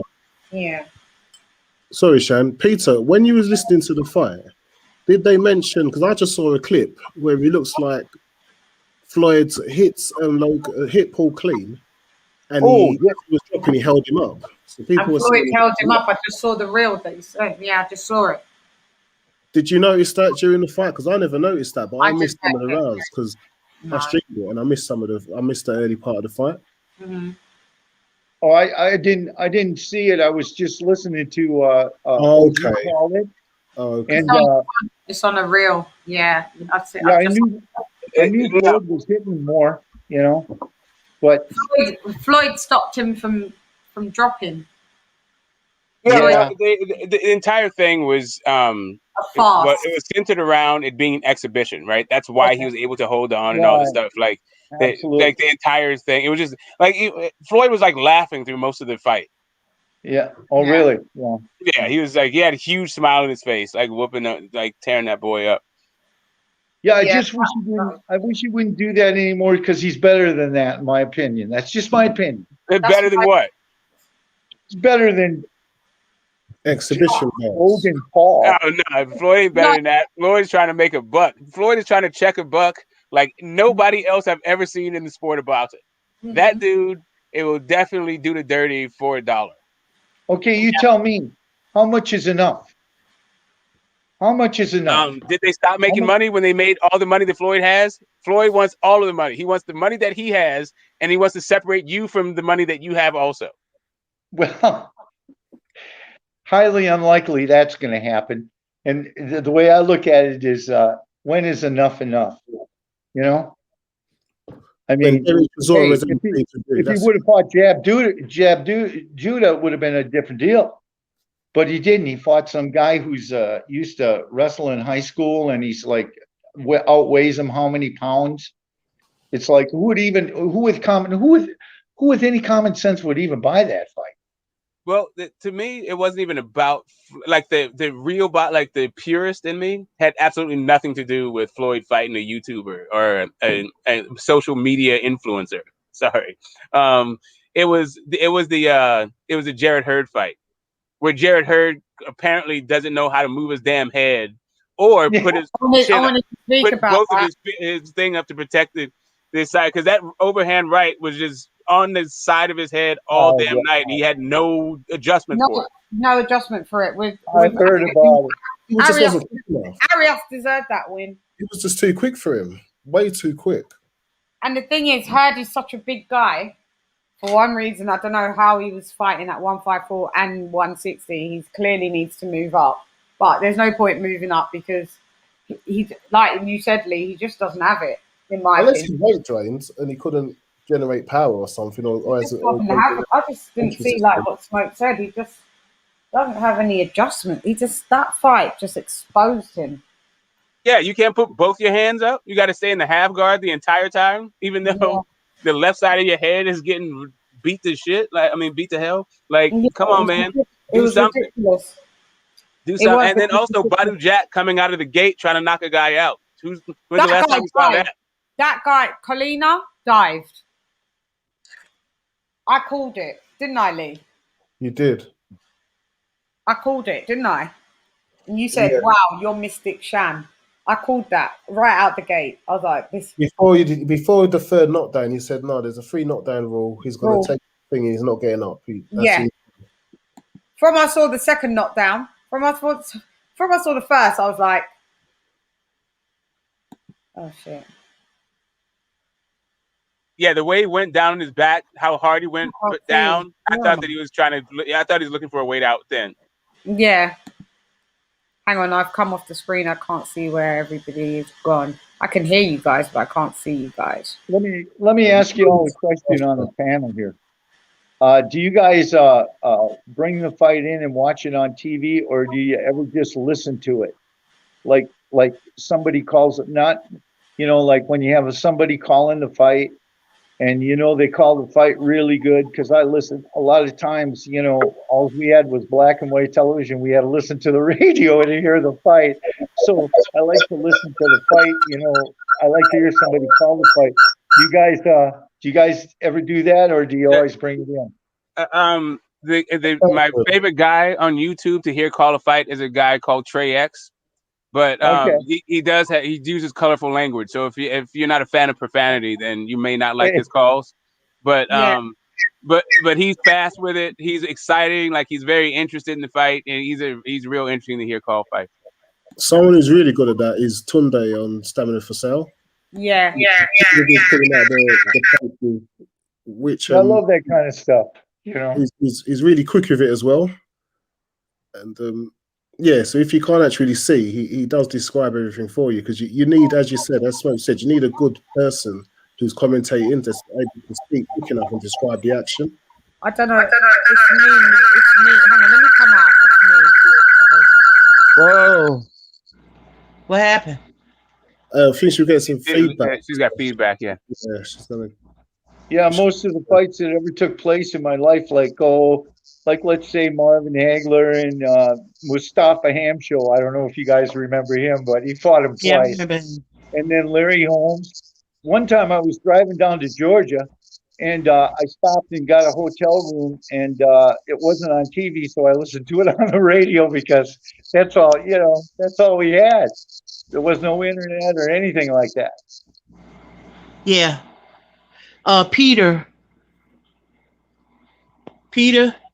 What?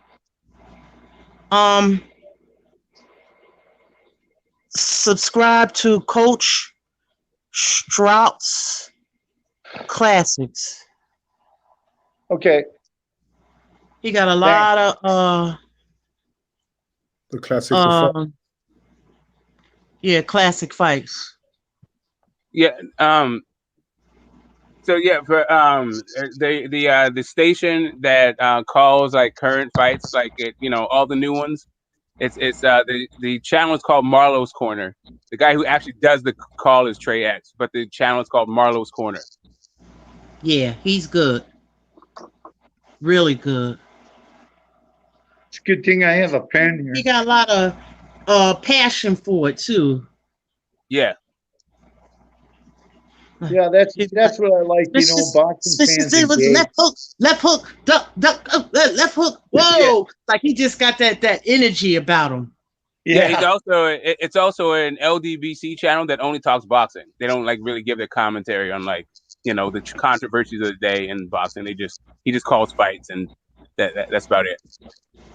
Yeah. Way cool. And you got is there straight an up boxing? Yeah. No, that's good enough, Sean.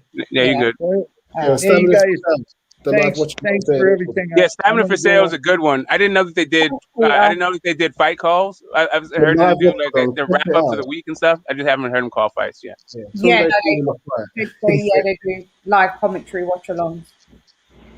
Spencer and Sunday. Thanks for the informative chat. Love you guys. I gotta go.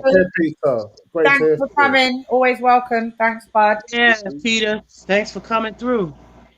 Like the woo. Yeah, always a pleasure. Yeah. Yeah. Thanks, Pete. He would like that channel and Iron Bar Boxing and all of that. They have a lot of classic fights. Which channel? Coach Strout's Classics. Classics. And then it's another one, Iron Bar Boxing. The other one, Sweet Fights, I don't know why they took them down, but then it's another version of that. So I've been, it's a lot of different. Sweet Fights used to have everything. Yeah. They had a lot of stuff on there, baby. I need to check it out. Is it still about? Yeah, I'll send you some links. Yeah. There's a guy who does film, Lee Wiley, I want to say his name is. I can't remember. Oh, yes. Smoke. Yes, he does. He breaks down techniques and he does film study. But not like, he doesn't really call fights. Guys, I've been asked by a journalist from the UK. He's doing a documentary with, what did I say? It's about Glovegate, and so he's interviewing people that was involved in Glovegate or so-called, and like the American boxing channels, that certain of them that covered it, and he wants me to be a part of the documentary. So what he wants to do is have a phone call with me first, and then he wants to meet and film me. Because I've been so adamant on Glovegate, I guess. That's quite wild, isn't it? So stand by. Wow. Do you? Wow. Do you, Bill? Do you? I know. I've been so adamant. I've been so banging on this topic, like, but I'm not pro Fury, but I'm just anti Glovegate. Yeah, I got. Yeah, that's just. Who know this will become a documentary one day? I know, wow. And now it is. And more things to come, and maybe a movie one day. Yeah. So you never know. You know what I'm saying? Breaking news. Yeah. The Fury Wilder story is a movie in the making. Yeah. It's a biopic. It sounds scripted. Yeah, definitely it's some kind of biopic. But to be a part of it, I think is pretty cool. Yeah. It is pretty cool to be asked. I'm flattered to be asked in the first place. Yeah. At first, I was like, I don't know. I just want to that's cool. YouTube. But I guess it's a cool thing to be a part of. And you know, when you hear the guy speak, he sounds like those real proper British news reporters. Yeah. Yeah, real proper news reporters. Like, so very well spoken. Huh? That is amazing. That really is. Yeah. So, no, I'm smiling, but I'm mad nervous. I'm mad nervous, but we will be sorting it out, the dates of when we're going to have the phone call at some point, I think next week, and then sort out when we're filming. Be face to face. It's funny because you haven't done anything face to face in a long time anyway, in like 2 years in anything, even in music, like face to face, because of like the pandemic and stuff as well. So I mean, yeah, it's interesting because I'm used to people asking me to do interviews for music, but to be asked to be involved in an interview for boxing and one of the biggest scandals in boxing, storylines in boxing, pretty, as someone as new to YouTube, I've only been on YouTube doing boxing since October 2020. Oh yeah. Yeah, you got those connects though. I've got no connect, Smoke. This guy reached out, he found me on the Instagram and hit me from there. And he was like, I've been following your story on YouTube. So they're no connects of mine. I'm wondering who's going to. I could assume who's going to be in the documentary on the American side. I guess it's going to be obviously a lot of the All Right Smoke all around some of the LDBC channels, I'm sure. Well, sure. What you've been doing is sitting there blinging, and the reporters come and found you and said, "She wants to hear your take." Listen, if you don't get Young Pharaoh on it, then you missed the boat. Like, because it's not LDBC picked it up after it was already a thing. It was really born out of Young Pharaoh and the Mayweather boxing gym. That's actually where the whole thing started. What's your take on Young Pharaoh? But I heard they were saying it was some other guy from Canada too. Yeah. Sorry, what are you saying, Lisa? They said it was. They said it was some guy from. Some white guy from Canada. I don't know what they were talking about. Glovegate, because he saw the discrepancies in the glove. But at the end of the day, how do we know he didn't Photoshop that shit? I have no idea. Yeah, it started off like Young Pharaoh was a product, like he had some connection to the Mayweather, to some guy who was at the Mayweather boxing gym, and so they had some back and forth about it, and then it kind of got big because other people at the Mayweather boxing gym started talking about it, and then at that point LDBC started talking about it. But the genesis of it was between those people who had nothing to do really with any camp or the LDBC. Yeah, that's when I first heard about it, was from Young Pharaoh, because I know Young Pharaoh from I remember Young Pharaoh from Sinetta and Sinetta TV. Well, I actually, because he was on there. Yeah, that's what I knew Young Pharaoh years ago. I knew him way before. Yeah, me too. They was Miami boxing, so I've listened to him and stuff. But he's down with Sarah Sutinsetti from out in Detroit, so I already knew them. I know a lot of them. Young Pharaoh, you know what I'm saying? He comes from Sinetta. I've been knowing Sinetta forever. Don't Young Pharaoh come across as a little fruity to you guys, huh? Little. The guy's a fruit basket, man. Fruit tellers. You mean fruity as in like not all there, or fruity as in like homoerotic? Yeah, that one. He likes dick in his ass. Like, yeah, that one's like the latter. I don't know. That's the long hair. I haven't watched a lot of his content. First, I've probably maybe seen 3 of his videos, to be honest, and his content is a little bit left to me. Yeah. Oh, hell, Shelley. Shelton. Sorry, Shelton. Yeah, see, Smoke. See, I remember because they were like, because I wasn't accustomed to Sarah Sudenseti studied under Dr. Ben. So I wasn't accustomed to people, they were talking, and Sarah Sudenseti had a whole different flavor as far as how he did his stuff, like with the cursing and all of that. Mm-hmm. It was a younger generation, you know what I mean? Mm-hmm. Yeah, like I like Dr. Ben, but I was a John Henry Clark guy. So, yeah, I remember Dr. John Henry Clark. And then I was a anti-Diop and Henry Clark. So I mean, Ben was cool, but he just wasn't my guy. And the other guy before Columbus came, Dr. Ivan Van Sertima and all of them. Yeah. And my girlfriend, she studied with Dr. Leonard Jeffries and his wife. Mm-hmm. Oh yeah. Yep. I know none of them. Henry Clark was actually one of my teachers. So. Oh, okay. She went to Africa they had a trip and they went to Africa. Yeah. I don't know none of them. I only the Pan-Africanists and the Afrocentric studies. Yeah, they Pan-Africanists. During the 80s and 90s. Like Dr. Umar Johnson, that type of vibe, right?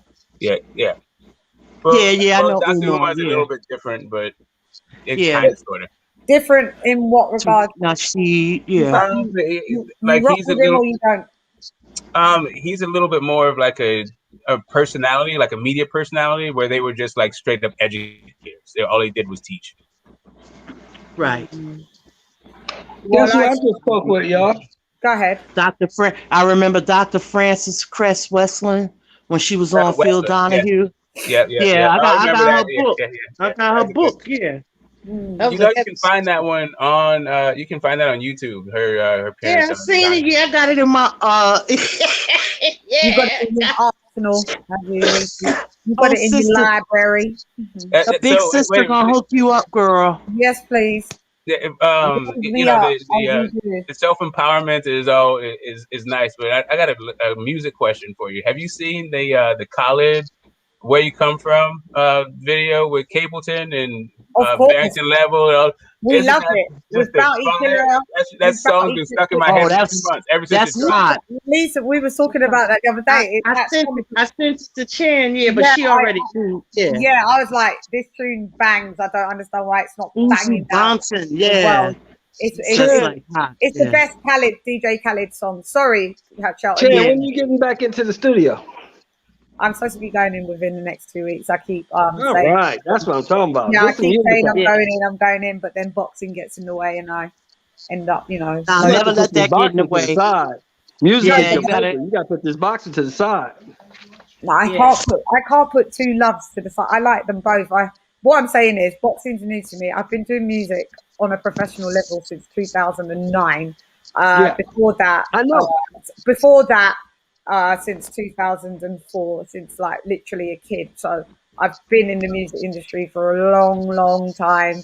I've got my little place. I've got my little place in there, and I can dip in and out when I will. And I'm lucky to be able to do so. But I've been on the boxing thing because I love it. It's years of work that allows you to do it. It's not luck.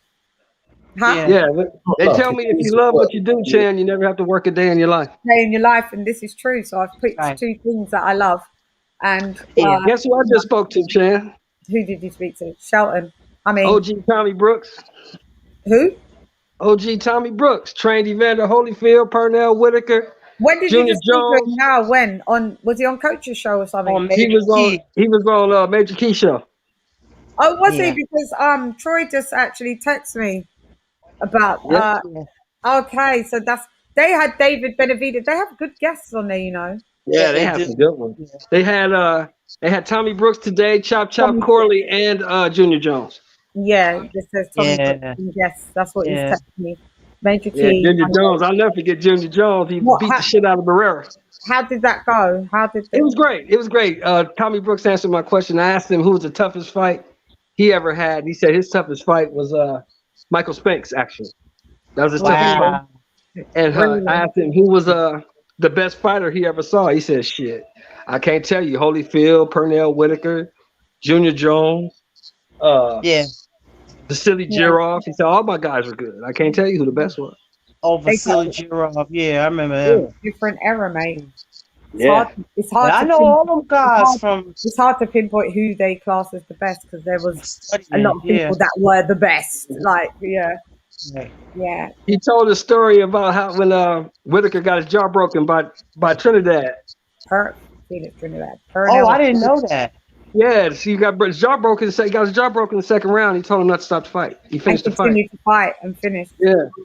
But he told him, he said, I want you to step right and throw right. But you know, Pernell was left-handed. So he's like, Coach, we didn't work on that. So Pernell didn't do it, and he got caught with that right hand. He got caught with that right hook from Trinidad. And, you know, Trinidad's a lefty, but he caught him with that right hook, broke his jaw. How can you see? This is. Wait a minute. I didn't know Trinidad was a southpaw. Trinidad was left-handed. Yeah, he was left-handed. Oh, I didn't. I must have forgot that. Yeah. Okay. Pernell was a southpaw too. Yeah. Yeah, they're both southpaw. That's why Tommy told him. That's why Tommy told him to step right and throw right. That would have confused me. Yeah. Right. Yeah. Pernell up in them bigger weights. Pernell was really a small guy. Yeah, he should Pernell was like a 30, 35 pounder. Yeah. Yeah, he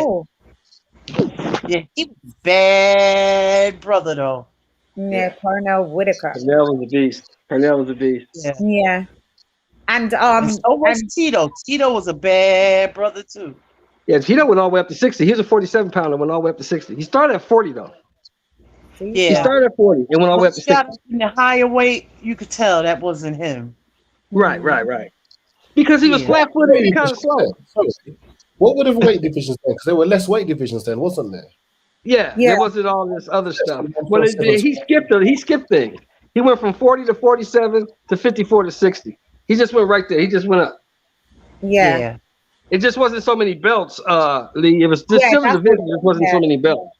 Yeah. WBO wasn't around either. Yeah, there wasn't no super and all that bullshit. And interim and regular. I know it's whack. Yes, whack.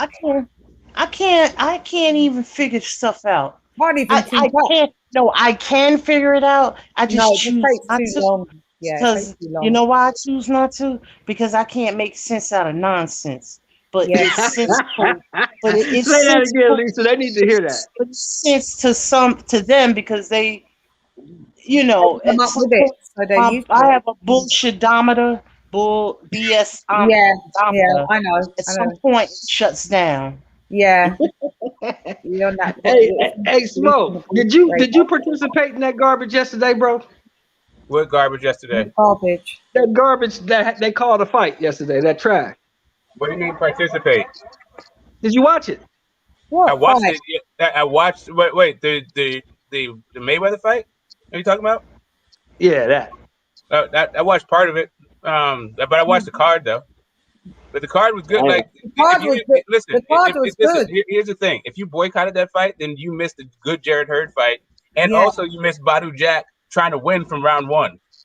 Yeah. Did he win? Yeah, he won because the guy dived. No. Yeah, the guy Kalina dived, even though Badu Jack was going to win anyway. But I mean, he took a dive. He took a dive. Yeah, Kalina took a dive. In my opinion, I don't know if everyone. I called it from as Fight Fan Figures. It was a testament because I was on the blow. I was watching shit. I was watching the Kings yesterday. I didn't watch that. I'm not sure about taking the dive, but it was a dive. Rewatch it. I know he's outmatched. He's looking for a way out. Definitely looking for a way out. I mean, all right, he looked for a way out, and he he chose his cornerman from round 2 was like, God damn, if you're not gonna fight, you gotta fight. Like his cornerman, the corner commentary was sick. That guy. So basically, what you telling me is Badu Jack beat the Hebrew shit out of him. No, he didn't even get to because the guy just kept landing on the floor and just stayed on the floor. Then he got up and then got knocked down again, and then he got up on like the 7 count or something, which I then called it that.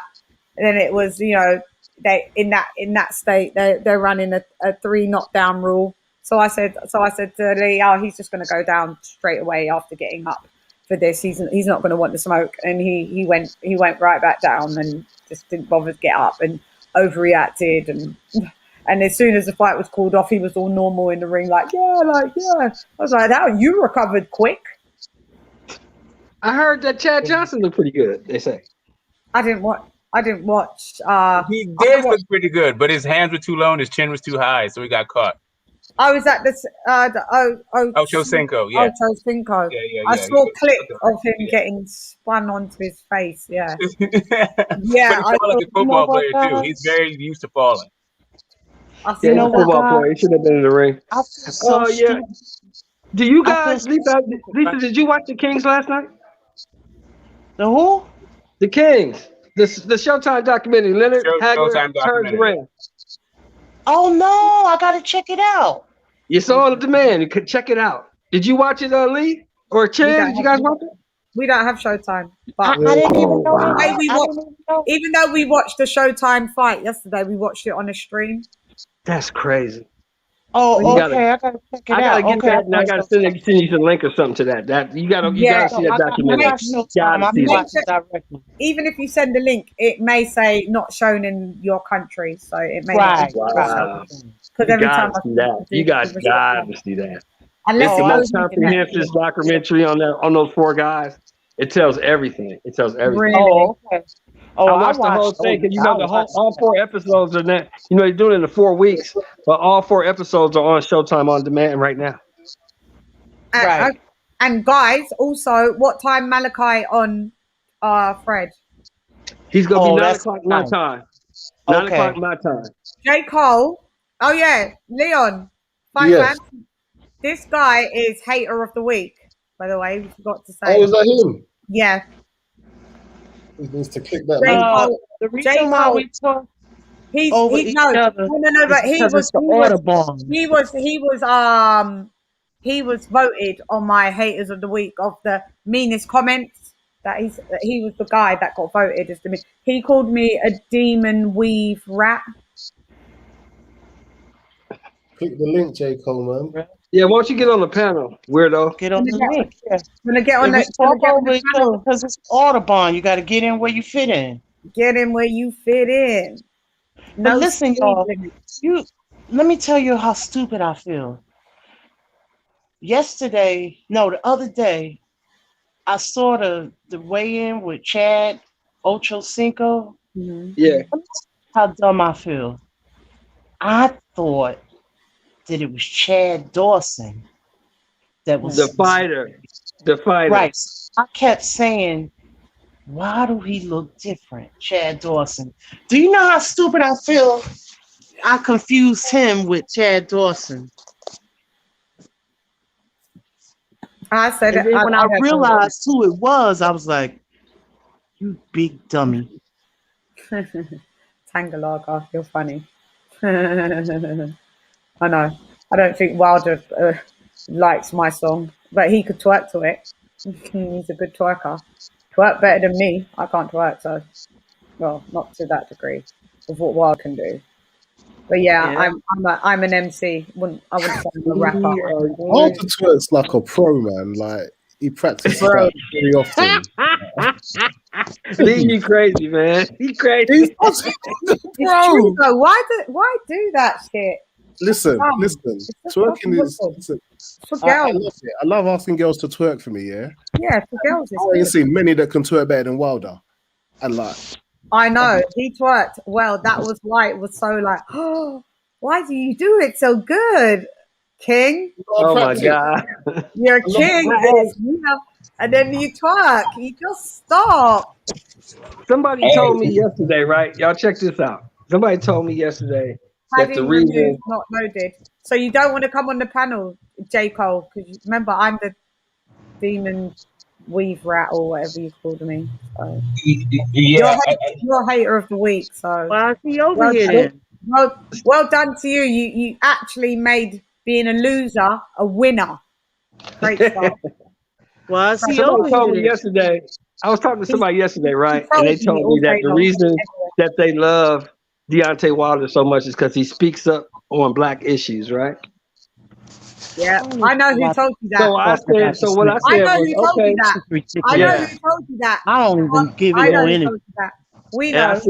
I said, okay, so where was he on George Floyd? Where was his voice? Where was his voice on Breonna Taylor? He did a video. Oh, listen. No. He did do a video. Because I'm doing a commentary on this. I'm going to do he did a video on George Floyd. No, he came back. He came out 6 days, 7 days after the fact on a dirt road coming out of some fog and smog and talked about, did a poem and then disappeared into the fog again. He didn't go on any rallies. He didn't go on any walks. I saw people in wheelchairs go on George Floyd rallies. Where was he with? Where was he in his big? Where was he with George Floyd, Breonna Taylor? What's the boy's name? The boy in Florida. What was the boy's name? The youngster that got killed. And the boy in Atlanta, Georgia, that got. The boy in Atlanta, Georgia. I think that maybe. Okay, so as a person, I think that just looking at Deontay Wilder. Like the issues, the way that he frames certain issues pertaining to him is he talks about it in terms of the community, right? So like when he got the $12.5 million offer, he called it a slave contract, right? But the issue for people in America, I'm an American descendant of slaves. Like for us, we understand the history of sharecropping, right? Where in order to create a permanent underclass for black people, to make black people permanent underclass, they weren't paid their market value. So for the same work, they would get paid way under their market value. So for to my ears, I understand what he's saying, right? But for other people, they may not. And it's stuff like that. He's not necessarily talking about like current events. It's just the way that he frames the issues that are going on with him. Like even when they were talking about, the whole to this day thing. The to this day thing. Right. So that was him talking about his own experience in a fight, right? Like, or the build up to a fight. But the way that he talked about it was in this community experience, this communal experience for black people here. So, right. So that's the way that he talks about black issues, not necessarily that he has an issue of like he talks about like the incarceration rate or how we get like unfair or unequal outcomes when we go to law enforcement. That's a nice soliloquy, Smoke. That's a nice soliloquy, yeah. But what I'm just saying, like what he does versus what people are saying that he does. Let me finish. What I'm asking is this: why are all these people saying he's such a leader in the black community when he does nothing but promote himself? That is my question. Correct. Okay, so I can't speak on what those other people are talking about. All I'm saying to you is what I understand him to be doing. Like what he said, what he is to me is an unapologetic guy who identifies as being a descendant of slaves in America, right? And that's the way that he speaks, and I appreciate that sort of thing that he does, right? But I'm not like it was as far as him being like a civil rights leader. That's a completely different thing. It doesn't talk about the issues of the day like that. Did Muhammad Ali speak out on civil rights issues? Yeah. That Muhammad Ali speak. I mean, Muhammad Ali spoke up on black issues the way from his own his perspective. Like he was a segregationist, right? So that's the way he spoke about it. But it's not like that was all of black issues. He just, again, he was a little bit more, I think, more in tune to the needs of like, I guess, of the black people across the board. Right, but he still was coming out from his own perspective, from his own his own idea about being in the nation or his idea about his own religiosity. It wasn't necessarily about black people en masse. It was just about him. He always spoke about black people on mass. I beg to differ. He always spoke about black people on mass. He spoke about my people. Yeah, no, but he did. But he also talked a lot of shit about black people. Right. He also talked a lot of shit. Like he was definitely talking about able to be free. My people being able to have equal rights. My people not having to go fight in wars that don't pertain to them. He spoke about my people. He didn't talk about being nobody's king. So you cannot equate the two, is what I'm saying. You can't equate the two people. So sorry. So he was not saying that no black people should fight in Vietnam. He was saying that he wasn't going to go fight in Vietnam because of his religious conviction, right? And also because of his cultural conviction. But he wasn't saying, "Hey, I'm speaking for all black people, and no black person should go to Vietnam." That's not where he was talking about. As a matter of fact, he spent a lot of time. He said exactly that. He spent a lot of time denigrating black people, certain black people. You talking about Joe Frazier? No, well, not just Joe Frazier. So Floyd Patterson, but there was a he listen. I'm not even gonna go here with you. Like I'm also don't go there with me, 'cause all I'm saying to you is I like as an my parents were in the nation, my brother's in the nation right now, right? So I understand how different they are when it comes to like black issues, right? They have their own take. They're part of the discussion, but they are not the discussion. That dude's an idiot. I mean, if you're oppressed, if he's oppressed, if you're going to oppress me and allow me to make $40, $50 million, then I want to be oppressed that way. That's how I want to be oppressed. We are double oppressed. Listen, we're oppressed. Again, like, so I think that Wilder's been a part of several targeted media campaigns, right? The latest one was this entire like undisputed fight. All this dude was doing was trying to exercise his options, and yet you saw what the media did to him this entire time.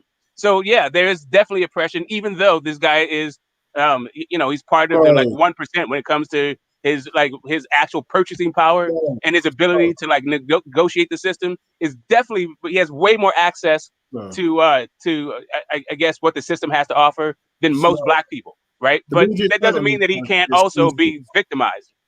Smoke. The media told him after the excuses. That motherfucker wasn't No, I'm not talking about the media talking about the excuses. The media said that he was just looking for a paycheck. The media said that he has retired. There was any number of things. It wasn't just the excuses. As a matter of fact, the media even created the entire thing about excuses. Like the very first thing that came out was if they created, why did he run with it? The very first media, like widespread media article was him about it was a editorial about him making excuses, not what actually Wilder said. And he ran with it. And why did he run with it then? He didn't run with it. He said what he said, and then okay. So here's the deal. He ran with it. I'm gonna just break all of this down for you. From my perspective, Wilder, he was asked a question about why he didn't look a particular kind of way, and then he was giving he was giving some reasons as to in his own mind why he didn't look the way that he thought, the way that he looked in his previous fights, right? And that thing was taken, the way that he answered it was completely put out to the media, put out to the people in a way that it was reasonable to conclude that Wilder was making excuses, right? But all of that shit was just, to me, like as a person who has been in the media, was just a fucking bunch of media manipulation. But you already had it out there. So everything that came about after that was just adding on. Whether or not he felt like Mark Breland was spiked his water or not, now that became an excuse. Maybe he thinks Mark Breland spiked his water. Maybe he doesn't think Mark Breland spiked his water. What's that got to do with an excuse? Maybe he did. Maybe he actually thinks this. It's an excuse, bro. It would have came up in the toxicology report after the fight that he took. It would have came up. He said that there was one. He said that there was one. Like, listen, I'm not here to say that Wilder is really telling the truth or not telling the truth, because I don't know. I don't know that he even went to the doctor. But he says he went to the doctor and he said this is what the doctor said. That's his world. I like the idea that now that is an excuse. Can't you just? If that's what you guys want to say. Use logic. Always say that. Use logic. If you went to the doctor, where is it? If you had a piss test and it didn't show up, where was the drugs in the piss?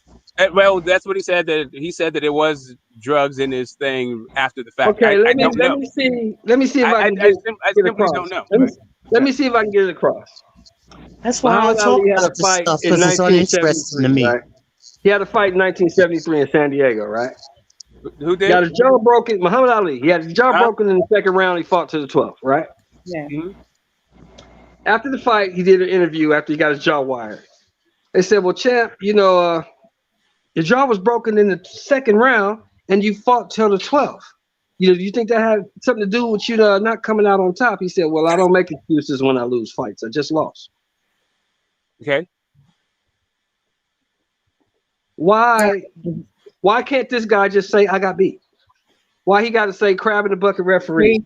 A disloyal trainer. They spiked my water. The soup was too heavy. Okay. Why? Right. If somebody asks you a straight question, that is totally different than you just coming out of the blue, right? If you looked at what he said on the night of the fight, coming out of the fight, he just said, "Yeah, best man won." That sort of thing. Right. Instagram smoke. Then why didn't stick to that? That was a list of excuses. There were no questions. That was him stating every list.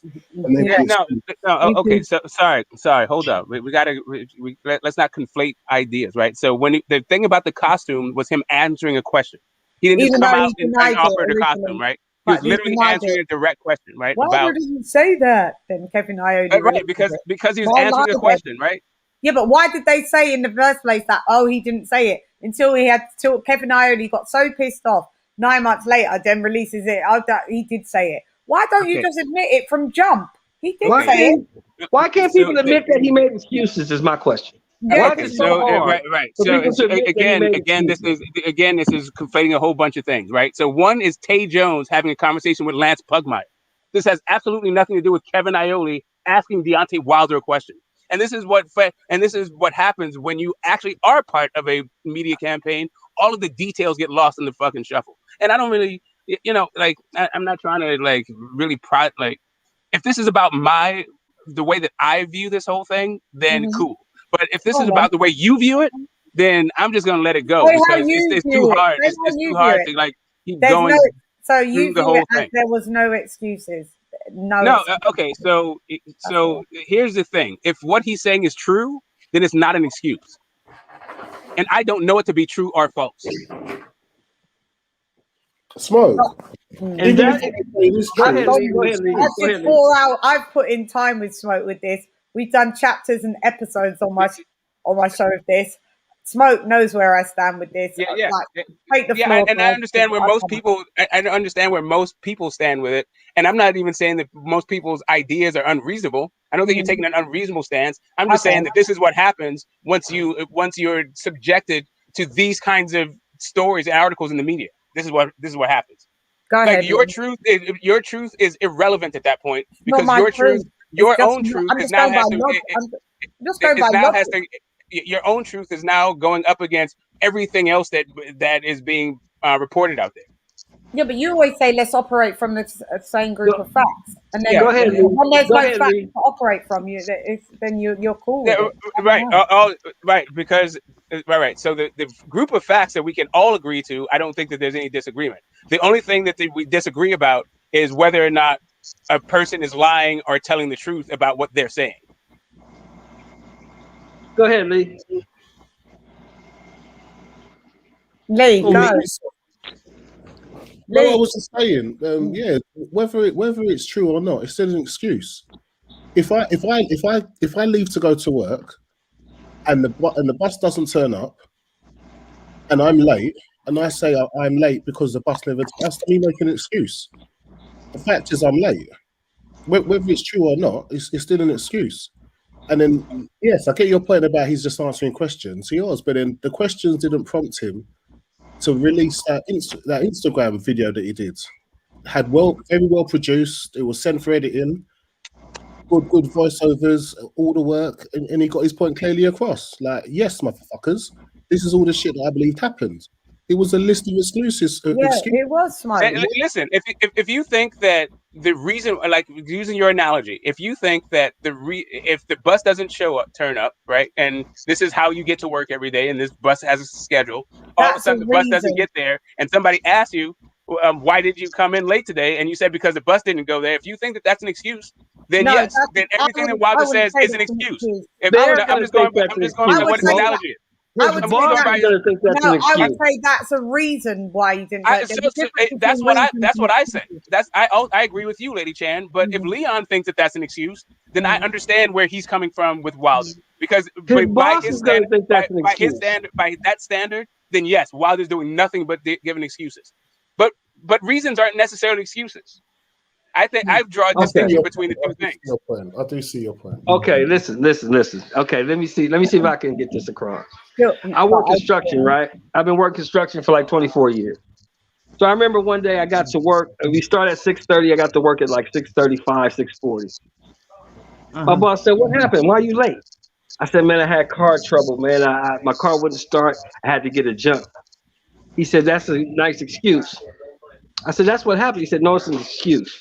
The fact is, if you know what time we start, so you think you may need a longer time to get to work, you need to get up earlier or leave earlier. Well, we don't accept excuses. No excuses. Be here on time." We're not saying that if Lee says the bus didn't come up, it's an excuse. Lee's boss is going to say that's an excuse. Listen, anytime you make it as a prerogative, but we're talking about like, and that's fine, and that all we're doing is defining things. Right. So if your boss doesn't accept that, then fine. That's cool. That's cool. This is what your boss thinks.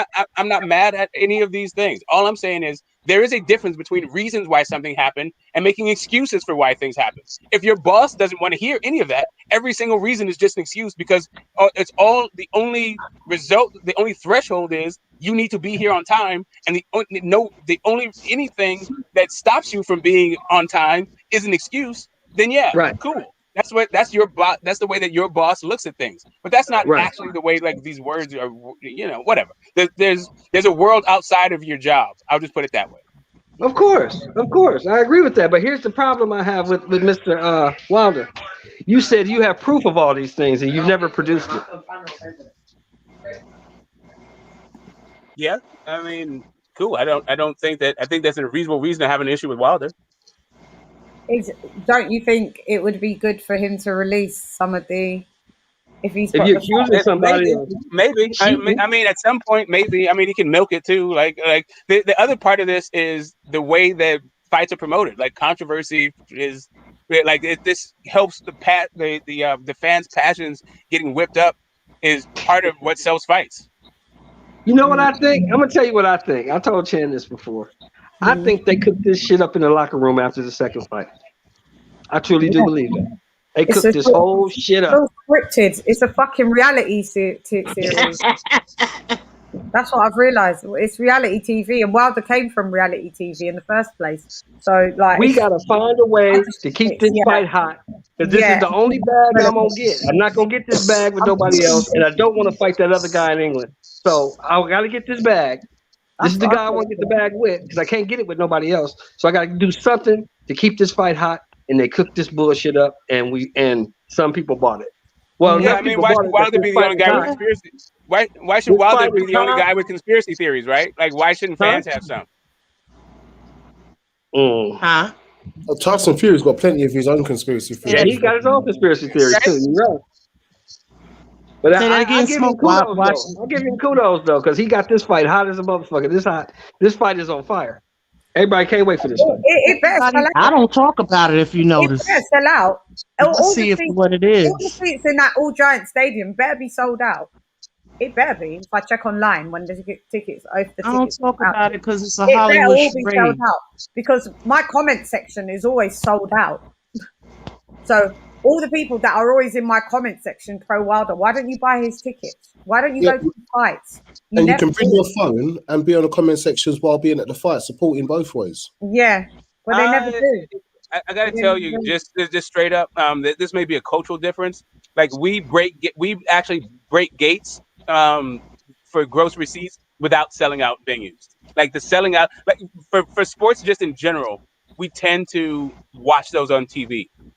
It's not that people don't go to the sporting events themselves, but you wind up going to the same stadium over and over and over again. Like it gets like actually watching stuff on TV is like it's a much coveted fucking respite from going to your Coliseum for the upteenth millionth time. If they want to support him, they need to buy the pay-per-view, not stream it. Because I don't know. Now you're talking about like people's purchasing habits. Like if you could watch the same thing for free that you could pay. Why the ticket? But you gotta love fighters to do that. Like that's why they get some people buying it, but they get way more. Like I think they said something like 14 million people streamed the first Fury Wilder fight. Where like I don't know. We don't know this is to be. No. I know. I'm just talking about the reports. We don't know anything when it comes to the actual numbers, right? Yeah. Except for the broadcast numbers, and even those, the methodology between those are like kind of messed up, right? But at least those are at least somewhat close to some sort of scientific method, not just like rumors, right? But yeah, the idea that people are going to be spending their money when they could get it for free, that's a tough nut to crack just for any sort of commodity or service. Not if you support your community and your king. Yeah. No, you can support him by watching it. You can support him by just by saying you like him. You don't need it. I'm sure Manny Pacquiao has a lot of fans. They don't just purchase all his fights. They may not even have the wherewithal. The one that can get there, that he sells them out. Right. But I'm saying that my point is he has more fans. He doesn't sell out the Barclays. He doesn't sell out. Yeah. I'm saying like even Floyd Mayweather wasn't selling him out, even though he was breaking records. Yeah. Smoke. Yeah. Lisa wants to go too. With the passion they talk online, with all that talk online, the passion, the way they come with their vile defense of him, like surely keep some of that energy to your bank account, pay the pay-per-views. Yeah. Let me ask you, right. So let's say the online boxing, they're not even gonna pay for it. That's crazy. To me, the online boxing community, and this is like worldwide, is maybe like 300,000 people, right? So let's say 100,000 of those people are Deontay Wilder fans. I'm sure he gets more than 100,000 pay-per-view buys. I'm not sure of that, but I suspect that he gets more than 100,000 pay-per-view buys. But I'm just saying, like, not everybody online even has the money, the wherewithal to buy a pay-per-view. They may just be on here talking shit. Shut your mouth and stop coming in our comments. If you know the money, be quiet. Wait a minute! Don't run up your little chops. Not you, Smoke. They should be running up their little chops up in people's comments. Okay. And if they got no money, fall the fuck back. Okay, so let me tell you what kind of Deontay Wilder fan I am. Right? So I'll tell you what kind of Deontay Wilder fan I am. Compound, ask him to give you some pro bono tickets. And if he's really about his people and his king, and he's the king, let him dish out some pro bono tickets. Don't come up in our fucking comments and you don't even fill out, because Anthony Joshua fills out seats in 20 minutes. But I think that again, that is like a cultural thing that you guys are into, filling out seats and all that stuff. We are not. We don't. We do that both. Here. We fill seats and we run up the pay-per-views. Well, yeah, we watch fights, right? We watch sporting events. We may not necessarily pay for them. I'll just say that like the kind of Wilder fan I am, I paid for both of the Fury fights. Although I've seen all of his pay-per-views. Okay, so read between the lines. I'm not about to shell out money to watch Luis Ortiz Wilder. Like that's not. So I not have the money. Like it's not even that. It's just the way that I spend money, right? He's only had 2 pay-per-views. No, he's had 3. He's Wilder as well. Yeah, he fought Luis Ortiz at rematch on pay-per-view. I just didn't buy it. I watched it. Yeah. I just didn't buy it. GTS, stop talking for all of America. I'm not talking for all of America. HLD, stop trolling me. Get off my fucking bumper. Get on the panel and stop worrying about what I'm saying and doing. Hola, cariño, tú sabes. HLD like spends his whole life like trolling me. Like, what's the good in that? Like, we talking boxing. This one talks about me. I guess it's just my mentality. You know? I can't say I support a guy if I won't even buy his fight. Yeah, me neither. Sorry. Or if you go online, giving all the talk about him, and you're not even paying for the pay-per-views. Bubble shut up. Bubble shut your mouth. Yeah, yeah, off of internet, and instead of paying for the internet for the 1 month, buy a pay-per-view.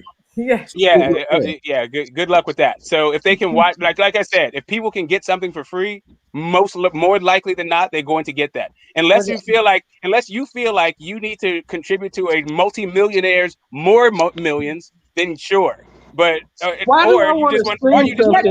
going back into the community. If you support Wilder and run up the millions, he is supposed to have money at his disposal to help the black community. We do that for Anthony Joshua. He doesn't need. We don't support Anthony Joshua because he needs our monetary support. But the monetary support that he does gain from us, he goes and puts it into amateur gyms. He goes and spends £1 million and £2 million making sure all the amateurs can still live within the lockdown pandemic. That's looking after people.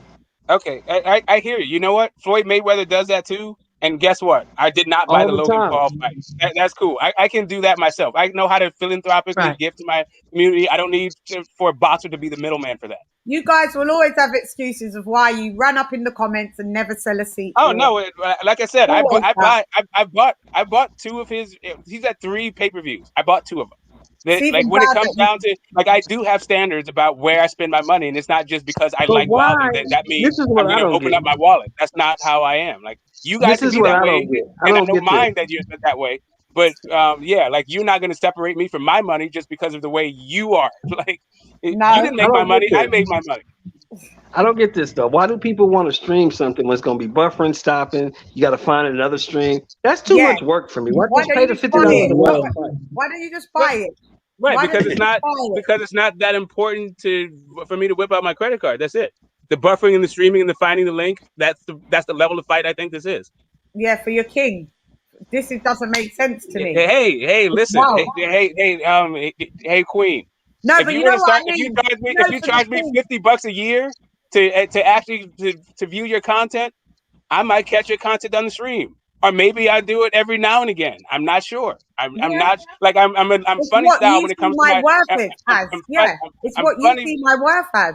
Yeah. But you know what? It's not even your part of it, but also part of it is that what do I think that this is worth? Like it's it's what you see my worth as. It's a value. Yeah. That's right. Some people will super chat me $2.99 and I appreciate it, and then some niggas come through with $100 ones and I appreciate it. That's what they see me as. I can give her $100. Right, and this doesn't speak to your overall. It doesn't speak to your overall worth. It's just your worth. It's just your worth to me, to a particular person. Yeah, and I don't ever see people have that same worth value in their king. Well, I don't know why you think that, since he broke the gate. Because he doesn't fill seats. He doesn't fill seats. He doesn't sell a lot of pay-per-views. He doesn't sell. I've got the PPV numbers, whether or not you want to say they're whether or not, but the PPV numbers that I've got for both fights, they're a bit underwhelming. Okay, so just so you know, just straight up, so the actual numbers that they didn't fudge. Yeah. So the actual numbers for the rematch broke heavyweight records, right? That is the most that broke the gate. In America. But that's my point. My point to you is it still didn't sell out, even though that was the highest grossing fight. It didn't sell out, but it still was the highest grossing heavyweight fight in all of boxing history, not just America, but all of boxing. Because there was a UK guy. No. I thought it was the live gate. Right, the live. I thought it was the live gate. Yes, that's what I'm saying. The live gate. The live gate was singing "Sweet Caroline." They were UK fans. They were booing Wilder. I understand. Okay, do you realize? Okay, hold up. Fury fought in Vegas twice before that, and nobody showed up. The same UK guy without Wilder couldn't sell anything. Yeah, but the ones that showed up for the Fury fight, their name to Anthony Joshua, and that's how they leverage a higher profile that made them be able to make the money that they've made up to this day. All right, so this is a different argument, right? No, but that's a part of it. What we're saying, all right, but go back to the previous. But right. I mean, I understand. I understand that people feel like they use AJ's name, but that was just on YouTube. Like, it's not like boxing fans. Cole, you're gonna get out in a minute. You're lucky you're still in the comments, being allowed to talk. Comment again, and you're getting blocked for all eternity, like He-Man. Go ahead. Okay. Yeah. No. I was going to say, like, I think that the way that these guys talk about each other, the way that these guys talk about each other helps all their profiles, not just one guy's profile, right? That's why there's interest in the fight. It's because people want to see them fight. It's not an issue. They crowd chased off AJ. Yeah. I'm sorry. AJ. I mean, I understand why people He didn't need to mention their names. Okay, he was in negotiate. He did. But he needed to mention them to fight. That he's done previous. To chase them for clout. AJ has always had PPV, and they've been groundbreaking. His Joseph Parker one, Definitely. believe it or not, sold over 1 point something million PPVs alone, and the venue sold out. Listen, like AJ is okay. So here's the thing. AJ is a special case. This guy won a gold medal in London and is from London, right? This is like he won a gold medal in his hometown. If you can't sell that guy as a heavyweight, like there's not Your guy won a bronze. Right, but here's the difference. Here's the difference. We stay winning gold and stay winning medals. Like it's not like they're few and far between for us. We stay having heavyweight champions. The Americans having a gold medalist heavyweight champion is not that big a deal. The Brits having one, the Brits having a gold medal heavyweight champion is a huge deal. It was like 10 years before there was a US heavyweight champion. Yeah, right. It just hasn't been a while. But the issue, okay, how long has it been? All right. So how long has it been for the UK? Way more than 10 years. But look how we celebrate yesterday. Wilder should have been celebrated. Okay, Wilder would have been celebrated if it wasn't for Oscar De La Hoya still being around, a golden boy. If it wasn't for Floyd Mayweather still being around, also. Let me hold on. Let me. You're getting at. You're not putting it in proper context. Let me help you. Yeah. Oscar De La Hoya was a gold medal winner. Andre Ward was a gold medal winner. Mm-hmm. Both of those guys were still around when Wilder was coming up. Doesn't matter. As a matter of fact, Wilder was on Golden Boys. It's a different weight class. It doesn't matter. It definitely is a different weight class. But what my point is, but you're missing my point. My point is, we always have gold medal champions. That's not a thing for us. That's not a big thing. That's not that big a deal. You guys are the ones who don't have a lot of gold medal champions, not us. So the fact that the issue is you're trying to project AJ's success onto Wilder's lack of success without taking into account what the environment Wilder's actually competing in versus the environment that AJ is competing in. This was about fans actually supporting their fighter with money, because as much as you were saying that Fury's other two fights on pay-per-view that the venues were empty, when I agree, in America Fury can only be a sell if he's fighting Wilder, but the fans that did turn up was singing for Fury. So that not even did Wilder's fans buy the damn tickets when he needed them. How can he be fighting like the away fight in his home damn country? Exactly. And then so here's the thing, though. Boy out there like that. Yeah, but the issue though is Wilder can do a pay-per-view without Fury. Fury cannot do a pay-per-view without Wilder. Wilder needs to get fans that much without. I don't know. Maybe, possibly. He did. Right, he already did do that, right? So this idea that like we saw what Fury can do in Vegas without Wilder. We've also seen what Wilder can do in Vegas without Fury. They're night and day. Yes, a bunch of people were there seeing Sweet Caroline, but a whole bunch of people were also booing Tyson Fury. A bunch of people were saying USA during that entire broadcast also. No, it was. Come on, the people that were there said it felt like Fury's home. You also heard people chanting USA very loudly. US have away fans. Yeah, there were some away fans, but they weren't. They shouldn't have been the away fans. They should have been the home fans. Okay. All right. So one quick thing, Dan, and I will let this go. Okay. If you remember Ricky Hatton versus Floyd Mayweather, all you heard was Ricky Hatton fans. Do you think that Floyd Mayweather has no fans? Not in that fight, they didn't turn up. Floyd Mayweather, that's a fan. Because they don't turn up. That's my point to you. That's my point. Go ahead, man. Let me just say this. I'm going to put this in the bag here. First things first, the U.S. fan electorate is totally different from the U.K. fan electorate. And I'll give the U.K. credit here because you guys have more of a grassroots support than the U.S. The fact about the U.S. is this goes all the way back to the 60s or even the 50s or hell, even the 20s. For some reason, the villain always seems to attract a lot of crowds. Jack Johnson back in the day was perceived the villain.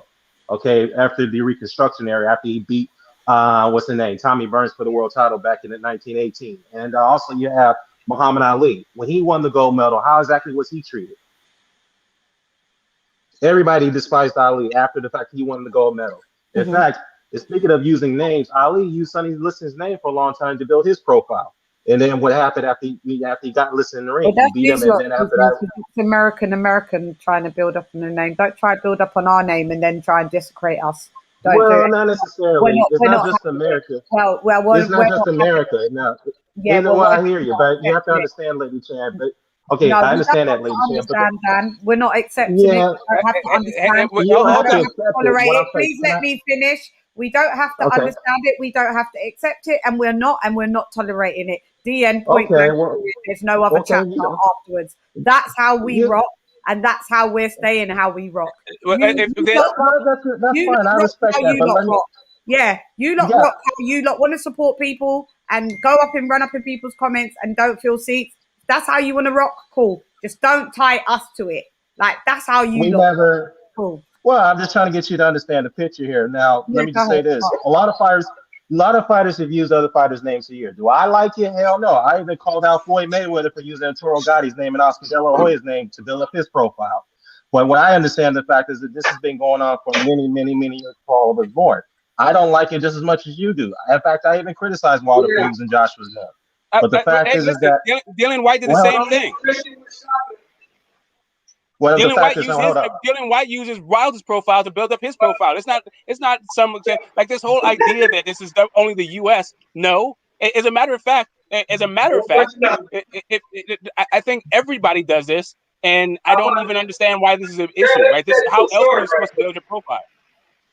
Well, yeah, that's my whole point. I don't like it just as much as anybody likes it, but the fact is, this has been going on for many, many years, and it will continue to go on. Even after Joshua, after Wilder, after they all retired and stopped fighting, and some other fighter's going to come along and play the villain and use another fighter's profile to increase their profile. That's what's going on right now. Now, who's to argue that what Terrence Crawford is doing to Errol Spence? There's an argument he made right there. That's an example of that. All right, because look where Terrence Crawford's career is at. He's one of my favorite fighters in today. The fact is, I have to acknowledge the fact that his career hasn't really gone nowhere since he won the welterweight belt. To keep himself relevant, what does he have to do? Keep the conversation going on between him and Errol Spence. So the fact is again, this is a practice that's been going on for many, many years. Now people don't have to like it. I respect that. I don't like it either, but we got to recognize the situation for what it is. It's not going anywhere, though, is it? It's always going to be. No, it's not going anywhere. Exactly. Look, it hasn't gone anywhere since Jack Johnson in the Tommy Byrne days. All right, it hasn't gone anywhere since Ali enlisted. It hasn't gone anywhere since Hagler and Leonard, and Hagler and Hearns, Hagler and Duran. So it's been going on for many, many years. Holyfield Tyson. Holyfield used Tyson's name to build his profile over the years in the late 80s. So it's just, You're correct. You're correct. Yeah, exactly. Yeah. So this has been going on for years. Many years. It's just not going to stop. Right. Yep. So where do you stand? What was the whole point? What you were saying? Well, my whole point is that look, I understand people are upset that Wilder using Joshua's name to build his profile. I did call out Wilder for that too. I did as well. But what I'm trying to get people to understand is that that's not going anywhere. That's going to continue to grow. That's still going to continue to happen despite after Wilder and Joshua retire. That was my whole point. Okay. And so with the comparisons of what we're saying, that like because Smoke said, Wilder isn't really standing for black issues, like he's really just only standing for black issues for himself within the sport, or what's to that effect? You know what, let me just say this, and I think Smoke would probably disagree with me on this one. I think Wilder is playing a character that he's really not in real life. That's just my take on it. The way I understand the man, the way I study his behavior and the way he speaks in third person and all that stuff. I mean, I just don't think that's him. It's just him being the villain that the U.S. audience gravitate for many, many, many, many years to. Floyd Mayweather played the victim for many years, and he understood this, even though Floyd's been called stupid on some occasions. But he understood the psychological game behind this. He knew the controversy and being the villain was going to sell him fights. He knew that. Now, Ali understood that to some degree as well. So the fact is that I know it's a weird way of looking at it as far as the U.S. fans is concerned, the audience of what they want. But the fact is, this controversy, the villainous behavior, that sells more cash and money and tickets. It sells more so than being just a good guy. Now, there's certain exceptions. Oscar De La Hoya was the good guy. Sugar Ray Leonard was the good guy. So, I mean, there are some exceptions, but for the most part, the U.S. fans just love the villain for some reason. They love him. Yeah, so I don't disagree with what Hey Dan, I don't disagree with what you're saying that he's But playing. Wilder's not the villain. That he's playing a character. I just don't know how it has to do with what you think is. What do you think of his views on? I guess his community relations. Like, do you find him to be like an activist, or is he just an opportunist? Is he grifting? I don't think he's well. You know, that's a good question. As far as him being an activist is concerned, I know he spoke on some key issues before, but somebody brought up a good point. I may have to agree. Where has Wilder turned up in the Black Lives Matter events? Has he been in social events? I haven't seen it. Now, as far as him being a grifter is concerned, I wouldn't argue against that. Maybe that's possible. I mean, who hasn't grifted? Many fighters grifted just to build their profile. So I won't deny that fact that he's possibly grifting. So, but then again, there are probably some possibility that he's doing it. He's really meaning what he's saying. But the fact is that I just think, looking at it from the outside in, I think he's playing a character that in reality he's not. He's trying so hard to be the villain. Yeah, so I definitely think that he has he's doing some sort of like alter ego thing, and I don't know how authentic that is, right? I don't know the authenticity. I'm not doing any purity test, but it seems to me that when he talks about his own identity, that comes from a place of sincerity. He seems to be sincere about it. And that's just from my judgment, right? If somebody else has a different take, I'm not going to argue it, right? Because I don't know what his intentions are. I can't read the man's mind. Okay, I got a question for the panel, especially my American Padres. Colleagues, yeah, Padres, amigos, colleagues, my American fan base as well as myself. Yesterday I was on a panel and I was called a traitor because I support. Okay, listen, guys, because I support AJ. I don't have no problem supporting any fight. It doesn't matter, right? So no, of course not, Lisa. That's the thing about being a boxing fan. You have a liberty to support who you want to support. Well, let me just be real. When I started on this platform many years ago, I'd been called a coon because I criticized Floyd Mayweather. Like, what does that tell you? Because I had to fight back against that shit. I'm like, look, homeboy, if you got a problem with that, then meet me somewhere so you call me coon in my face. But the fact is, if I criticize a guy because of his position, then that doesn't make me a fucking coon. In fact, define the word coon, and then we can have a conversation. We can continue the conversation. But anyhow, my point is that people are not going to take that right away from you. You support Anthony Joshua, I still respect you. I mean, hell, people. Well, I cursed this guy out. I cursed him out so bad because here's the thing, right? I felt like, okay, I look at boxing like entertainment, like music. Right. I can like Sade and I can like Anita Baker. I can like Deontay Wilder. I can like Deontay Wilder, and I can like Anthony Joshua or Dillian Whyte. So my thing is this, right? I was seething, and the reason why I was seething was because I felt like you're telling me that I sold information to Russia or China. That's a traitor. Yeah, no, right. Because that's the way he presented it. So I cursed him out. I called him everything, and I really went project on him. Yeah, and you have a right to defend yourself in that situation. Right. Some people take boxing. Some people, even today, in today's era, and take boxing as this nationalistic thing, as an excuse to be nationalistic or be ethno warriors or something like that.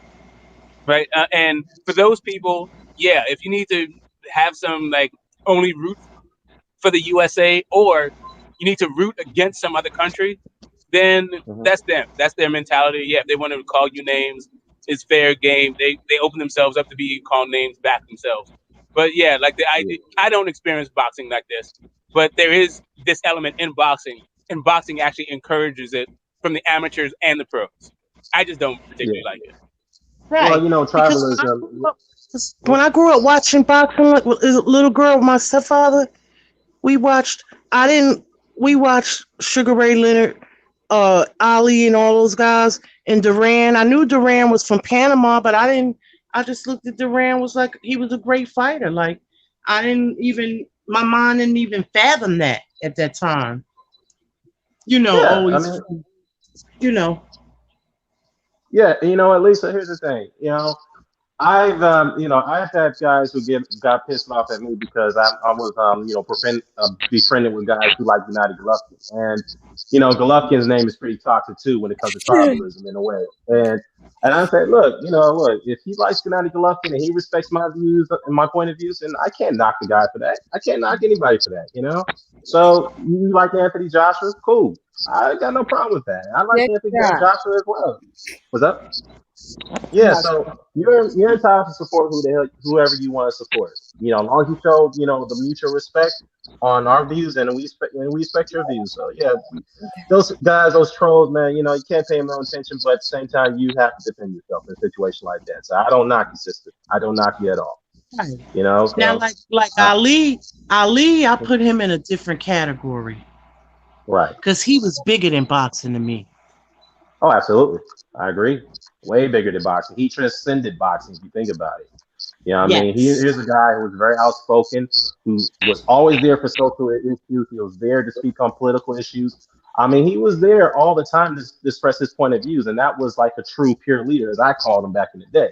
And when I read the tapes back in the day, Joe Louis used to call him a traitor to his country because he refused to serve. And I respect Joe Louis, man, but he didn't have to shame him like that in public. I know some people will argue that, look what Ali did to Joe Louis, by shaming him and calling him the bum of the month club type of fighter in an interview. I mean, the interview's to assist. Look it up on YouTube. But look, it is what it is. And I tell people this: hey, Ali used Joe Louis's name to increase his profile.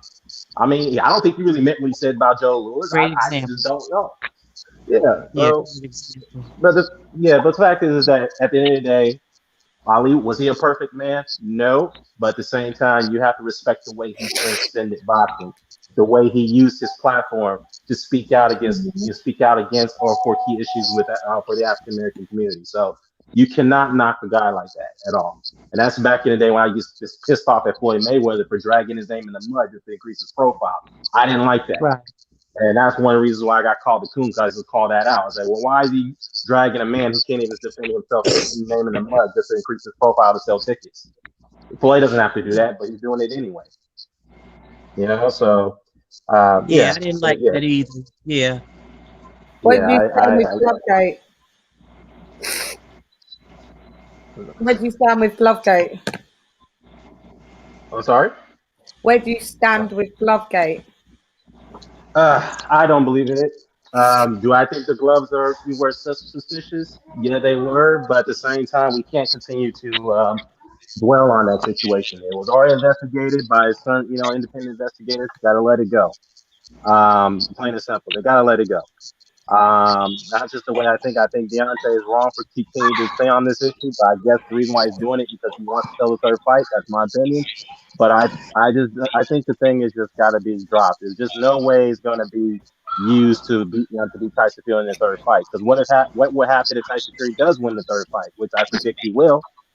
Then what? You can't use Glovegate anymore as an excuse. So I just think at this point he just got to stop using that as an issue and continue to double down on it. And I got pissed off at that. Any apologies should be issued. If there's nothing ever mentioned about gloves, Mark Breland spiking water, what do you think? There's no apologies, nothing mentioned. Is that cool? Or he's never going to apologize. He's never going to do that. I know. I don't see it happening. He got too big an ego to do that. No, I don't. Look, Deontay, this is what I wish he would have done. And I know you can't go back in the time machine, but I recall there was an interview he did after Jermell Charlo threw a tantrum after he lost to Tony Harrison. Deontay Wilder came out and told the interviewer that, look, I had a talk with Jermell. I sat down with him and I told him it was okay to lose. You come back and be stronger. And when Deontay Wilder said that, I was like, you know what? I respect that. But now he's not taking heed to his own words. I wish that Deontay Wilder would give this Deontay Wilder advice. Yes, you feel you may have done wrong, but I'm saying, you know what? I totally forgot about that, bro. I totally forgot all about that. Yeah, he did do that. He did do that. He did do that. The interview was up. It's difficult taking your own advice, though, isn't it? It's easy to give it on the sidelines when he hadn't lost. That's true. Yeah, that's true. That made me because of the fact that he never lost at that time. It was easy for him to say that. But here's the thing, though. I just think that he's probably have to tell himself. And somebody brought up a good point. I think Chris Andre, the UK uploader. Shout out to Chris Andre Boxing. He brought up a good point. I suggest everybody go to the channel and listen to this video about Malik Scott and the things he said. Yeah. I think Chris Andre brought up a good point. Maybe Deontay Wilder is doing this to convince himself that he was done wrong, even though there's no valid proof that he was done wrong, that he has to convince himself that he can win the third fight. Maybe it's a psychological way to get over the fact that he lost the fight. It took him a long time to get over it, but he still got to tell himself a lie just to give himself some self-confidence.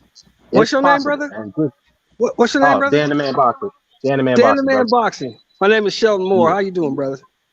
I'm good, man. I'm good. Nice meeting you, man. Nice meeting you too. Paulie Malignaggi said something yesterday. Paulie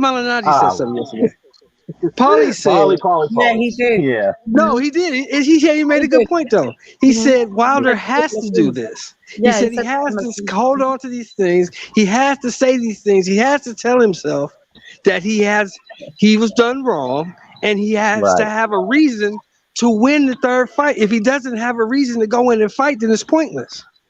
Because of the way he got done in the second fight. Right. And if he doesn't motivate himself, it's pointless. Is that true? Right, exactly. That's true. Well, yeah, that's true. I mean, that's what I said. That's one point of that interview. I do agree with Paulie Malignaggi on. Yeah. So, yeah. So as I'm saying, Paulie reiterated my words right there. So, and Chris Andre's words. So, I think he's telling this false, you could say a false narrative or this false premise that I was done wrong by. I gotta lie to myself to just give me self-confidence that I can correct my wrongs in the third fight. And I'm gonna say this right now. Again, I picked Theory to win that fight, but I don't think it's gonna be an easy fight like it was the second fight. I think Wilder's gonna be a different fighter. He understands what he has to do. Because think about it this way, guys. If Wilder was such a bonehead, which he can be sometimes, if he felt he doesn't need to make any adjustments, then we wouldn't be seeing these training footage. We wouldn't be seeing these other things. But my point is, go ahead, Lee. No, that was me. So go ahead, Chan. Go ahead. I was going to say. Go ahead, Chan. No, I was just ad-libbing. Go ahead.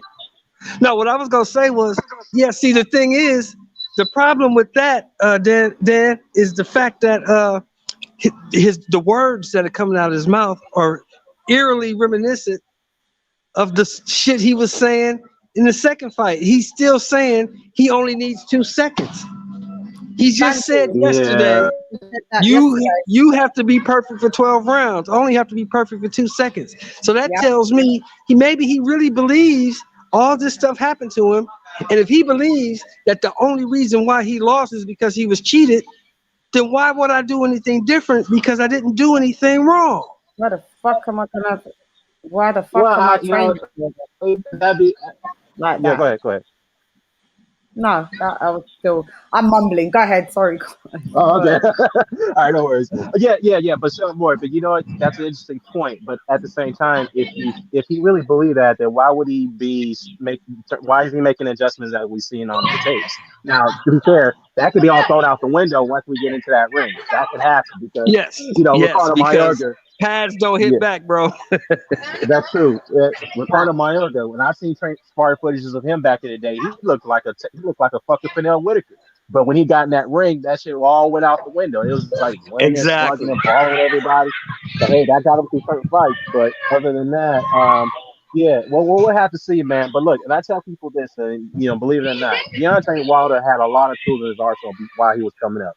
But what happened was after that Dubois fight, take a look at that fight. Johan Dubois. Yeah. This man was fighting off the back foot. He was throwing uppercuts to the inside. He was throwing combinations, hooks. He was fighting inside against Dubois. He was doing it very well. But after that fight, he just totally abandoned those fundamentals. And those fundamentals. Yeah, he abandoned it. And that's why I don't understand why he got away from that. Because obviously those are the things you need to adjust to a certain opponent like Dubois. Dubois wasn't going anywhere when Wilder was boxing him long range. He couldn't get him out long range, so he had to fight him up close. He had to. He fell in love with the power though after that fight. Am I right? Yeah, true. I mean, he didn't knock him out. He stopped him on his feet. Dubois didn't go down. Yeah. Now let's give Dubois credit. He had a great chin at that time. So, right. But Wilder needs to go back and do the things that he was doing. And I see that now, but hopefully that does translate in the ring. He needs to go back to do what he did when he was coming up early in his career, man. You know, can a 35-year-old fighter change his spots? Not entirely, but he can make some adjustments here and there. He can, but you know, look, yeah. Well, in my opinion, bro. In my opinion, all he really needs to do is utilize the jab. If he can utilize the jab and back Fury up, he can win the fight, I think. Well, yeah, I agree. He needs to work on that jab a lot more, and he needs to work on the body. Stop headhunting, because Fury is anticipating the shots coming from upstairs. He needs to hit the body, because if you hit the body goes nowhere. Fury cannot move. He's got to be stationary. He's got no choice but to defend himself. And you bring his hands low too, because the fact is that Fury's going to be worrying about guarding his body. He's worrying for those body shots, and that way you can work your way upstairs. So he needs to focus more on that, because if you look at the first fight, he was doing a pretty good job working the body early on, but he abandoned it because he wanted to headhunt. So, he neneeds to do that. He needs to work behind that jab, and he needs to work the body. I think that's and give Fury some edges. Just if I could just jump on that. Go ahead, bro. Go ahead. And then we can talk about Wilder losing, if you don't mind. I was just going to say, like, even if Wilder believes he was cheated, you can overvalue that, right? Because I happen to think that Javon Sugar Hill is an excellent coach and definitely knows how to counter the delivery system of the right hand that Wilder had, at least under Breland. Right. So even if he was cheated, in all that, let's say everything he said was true, Javon Sugar Hill can still neutralize what the hell you do well in the ring. And especially if that's what you're going to overemphasize that as your thing, as Shelton was saying, and I think that we've all heard the fact that this guy is really talking about not just his power, but specifically his right hand. Right. So, you're going to have to do something about that whole thing. Like, he needs to have a more versatile left in order for that right hand to be successful as he would like it to be. I think he may have a point when it comes to that whole thing about being right for a couple of seconds, but at this point we got to put it in context too. Early on, a guy might be able to take your right hand because we saw a guy take your right hand. Now, if you're saying that wasn't really your right hand, then your real right hand he wouldn't be able to take. You're gambling a lot. Yeah.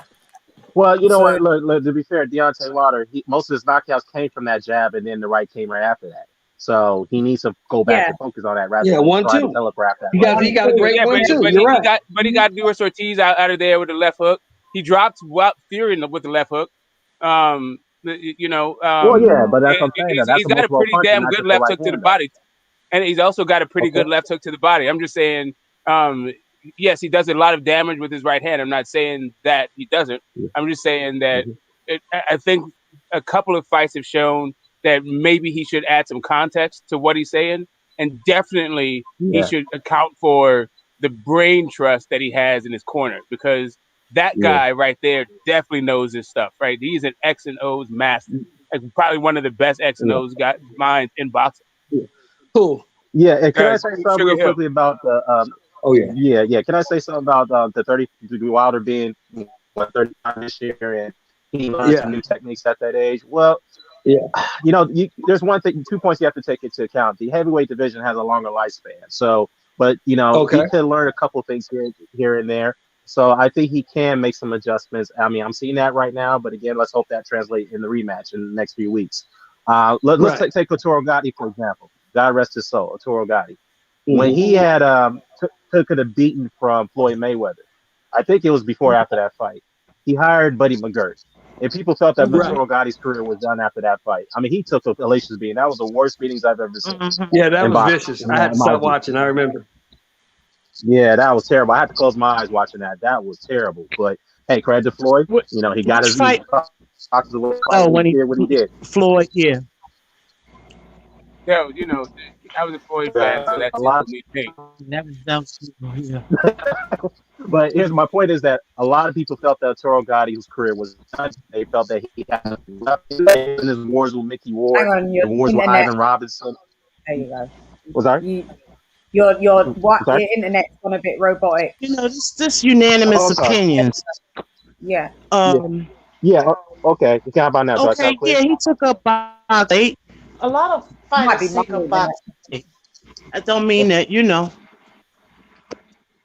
Yeah. Look, I agree to disagree with our comment there, but like I said, discredit other black people. Man, get out of here. Yeah. Listen. Let me just say this. Oh, hold on. I'm not beef for these people. Like I'm firing on all cylinders. I am not beat. I'm coming like a cannon. You can take my place because I'm easing off. Smoke is clear. Yeah. Well, let me just say this real quick. Right now. Yeah, I hear you, man. But my point is that a lot of people felt Toro Gotti had nothing left again. When he hired Buddy McGirt pretty much saved his career after that. The man became a pretty good boxer. He became more cautious. He picked his shots a lot better. He completely changed the man from being an all-out brawler to a boxer. And that's something I didn't think Buddy McGirt could do, and he did that to Toro Gotti. He saved his career after that Floyd fight. So, my point is that, and Toro Gotti was in his early 30s at the time. I think he was 33, 34 at the time, roughly around there. He was in his corner for that fight, though. Buddy was in the corner for that fight, though. What's up? Buddy was in the corner for that Floyd fight. He had to save him from that. Yeah, he was very concerned. But look, to this guy right here, unanimous opinions. Nobody is drunk. Who the fuck you talking to? First, who the fuck you talking to? Hey, family show, Lisa. Nobody is shitting on what Wilder did. Look, check this out. I don't know what's happened to him. I'm gonna say this, and I've said this a million times. What Wilder did with 12 or 13 years in the pro game, with his limited skill, is incredible, and it'll probably never be duplicated.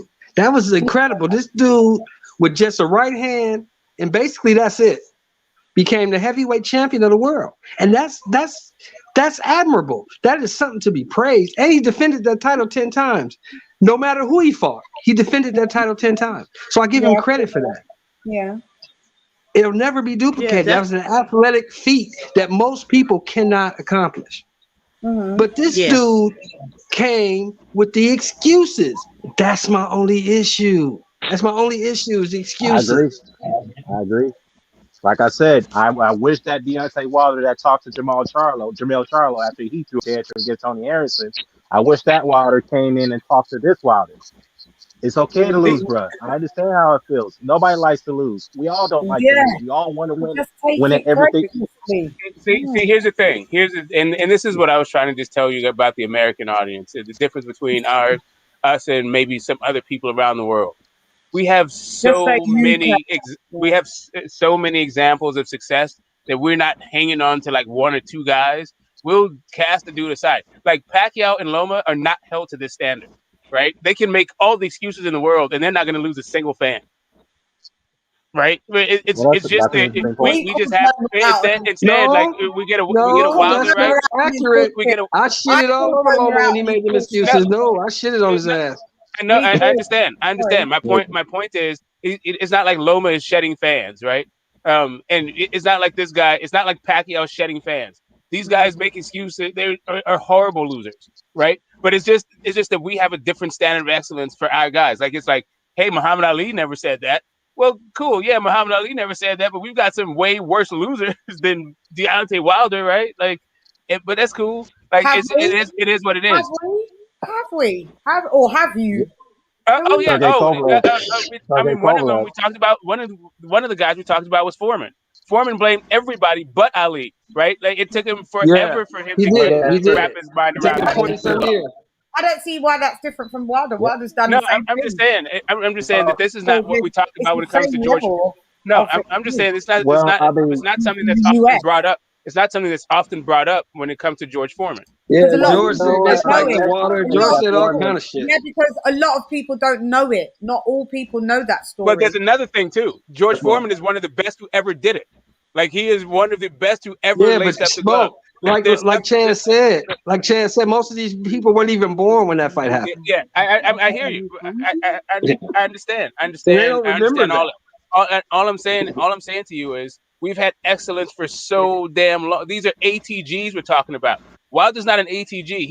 He'll make the hole, but he'll likely make the hole. But none of these guys are going to make the ATG status. They don't have the opposition in order to get there.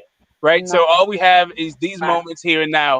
And all I'm saying is, like, the American fan, like, we have a completely different standard, right? Like, Wilder, like, the fact that dude's a bronze medalist after 1 year of tournament boxing, like, we're used to we have so many gold medals that a bronze medal is not like, we don't tout that. But it's definitely going to be a line, like, in his bio once he gets in the hall. They're going to talk about how this dude is a bronze medalist and had 10 title defense. Like, that's what it's going to be. Like, it's not going to be excuses that he made after a loss. This is what fans who are in the moment who are picking their fighter over something else, or holding him to some other person's standard. Not just letting this guy. Let me finish. I'm just saying, not letting this guy be this guy in the moment. And I guess you're right.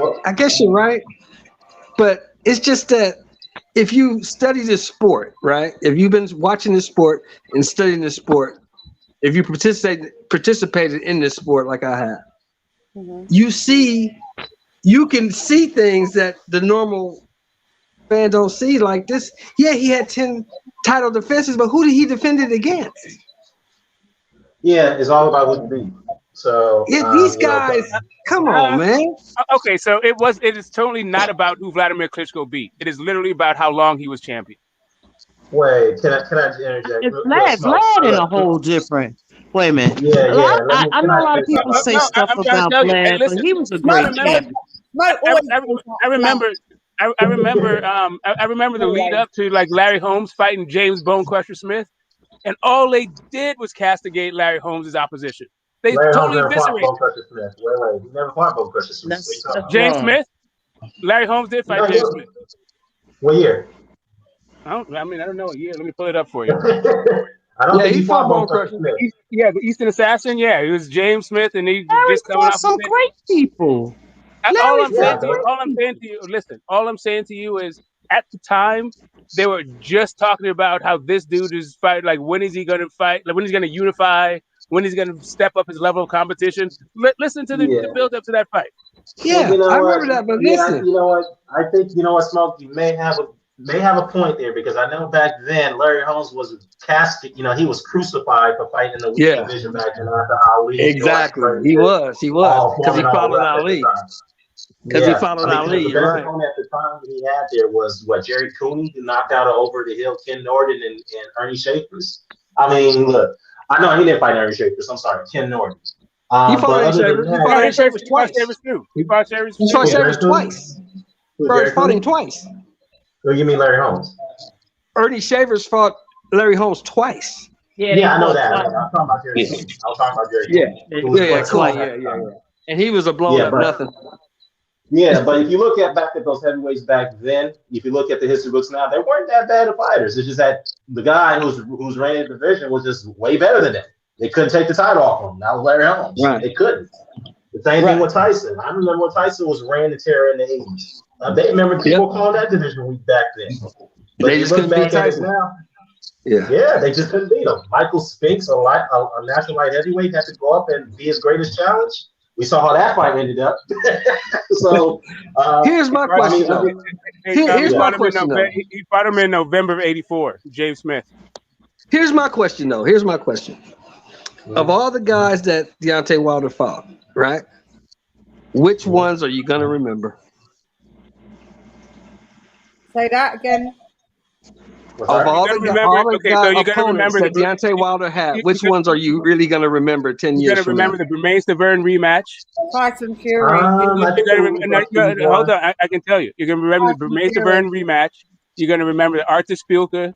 You're going to remember the Ortiz. You're going to remember the Luis Ortiz. You're going to remember the Fury first fight.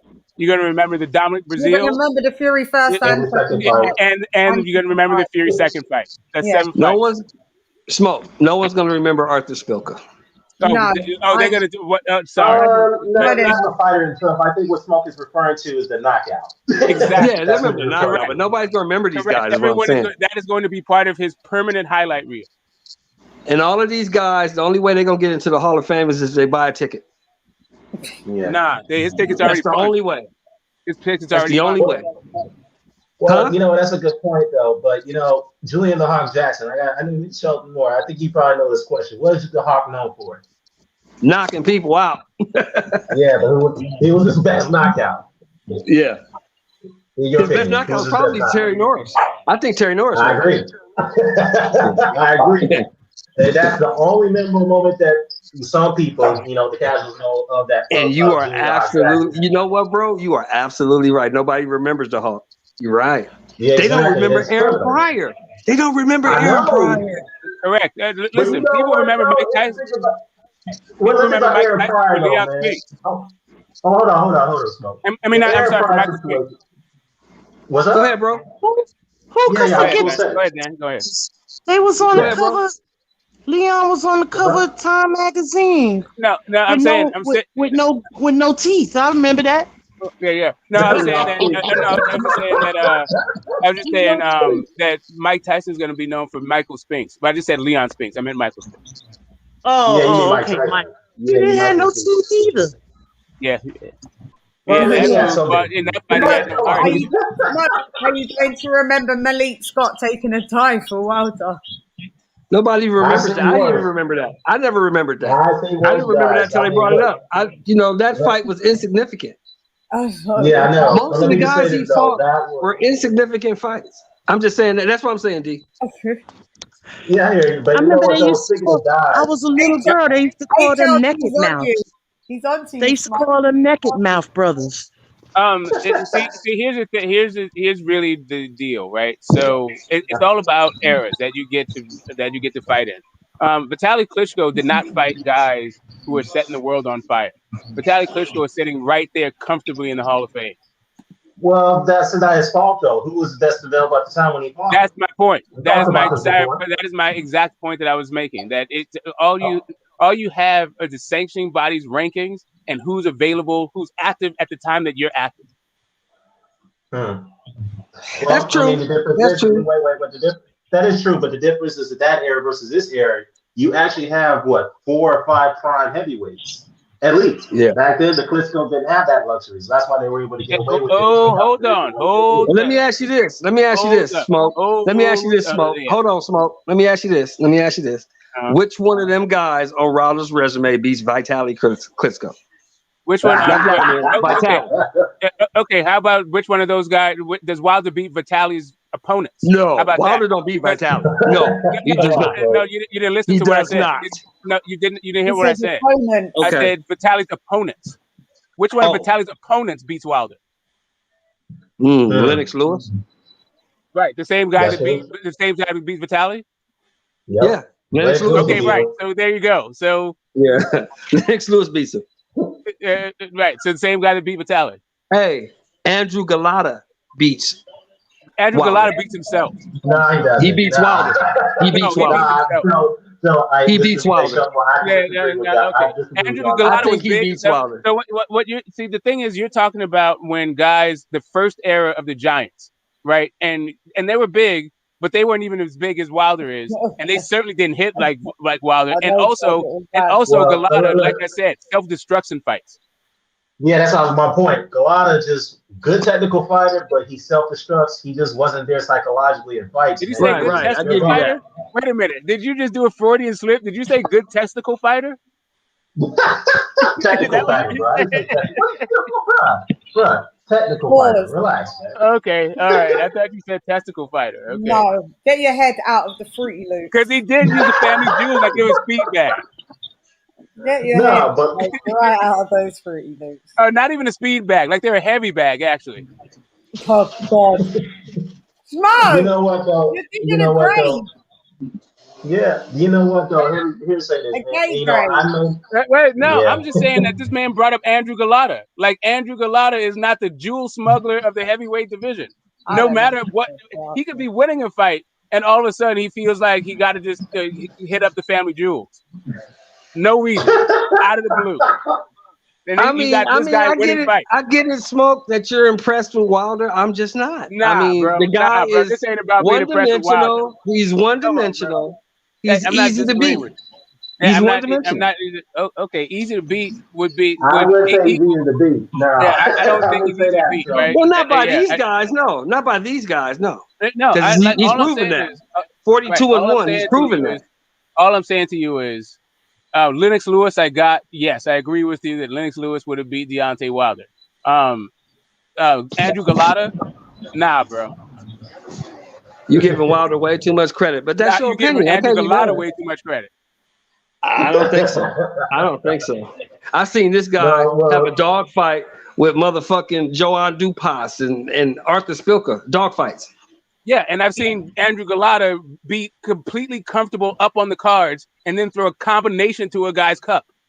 Yeah, that was just stupid. But yeah, you're right. Correct. That's my point. Like, what does this matter? He could be beating the dog shit out of Wilder, and still he will disqualify himself.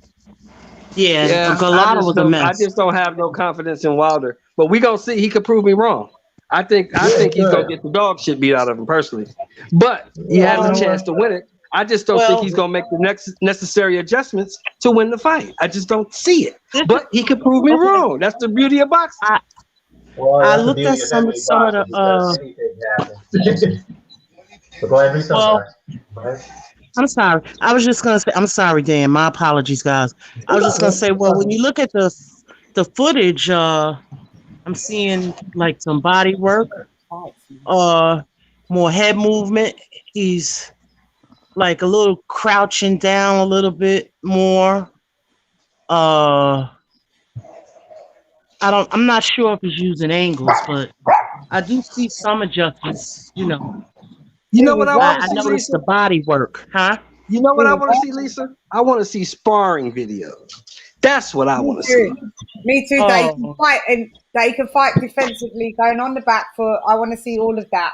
This pad work that you could be doing for like 2 Instagram. Because pads don't hit back. And putting it down for the rest of the week. You know who really wants to see that? That's why I've stopped reporting on the pad work. I've stopped. I don't care what you do. Yeah, you know who also wants to see that? Tyson Fury and Javante Hill. Sugar Hill. We've seen Tyson Fury hit the heavy bag. We've seen Tyson. We have seen a little bit more of Tyson Fury do more training than Deontay Wilder. No, I'm just talking about sparring. I'm just talking about specifically sparring. I haven't seen anything. Well, when we see, don't get me wrong. The pad work looks good, but like I say, man, pads don't hit back, so that you can't really judge nothing off pad work. Pads don't hit back, man. Slide the bullet. Yeah, you know what the thing is that Wilder is going to have to carry that muscle memory that is running right now in training when he's got to the ring. That's what we're hoping that he could do. Because anything other than that could be thrown right out the window. So, like I said, though, I still expect Fury to win the fight. I don't think it's going to be easy like the second fight. I think Wilder's going to come in as a different fighter. He understands the looks that Fury can give him. I think it's going to make it tough, but he's going to lose the fight on point. That's just my opinion. I was such good, mate. And you know what? Malik Scott could turn out to be a hell of a trainer, right? He could be. If they gel. But I mean, he could be under the guillotine if he does lose. Just hope he just knows his job's not solidified round there. True. What's that old saying? What's that old saying? Those who can't do, teach. Yeah, that's the truth. The thing about Malik. Yeah. I'm sorry. Go ahead. No, go ahead. No, I was gonna say though, if Malik somehow, some way, if Wilder does win this fight somehow, man, expect him to get a lot of clients after that. A lot of people are gonna probably go to him ask to be trained. So, oh my God, he's gonna blow up. You are absolutely right. He's gonna blow up. You will blow up if he wins that fight. Victor says if Wilder wins the third fight, it's a 6. I mean, well, it depends. if Wilder's losing on the card, as we see it, and it goes the distance, yeah, I can see that point. But we have to wait and see. Lisa, Queen Chance, she asked a long time. She asked some time back. What about if Wilder lose? What happens? What's next? Oh my God! Oh my God! I think it depends on how he loses. Yeah. If he loses in a similar fashion or like faster, if he just gets blown through, Retirement? then then he has another fight, an easier fight, comeback fight with Malik Scott, so they can work on some stuff. But let's say if he gets beat pillar to post for like 10, 12 rounds. Pillar to post and retire. Nah. Yeah, he still has millions to make in the sport. Not if he loses this fight. If he loses this fight, he's a $1 million, $2 million fighter. Probably make a million or two a fight. Yeah. Yeah. I mean, that's what I'm saying. That he still had there's still guys out there. I don't know about if the Dillian Whyte fight would happen, but I think it would happen when it would make both of them a few $1 million. I don't know at what point that would be, but I think that's still a fight that's out there. Maybe not next, and maybe not even the one after next. When a bother fight him, you don't need to fight him at that point if Wilder loses. Yeah, that's what I'm saying. It's only when it becomes about the money and about making a couple of $1 million, right? No, Dillian Whyte just won't need to do it. Dillian Whyte's WBC interim champ. Yeah. It's just not anytime soon, right? It wouldn't be next. It would just be at some point. Like that fight would happen when it made financial sense for both of them, right? At that point, Dillian Whyte's worth would be more than Wilder's. Whether you maybe, but both of them would be about the same. Who knows? Because like maybe that would be after. Maybe it'd be after Dillian Whyte lost in a title shot, kind of thing. Yeah, then they'd be at equal level. Something like that, right? I mean, you got Ruiz still out there. You got Kovnacki still out there. You got Charles Martin still out there. Yeah, you got all those fights, right? Me personally would lose all interest in future Wilder fights after the loss of this. I wouldn't really care. Yeah, I'll say this though. That's me. I'm not going to lie. Nothing would excite me after that. Nothing. Well, you know what though? If he does lose in a similar fashion that he did in the second fight, then it's going to be a very difficult road. All stopped to me would be that. I wouldn't care in the other fight. Nah, not much. That's just me. I'm not saying across the board. I was telling Chan that he can't lose. Wilder can't lose this fight. He loses this fight, it's over. Yeah, it's pretty much a long, difficult spring to go open to get back if he loses. Yeah, I think he loses a 0 or 2 on the end of his paycheck. Somebody cleaning up. What's that noise? What's that noise? Is that you, Shelton, or is that Shelton? Yeah, that was me. I'm sorry. My ears are doing all kind of things. I'm sorry about that. You buttoned your friend. What are you doing? Here's the thing that we have to take into account here. Tyson Fury should be a bit complacent here because you have some situations that he may not be taking it seriously, and that's a lot about Tyson Fury. This is not and they put down Lennox.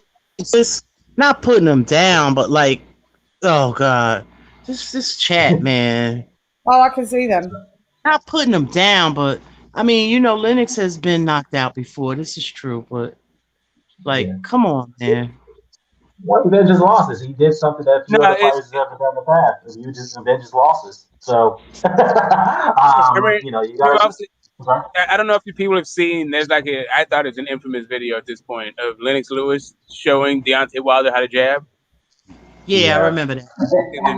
In the middle of the street, it's not really. I think that Lennox Lewis's jab and his roughhouse tactics and his experience, it just depends on which Lennox Lewis he fought. If you'd have fought the Lennox Lewis that lost to Oliver McCall, I'd give Wilder a shot at that Lennox Lewis. But if you fought the Lennox Lewis that fought but if you fought the Lennox Lewis that fought like Michael Grant, no. Well, they're two different versions because that version of Lennox Lewis was played by Sounds like a joke. I was going to say that. Comment section. I was saying that. Yeah, I was just saying that. You got the rent, please. Yeah. What you say, Chad? Your mic hey, Dan, you're a little bit away from your mic. It's kind of echoey. Unanimous. Yeah, we hear you now. by me. All right, cool. I'm back, not too bad. But he got timed out. Well, I was going to say, though, to Smoke's point, though, Lennox Lewis, that far I recall, that was an upright and stiff Lennox Lewis that was trained by Pepe Correa back then. When you talk about the manual skill version of Lennox Lewis, when he was able to move all, be more loose, be able to control his range a lot better, use his jab a lot better. So that version of Lennox Lewis was unstoppable. So the Pepe Correa version of it, I agree. He could have been beat by anybody. So other than Ricky Bro, that's my opinion. Other than that, yeah, I see the point there. Now, this guy, let's go back to this guy right here, man. I gotta go back to this guy. Unanimous decisions, or whatever his name is. Yeah, there he is. About him. Unanimous opinions. We're not saying that it ain't shady shit in boxing. We know that. Boxing's been corrupt since the 1800s. We know that. What we're saying is, in that fight, that second fight, corruption didn't have shit to do with it. He got his ass whooped. He got beat. That's what happened to him. He got his ass whooped. Because the drugs and the gloves, all that shit would have been found out. If he would have had any kind of drugs in his water, the post-fight tox screen would have revealed it. Yeah, we're bored of it now. So what you saying, unanimous opinions? So what you saying, unanimous opinions? What you saying is that Fury paid off the Nevada State Athletic Commission, VADA testing, and the WBC. Shelton, in the video, so Shelton, in the video that Wilder released, he said that there was something in his as a screening, right? But the point is, how do you know who put it there? There was something in his screening. That's what he claimed. That's what he claimed. I never heard that. I never heard him say there was a dirty test in that interview that the thing he released where he detailed all the things. Where he said his doctor said that his doctor said he had an injury that wasn't consistent with boxing.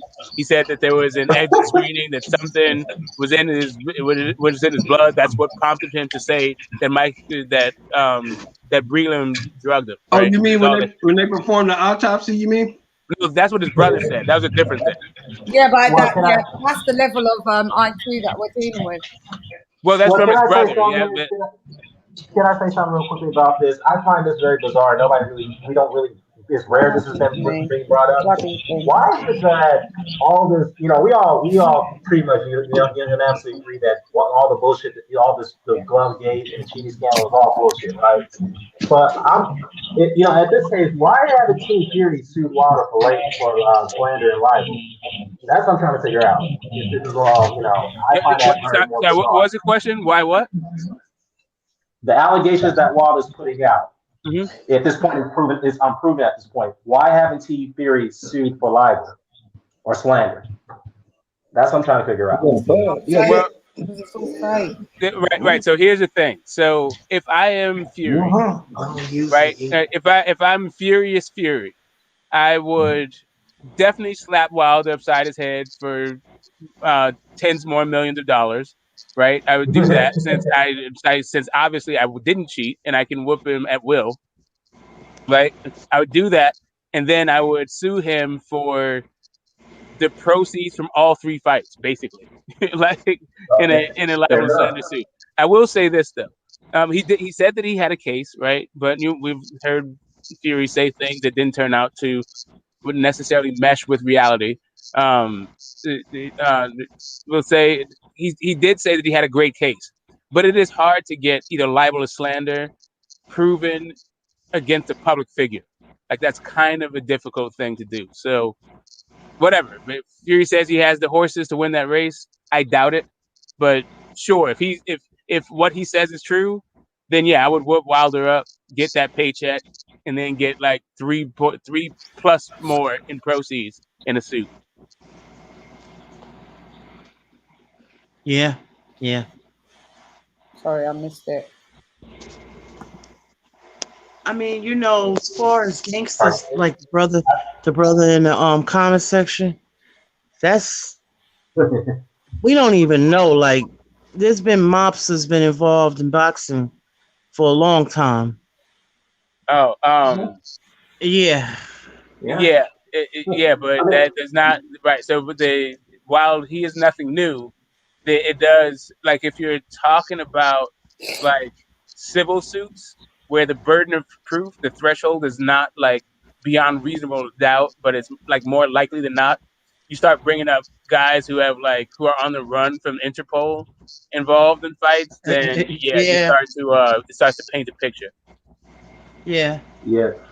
So Mike Pennington is in the chat saying, no, it's not. It's slander is easy to prove. I mean, can you elaborate on that a little bit further? How exactly that?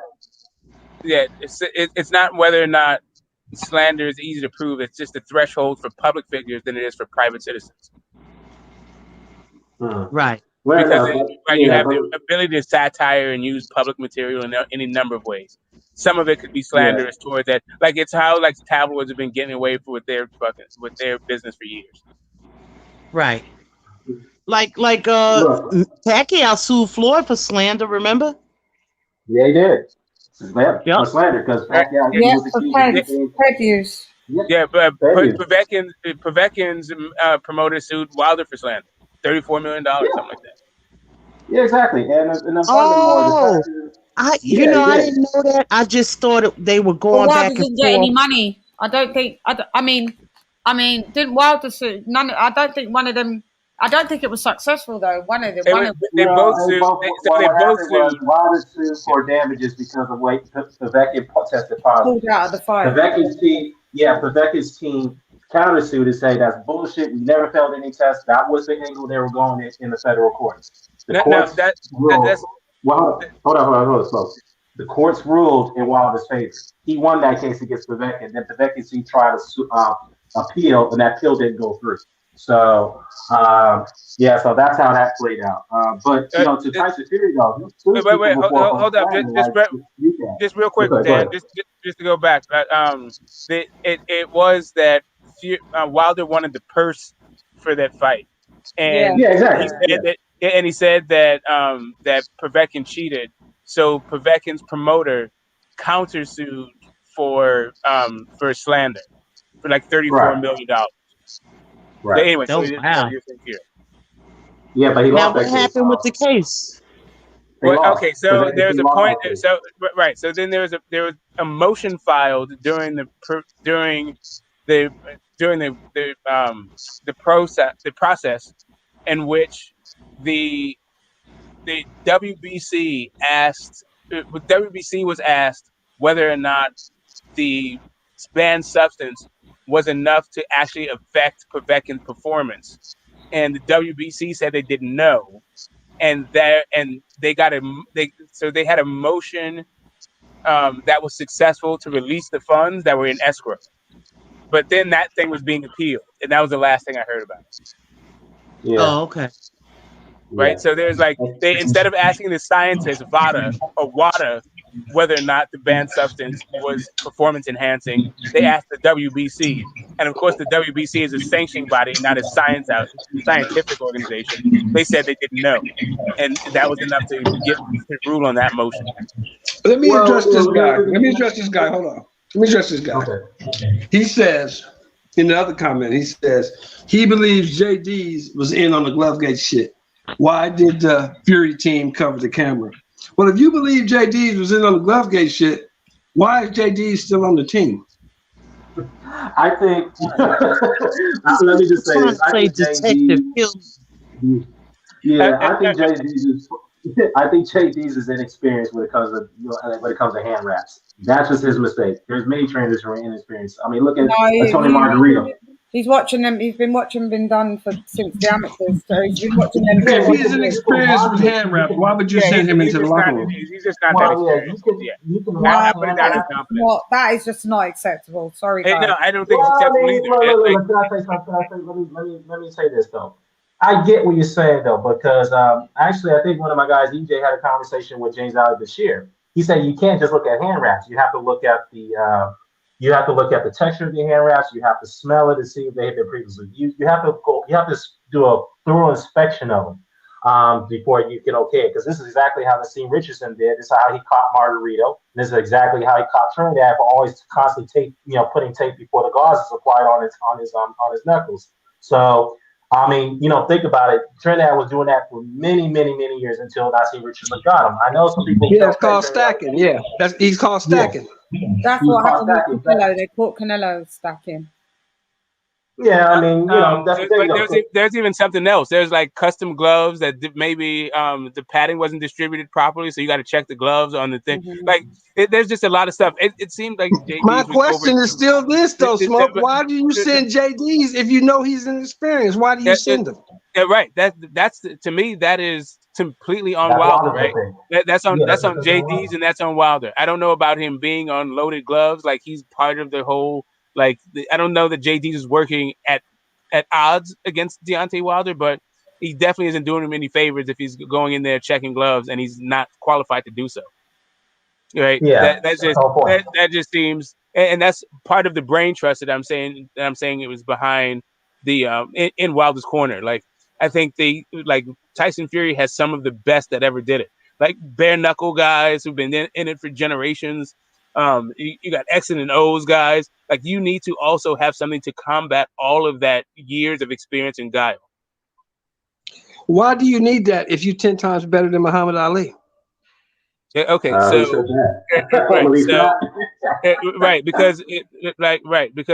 even Muhammad Ali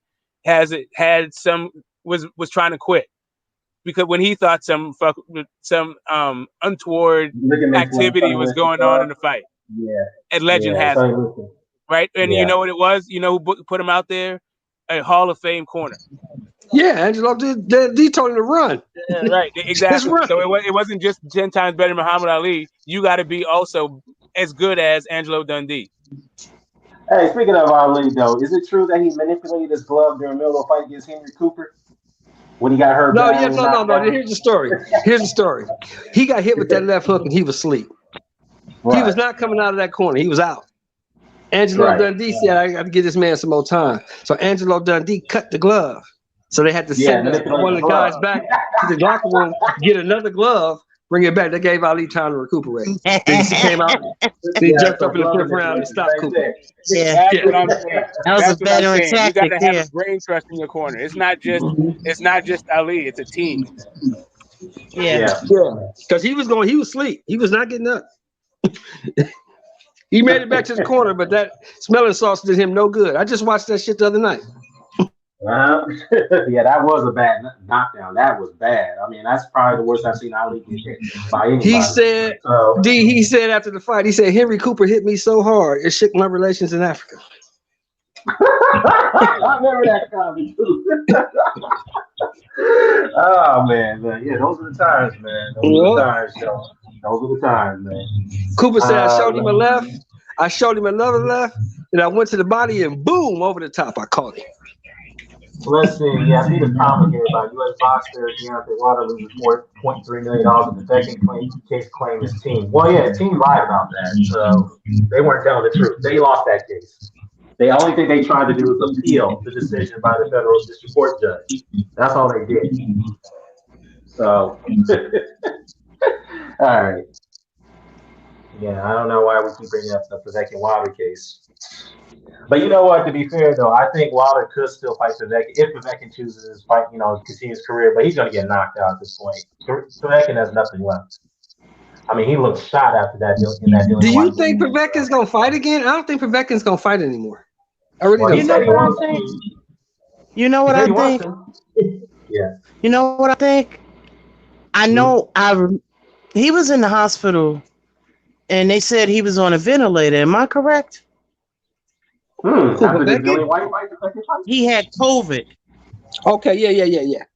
Okay, after the knockout of Whyte. So now I gotta research this again, but I could have sworn it said he was on a vent, but I don't know. Maybe that did a little number on him, but he didn't look like the same fighter, I'll tell you that much. But did you guys watch the Whyte fight? The Dillian Whyte fight? I did. Did you see how the first one? I'm talking about the first one. Did you see how he set that up? He set that shit up all night. Yeah, and Dillian Whyte is very vulnerable to uppercuts too, so that's the best way to beat him. Sneak that uppercut in against him. He can't defend it for some reason. He keeps getting dropped or hurt with that shot. So, Mike Hannigan, I know the term slander means, bro. I'm educated just like you. Relax. But look, I'm just trying to figure out. That's why I asked you to elaborate. What do you mean slander can be easily proven? I mean, are you saying they can be easily combative? I think that's the term you're trying to use. So I'm not trying to be condescending or anything. To your point, I think it's bizarre that Team Fury has yet to sue for slander. So that is my take on it. That's rarely being brought up. Yeah. Fury's never sued him for slander, and that's something. You know what? And that is something I never understood, because I would have sued his ass if I didn't cheat. Exactly. I would have sued the shit out of him. Right. That sometimes part of me believes this. Call me a conspiracy theorist, but part of me believes that they're all in on it somehow. Yeah. Didn't I just say that earlier? Didn't I just say that shit earlier? They cooked this shit up in the locker room after the second fight. They cooked this shit up together, all of them. Yeah, I think they're all in this somehow, some way, man. I just have that weird suspicion, man. And I also have that. Let's think about it. Let's think about it, fellas. Let's think about it. Wilder can't draw flies to shit without Fury. Right. Fury can't draw flies to shit without Wilder. Right. They need each other. Yeah, that's right. They're supposed to share each other's dance partners. So my thing is that. What I was gonna say, though, I just have this weird feeling. I'm picking Fury to win this fight, but I have a weird feeling that Wilder may win somehow, some way, man. It wouldn't surprise me, dog. It would not surprise me one bit. I would not be shocked. Yeah, this shit is so comical at this point. What's up? If Wilder wins that fight, I'm completely done with the heavyweight division. I ain't watching that shit no more. I'm done with it. I'm through, because the shit is fixed. Yeah, you got greedy promoters that don't want the unification bouts because they want to just make money off those belts as long as they can. Exactly. So, I'm going to the store. Day, I hate to say it, man. Boxing is a business. It's not a sport. For the most part, it's a business. I'm going to the store. Are you coming? When the mob was running. So, it's sad though, man. I mean, we're this close. But let's be fair, Team Fury fucked that up. You can't blame Wilder for that. Wilder was legally owed that third fight. Fury tried to get out of it. Like he got out of rematches before. He thought he could get away with it. But it caught up with him this time. So,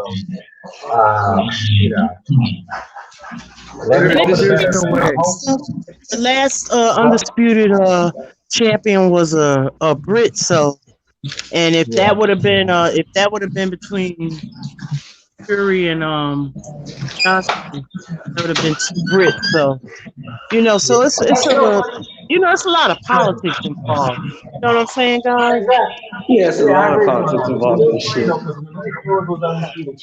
remember at the time, many years ago, a lot of Canadians were coming in and saying, "No, he's not British. He's Canadian. He ain't British." And I'm Look at this fool. Look at this fool. Going at it. What's up? What's up? There's no way Wilder could have Fury could have sued for slander because he had to prove that defamation was actually damaging to him, and everything Wilder said wasn't damaging to him. There was nothing that he said that damaged his reputation or his money intake. So slander's hard to prove. Hey, Mike, you probably get better returns if you just do that same bet with a bookie. Or do it with somebody you know. Because if you don't pay me, now I got to come find you and fuck you up.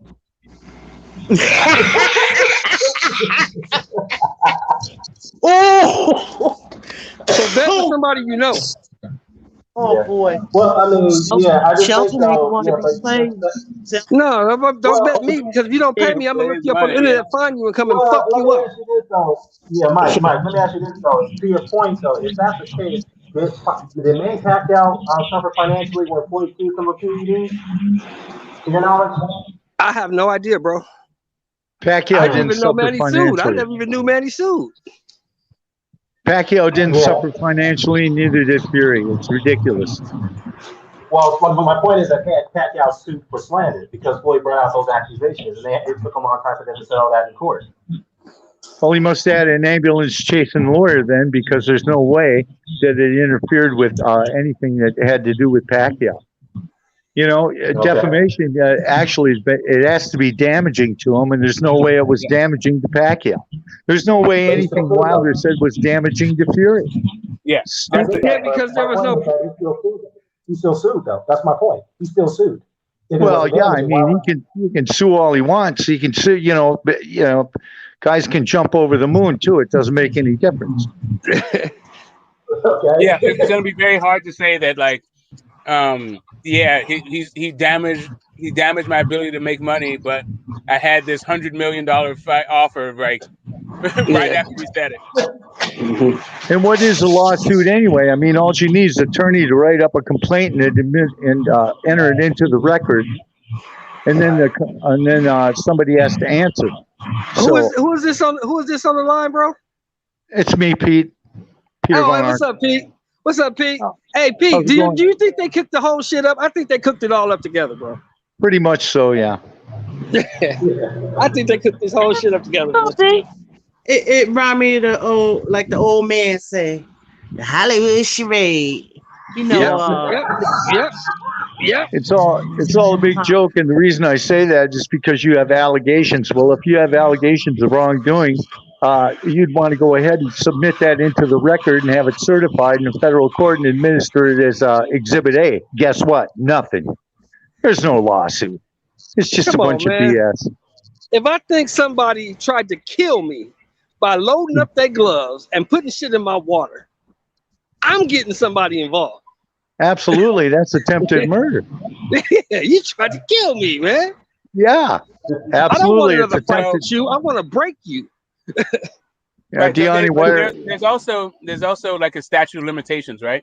So if he's saying that he has no statute of limitations on murder. He has doctor records whose diagnosis was injuries not consistent with boxing. If he has toxic reports that says he has some sort of foreign, substance in his system, right? Like you still have to show that the doctor is competent enough to make that determination. You still have to determine how the legal stuff got into a system, right? Here's the deal. Have the doctor take the stand. It is a civil case. It is a civil case.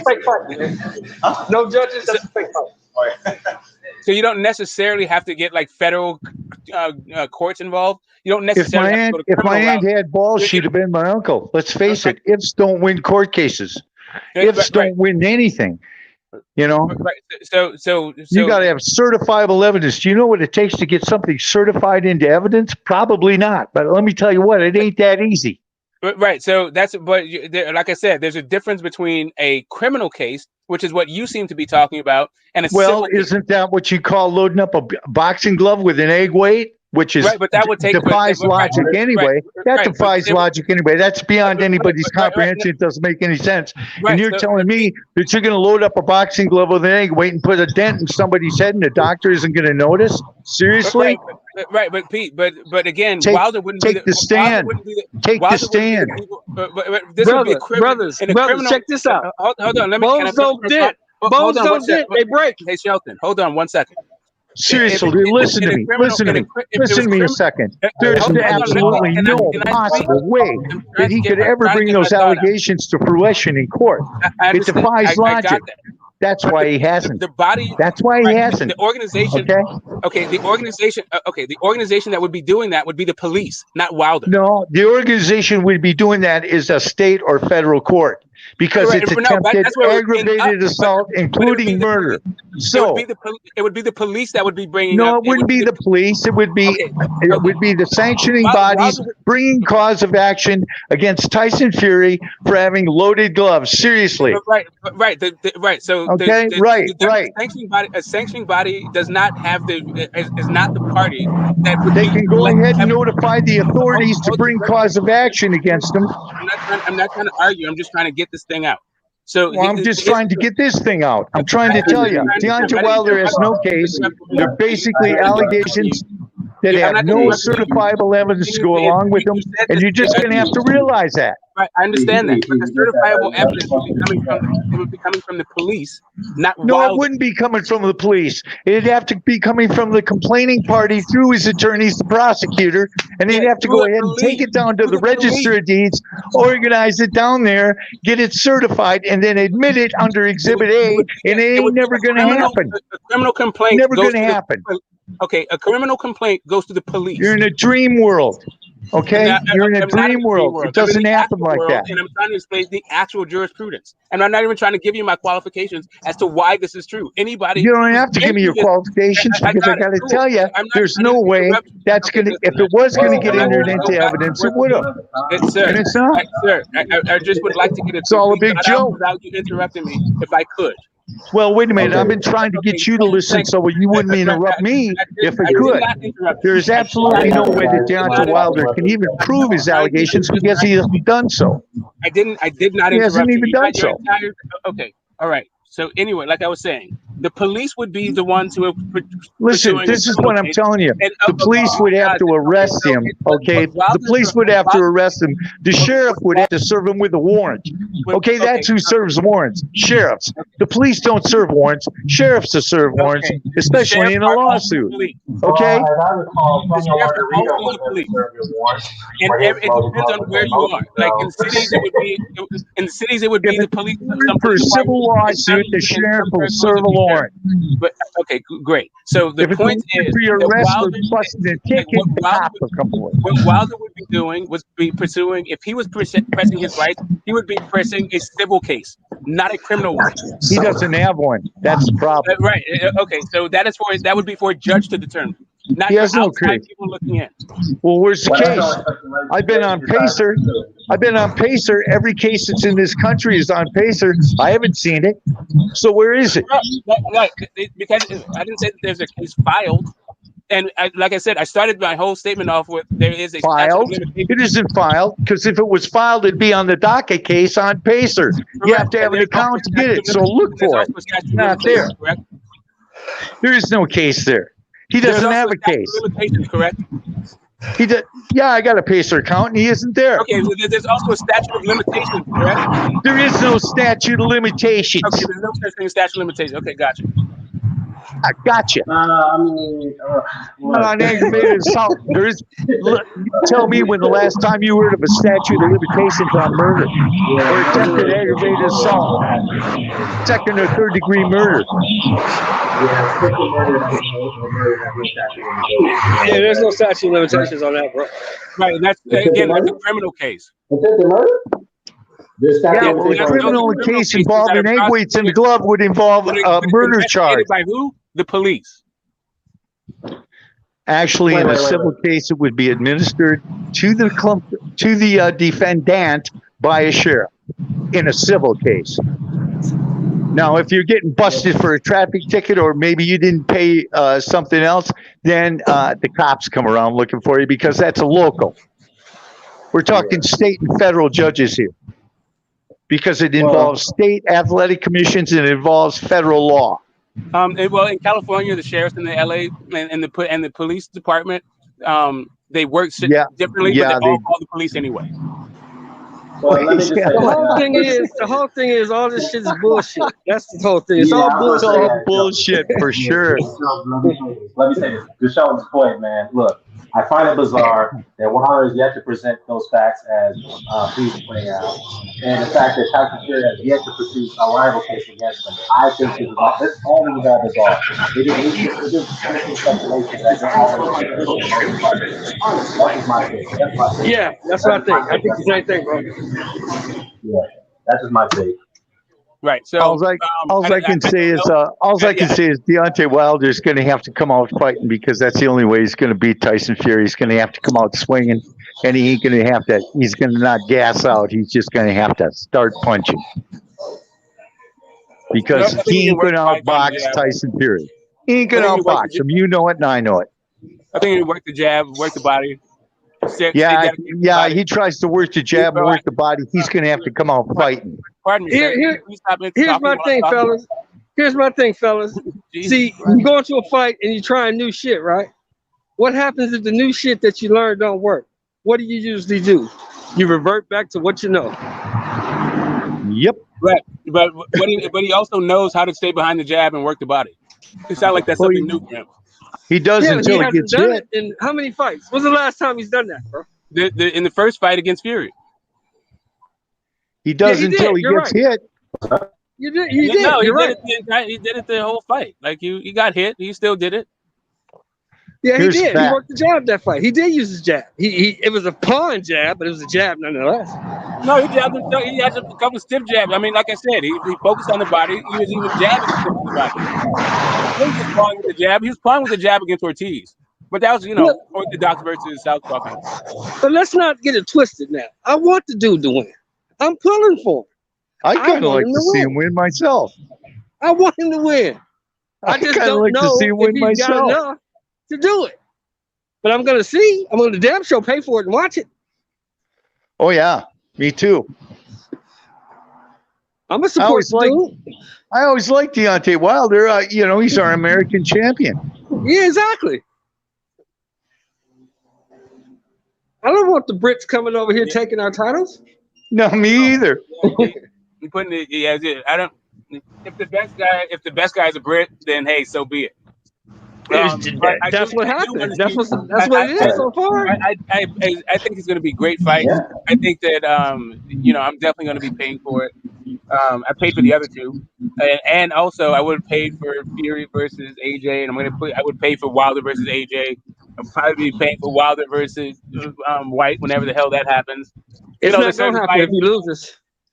If they both could lose, and then they fight then.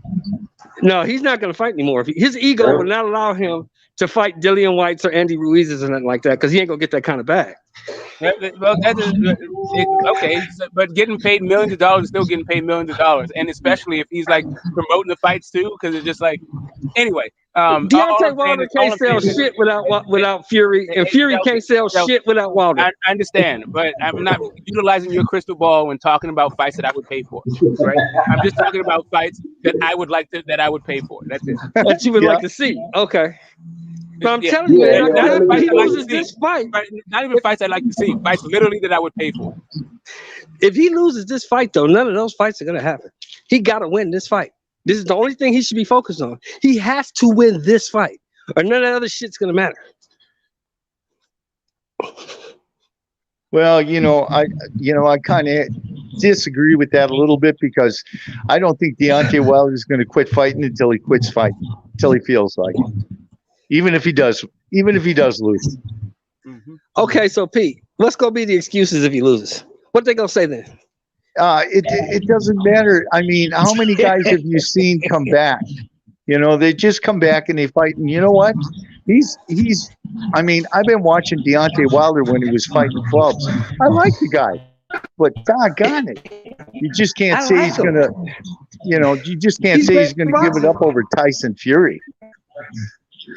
He's great for boxing. I'm just thinking the way he talks and the things that he says, his ego is so massive. If he loses this fight, and if he loses it badly, I don't see him being mentally strong enough to come back from that. I don't see that.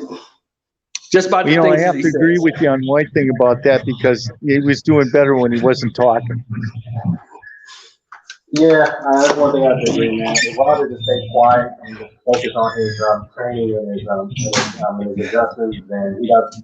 I mean, if you want to give interviews here and there, but please, man, stop speaking incoherently. Stop speaking in third person, bro. That's cringy. And I like Wilder, but that's my favorite heavyweight.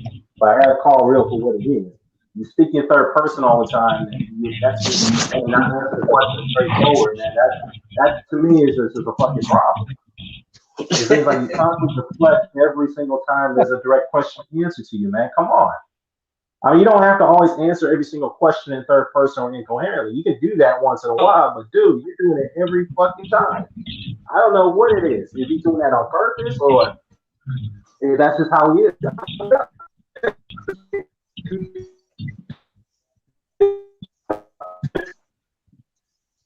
Yeah, his grasp of the English language isn't what he thinks it is.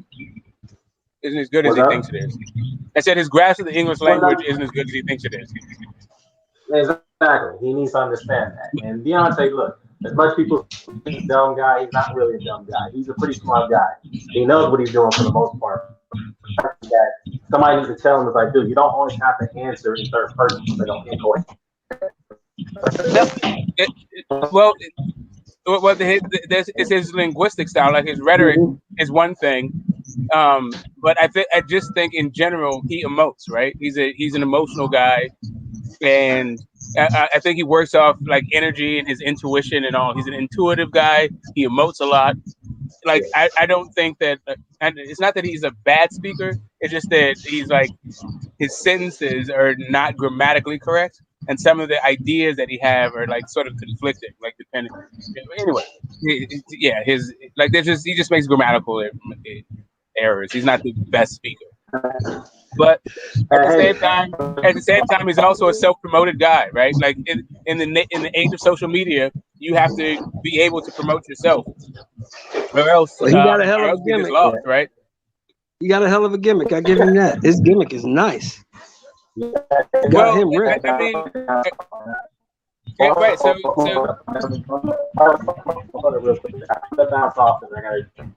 yeah, I do too. Actually. You're breaking up. I really don't have any issues with Deontay Wilder other than the fact that he needs to get his footwork together. He needs to work on his angles, and he can't go in close on Tyson Fury because Tyson Fury can clinch. He can box in the clinch. So he's going to have to be smart.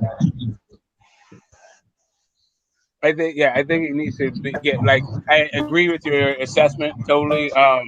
But I think that he can do some things in the clinch that don't necessarily have to do with like becoming a better fighter in the clinch. Just a little bit more proactive and a little bit meaner and willing to, color outside the lines. Absolutely. Be as dirty as Tyson Fury. As a matter of fact, up the ante on dirtiness on Tyson Fury. So until the ref says something, right? What he has to do, one thing he has to do, he has to come in supreme physical condition too. He has to be in shape. He has to be in shape. Yeah, that's the other thing. Is being outweighed by 50 pounds and the guy's a better boxer than you. It's an uphill climb for him, no matter what it is. But yeah, I think he can dedicate himself to the body. Keeping it long is basically the keys to his victory, and getting the fight into the later round.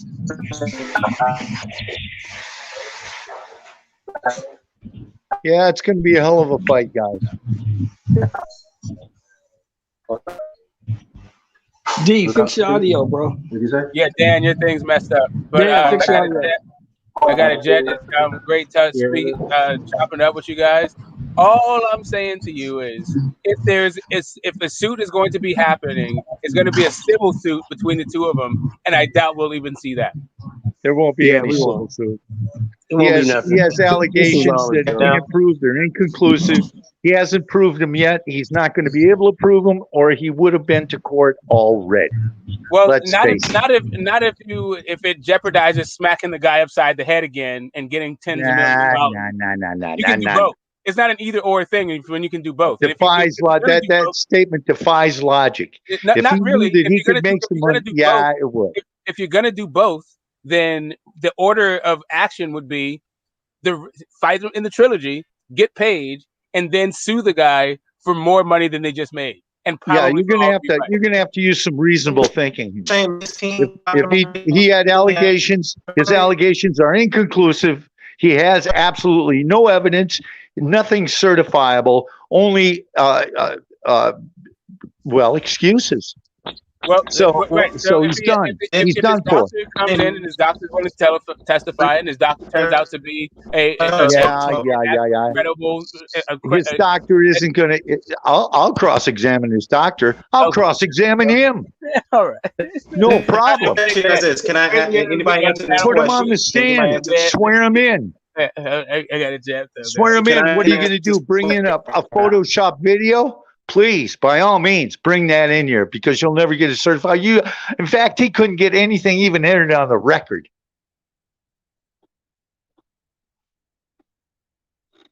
Lady Chan, you still there? I'm not sure if she's still with us. She might have just let the Americans just I think she went to sleep. Yeah. But anyway, it's always a pleasure, Queen Lisa, Leon. Hey. Until next time, I got to drop my brother off at the house. So, yeah. Oh, I'll be okay. back. Be safe out there. Yeah. Thank you. Thank Always you, good guys. boxing with you guys. Peace. Yeah, always a pleasure. Yeah. Thanks for the conversation. Yeah, definitely. Yeah, where's Chan at? I think she went to bed. Leon, Chan went to sleep?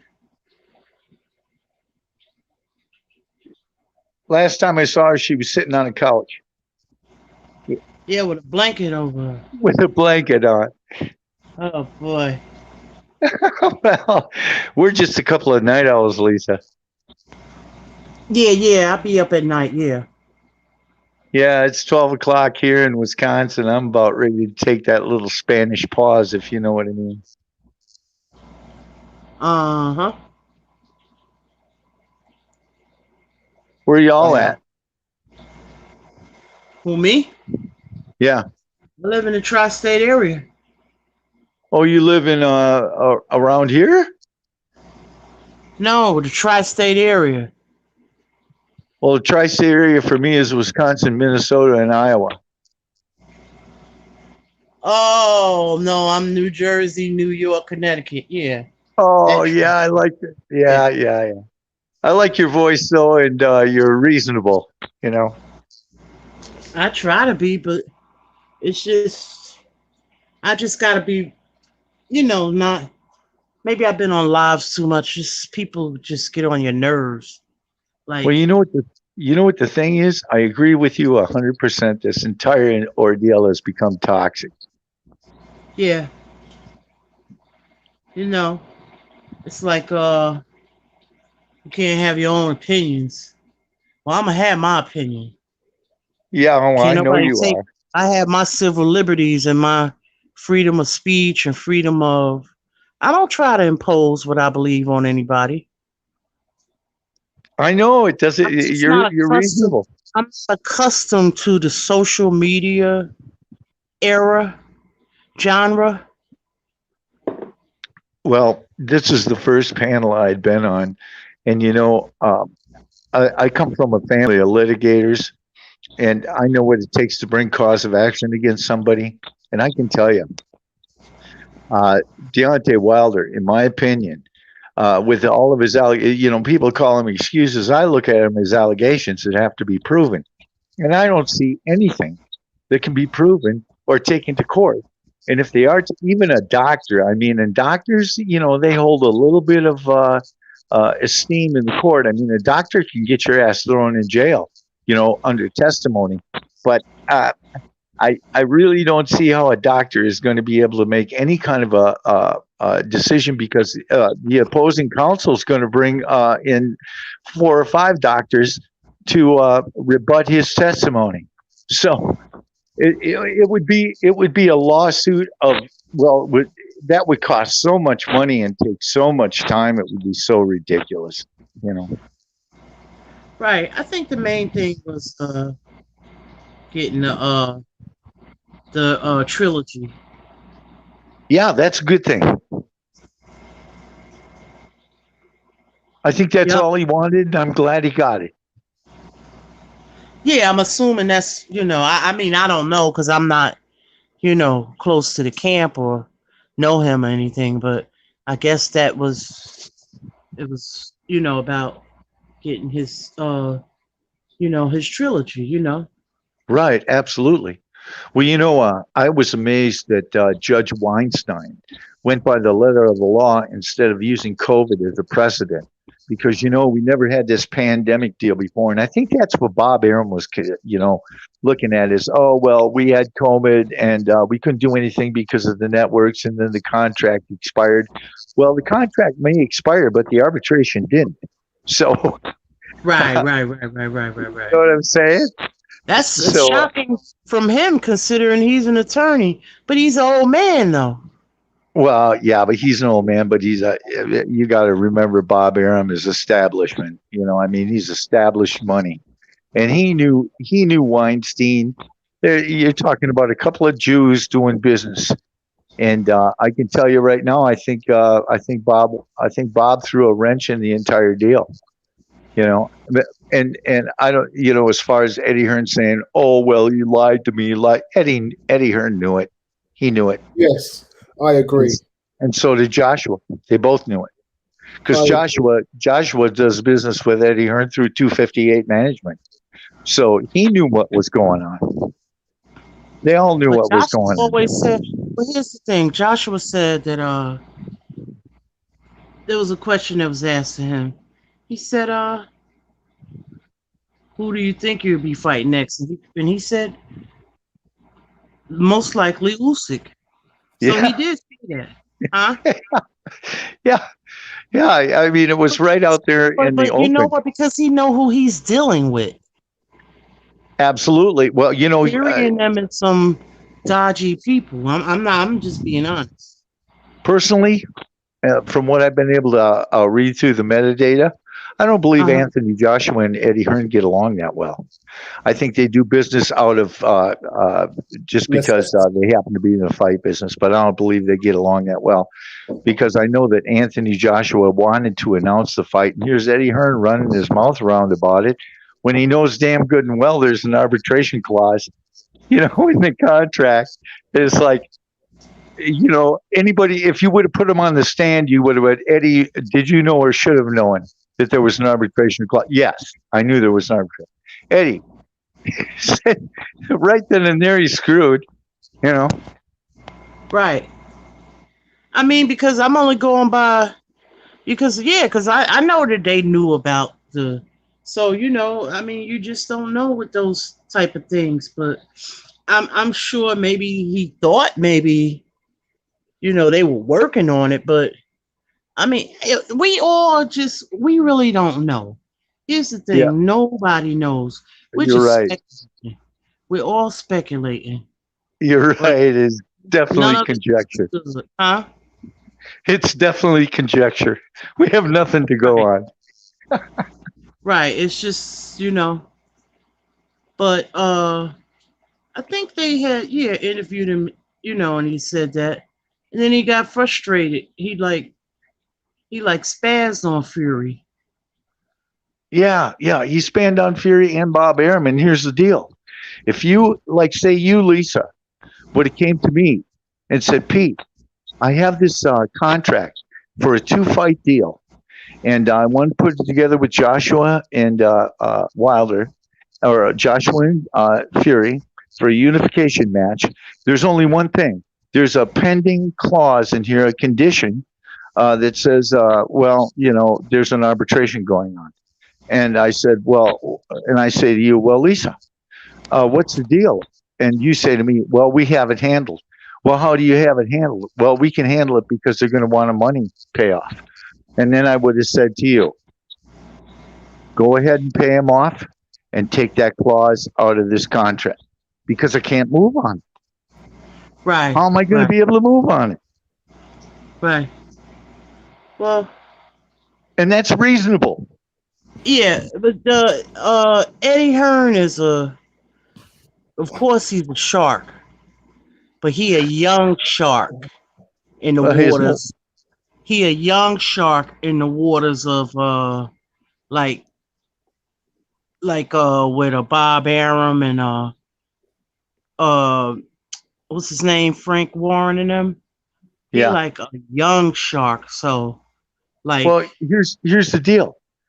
Both Bob Arum and Frank Warren done half the stuff they've done. Yeah, but both Frank and Bob were telling them to shut up. Don't say anything about it. See what they both of them were telling them, don't run your mouth. Don't say anything. But what did he do? He went ahead and made the fight. So in my opinion, he gambled and lost. And so did Joshua, because Joshua knew about it because of his management company. Right. I think the only guy that was actually in the dark that didn't know what the hell was going on was Tyson Fury, because he's out farting around, getting drunk, raising hell, and having a good time. He knew about it too. You're right. He did. I don't absolve him. No, you're right. He knew about it too. That guy's a fraud. Well, he's a fraud. He's a gypsy. What do you expect? I mean, I don't know. I'm not going to say that because he's a gypsy. Well, here's the deal about gypsies. Let me tell you something about gypsies that gypsies are about as much liked as the Kurds are in the Middle East. The Turks don't like the Kurds. The Iraqis don't like the Kurds. The Iranians don't like the Kurds. None of them like the Kurds. You used to call them mountain people. Now they call them the Kurds because they became an ally of the United States. But the gypsies are the same thing. The French don't like them. The Brits don't like them. The Irish don't like them. Nobody likes them because they're squatters. They come in, they travel around and do their shit. I don't know. Yeah. Right. I don't live there, so I don't know. But well, definitely. I mean, in the UK, I was doing some work in a town in Essex called Colchester, and there was an uproar when some gypsies settled with their caravans in the area. Yeah, it was horrible. It was like a whole campaign to run them out of town. It was really bad. So when Tyson Fury was talking about the stuff gypsies go through, I had to agree. What I have seen, he has a point. Because as bad as racism is in the UK, it's not that bad that if a black family moved in, there'll be a whole campaign to get everybody out, which is what they felt totally free and open to do to the traveling gypsies that decided to set station in Colchester for those few weeks. They basically move around, and life's made difficult for them, and they battle with the local councils until the local councils force them to move. And then they try and find somewhere else, and that's like the merry-go-round like they play. Very informative. Yep. Yeah, it's a shame how some people are treated. You just can't look at somebody and just take it for what it's worth. Now if they sit there and eyeball you, that's one thing, but most people aren't like that. I'd say 89 to 99% of the people are just live and let live and let's do business, Yes. But there's that 1% of people that breed contempt and they have control of everything. I don't know what the deal is. It blows my mind. Right. Hello, guys. Listen. Hey. I've definitely got to tune out. I've definitely got to sign out. I've letting you guys rock. It's been amazing. If you can finish off what you say, though, sis, no worries. No. You sure? I'm done. I was just gonna say that was it. Yeah. Thanks for smoke. I just see that smoke had left the building. Yeah, guys, it's been all amazing. All as per usual. We have did 7 hours. Crazy, right? 7 hours. Yeah. 7 hours, and we chopped it up. I will be back. Oh yeah, we're back later on today for the Triple G Canelo 1 fight rewatch along. Yeah, I found that thing. I'm gonna send it to you, okay? Yeah. In the group. Yeah. Thank you, sis. So Thank you, you're more than welcome. So what time is the rewatch along? I think it's at I want to say it's at 9 or 10. One of the two. Okay, I'll try and make it, but I might be out in them streets, man. Till what time are you in there anyway? What time Thank are you? Thank you for the great platform. What peace to Jetstar? What time are you out until, Lee? I'm not sure. Oh, okay. You don't. Oh, you're out in them streets. Okay. Yeah. Super streets. No worries. You don't have to be in the watch. It doesn't really matter.